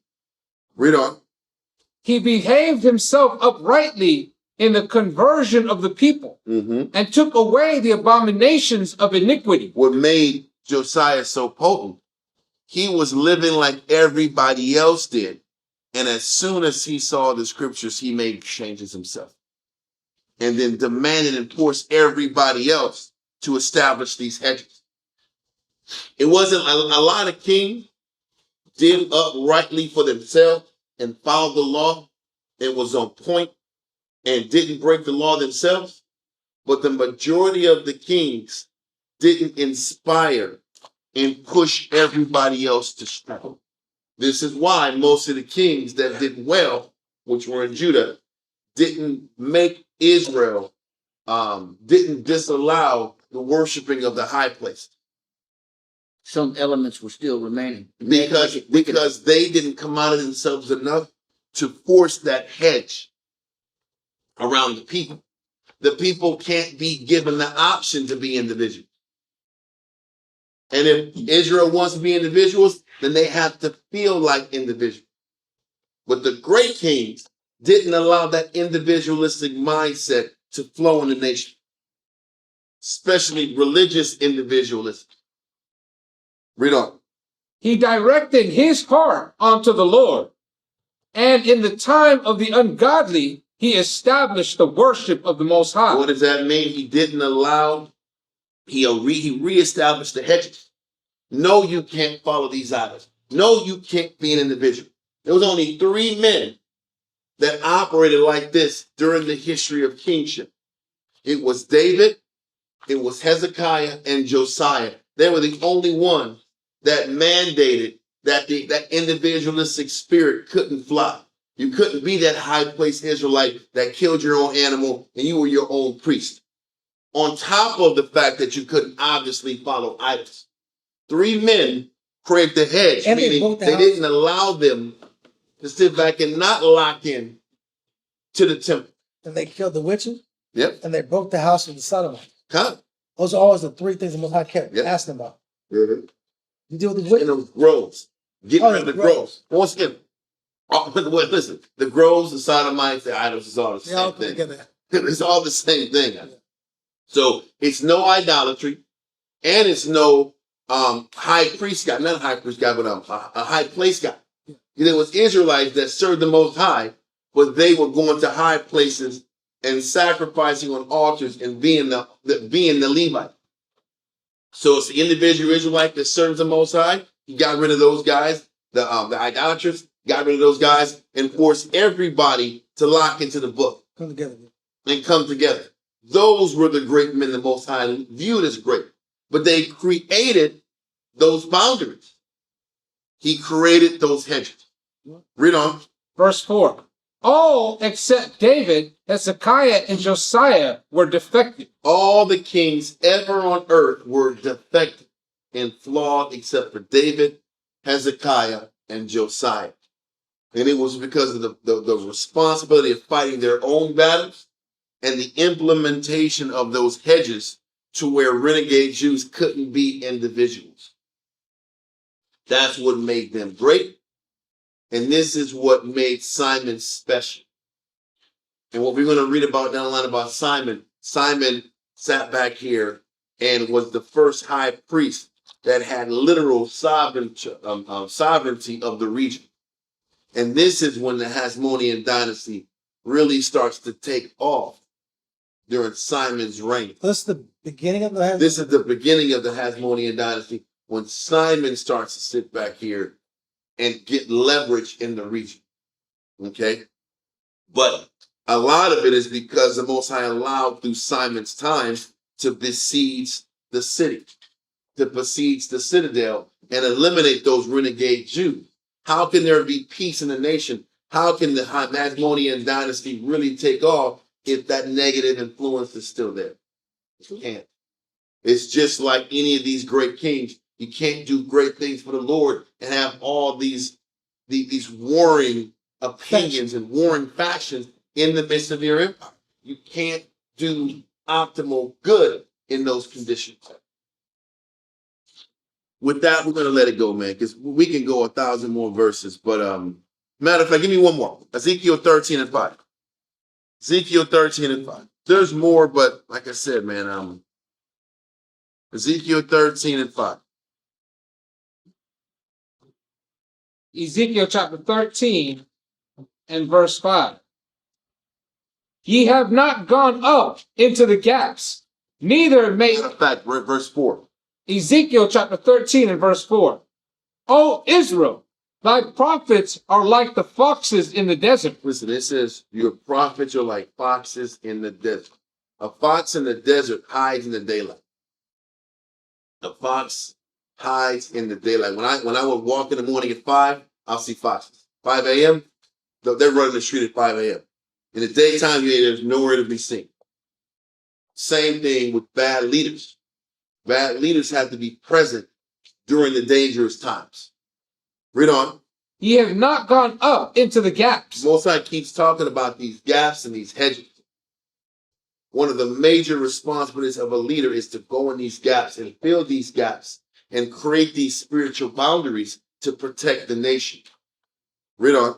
Neither made up the hedge for the house of Israel. So he says, neither does a bad leader make up that hedge, that spiritual protection. Read on. For the house of Israel to stand in the battle in the day of the Lord. This is what Simon did. He created those hedges and protection to withstand Israel in the battle of the day of the Lord.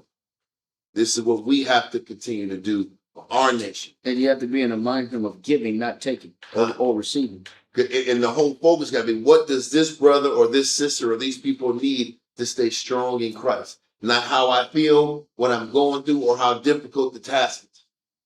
Like you said, there's more to it, but this was the spirit that Simon was in, and this is why the Most High blessed him. Are there any questions? With that, we're going to send our prayers of Imagine upon Yah, Yerushalayim. Stand and face Jerusalem.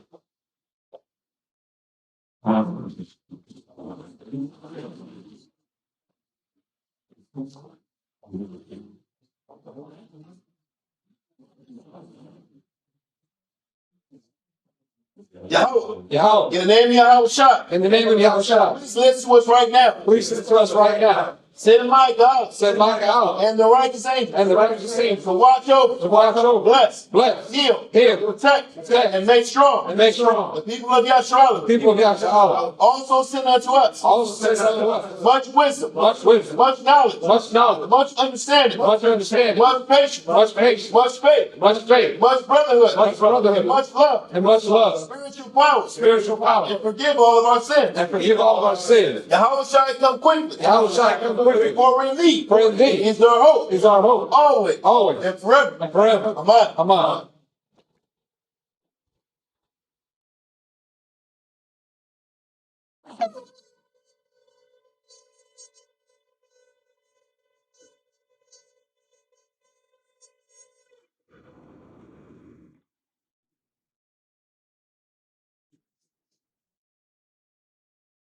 Brother Yahweh Hashem Yahshai. Rakaya Bashem Yahushua. Hallelujah. Hallelujah. Let them know. Let them know. Let our rock. Hallelujah. Blessed are you, Yahweh, in the name of Yahushua that gives to us the law.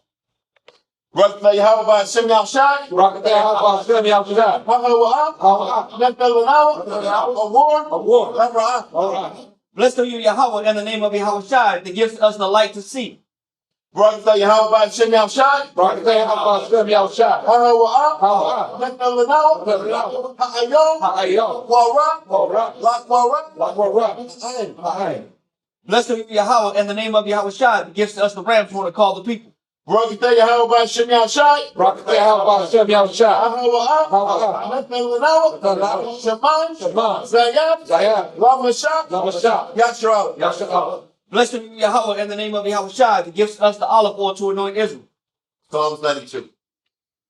It is a good thing to give thanks unto the Lord It is a good thing to give thanks unto the Lord and to sing praise unto thy name. and to sing praise unto thy name. O Yahweh, O Yahweh, to show forth thy loving kindness in the morning to show forth thy loving kindness in the morning and thy faithfulness every night. and thy faithfulness every night. Upon the instrument of 10 strings Upon the instrument of 10 strings and upon the psaltery, and upon the psalm, upon the harp upon the harp with the solemn sound. with the psalm sound. For thou Yahweh Thou Yahweh hast made me glad through thy work. hast made me glad through thy works. I will triumph I will triumph in the works of thy in hands. the works of thy hands. O Yahweh, O Yahweh, how great are thy works, how great are thy works, and thy thoughts are very deep. and thy thoughts are very deep. A brutish man knoweth not, And prudent man knoweth not, neither doth the fool understand it. neither does the fool understand it. When the wicked springeth the grass, When the wicked springeth the grass, and when all the works of iniquity do flourish, and all the workers of iniquity do flourish, it is that they shall be destroyed forever. it is that they shall be destroyed forever. But thou, Yahweh, But thou, Yahweh, art most high forevermore. art most high forevermore. For lo, thy enemies. For lo, thy enemies. O Jehovah. O Yahweh. For lo, thy enemies. For lo, thy enemies. Shall perish. Shall perish. All the works of iniquity. All the workers of iniquity Shall be scattered. shall be scattered. But my horn shalt thou exalt. But my horn shall thou exalt. Like the horn of a unicorn. Like the horn of a unicorn. I shall be anointed with fresh oil. I shall be anointed with fresh oil. My eye also shall see. My eye also shall see. My desire. My desire. Of my enemies. Of my enemies. And my ears shall hear. And my ears shall hear. My desire. My desire. Of the wicked. Of the wicked. That rise up against me. Rise up against me. The righteous shall flourish like the palm tree. The righteous shall flourish like a palm tree. He shall grow like a cedar in Lebanon. He shall grow like a cedar in Lebanon. Those that be planted in the house of the Lord Those that be planted in the house of the Lord shall flourish in the courts of the power. shall flourish in the courts of God. They shall still bring forth fruit in old age. They shall still bring forth fruit in old age. They shall be fat and flourish, They shall be fat and flourish. to show that the Lord is upright. Show that the Lord is upright. Here's my rock. He is my rock. There is no unrighteousness in him. And there is no unrighteousness in him. By some. By Shem. By some Yahshua. By Shem Yahshua. Psalms 133. Shayar. Shayar. Hama Iowa. Iowa. Laduwa. Ladua. Mana. Mana. Ma. Sawa. Sawa. Wama. Wama. Naayam. Naayam. Shabbat. Shabbat. Akim. Akim. Gam. Gam. Yakar. Yakar. Hashaman. Hashaman. Hatawa. Hatawa. Ayam. Ayam. Hara'ash. Harash. Yerah. Yerah. Ayam. Ayam. Hasaquan. Hasaquan. Saquan. Saquan. Aharon. Aharon. Sayarah. Sayarah. Ayam. Ayam. Payat. Yeah. Manawakiwa. Manawakiwa. Katal. Katal. Karamwan. Karamwan. Sayarah. Sayarah. Ayam. Ayam. Aroria. Aroria. Zion. Zion. Ayat. Hayam. Sham. Sham. Hasawa. Hazawa. Yahweh. Yahweh. Habaraka. Habaraka. Hayayim. Hayayim. I. Allah. Allah. By Shem Yahshua. By Shem Yahshua. Psalms 133 in English.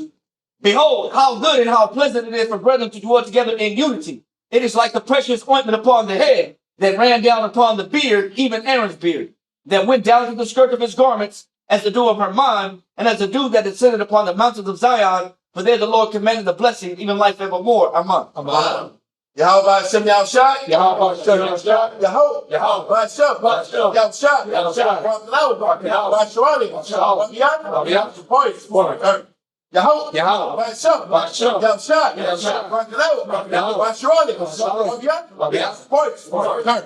Yahweh. Yahweh. By Shem. By Shem. Yahshua. Yahshua. Rabbanahu. Rabbanahu. By Shawali. Rabbiat. Rabbiat. Poise. Poise. Yahweh. Yahweh. By Shem. By Shem. Yahshua. Yahshua. Rabbanahu. Rabbanahu. By Shawali. Rabbanahu. Rabbiat. Rabbiat. Poise. Poise. Rocket Yahweh. Rocket Yahweh. Rocket Yahshua. Rocket Yahshua. Rocket Yahweh. Rocket Yahweh. Rocket Yahshua. Rocket Yahshua. All knowledge. All knowledge. All wisdom. All wisdom. All understanding. All understanding. All mercy. All mercy. All patience. All patience. All love. All love. All long suffering. All long-suffering. All power. All power. From Yahweh. From Yahweh. All power. All power. From Yahweh. From Yahweh. All power. All power. From Yahweh. From Yahweh. By Shem. By Shem. Yahshua. Yahshua. Water. The water. God. God. Mother. Love.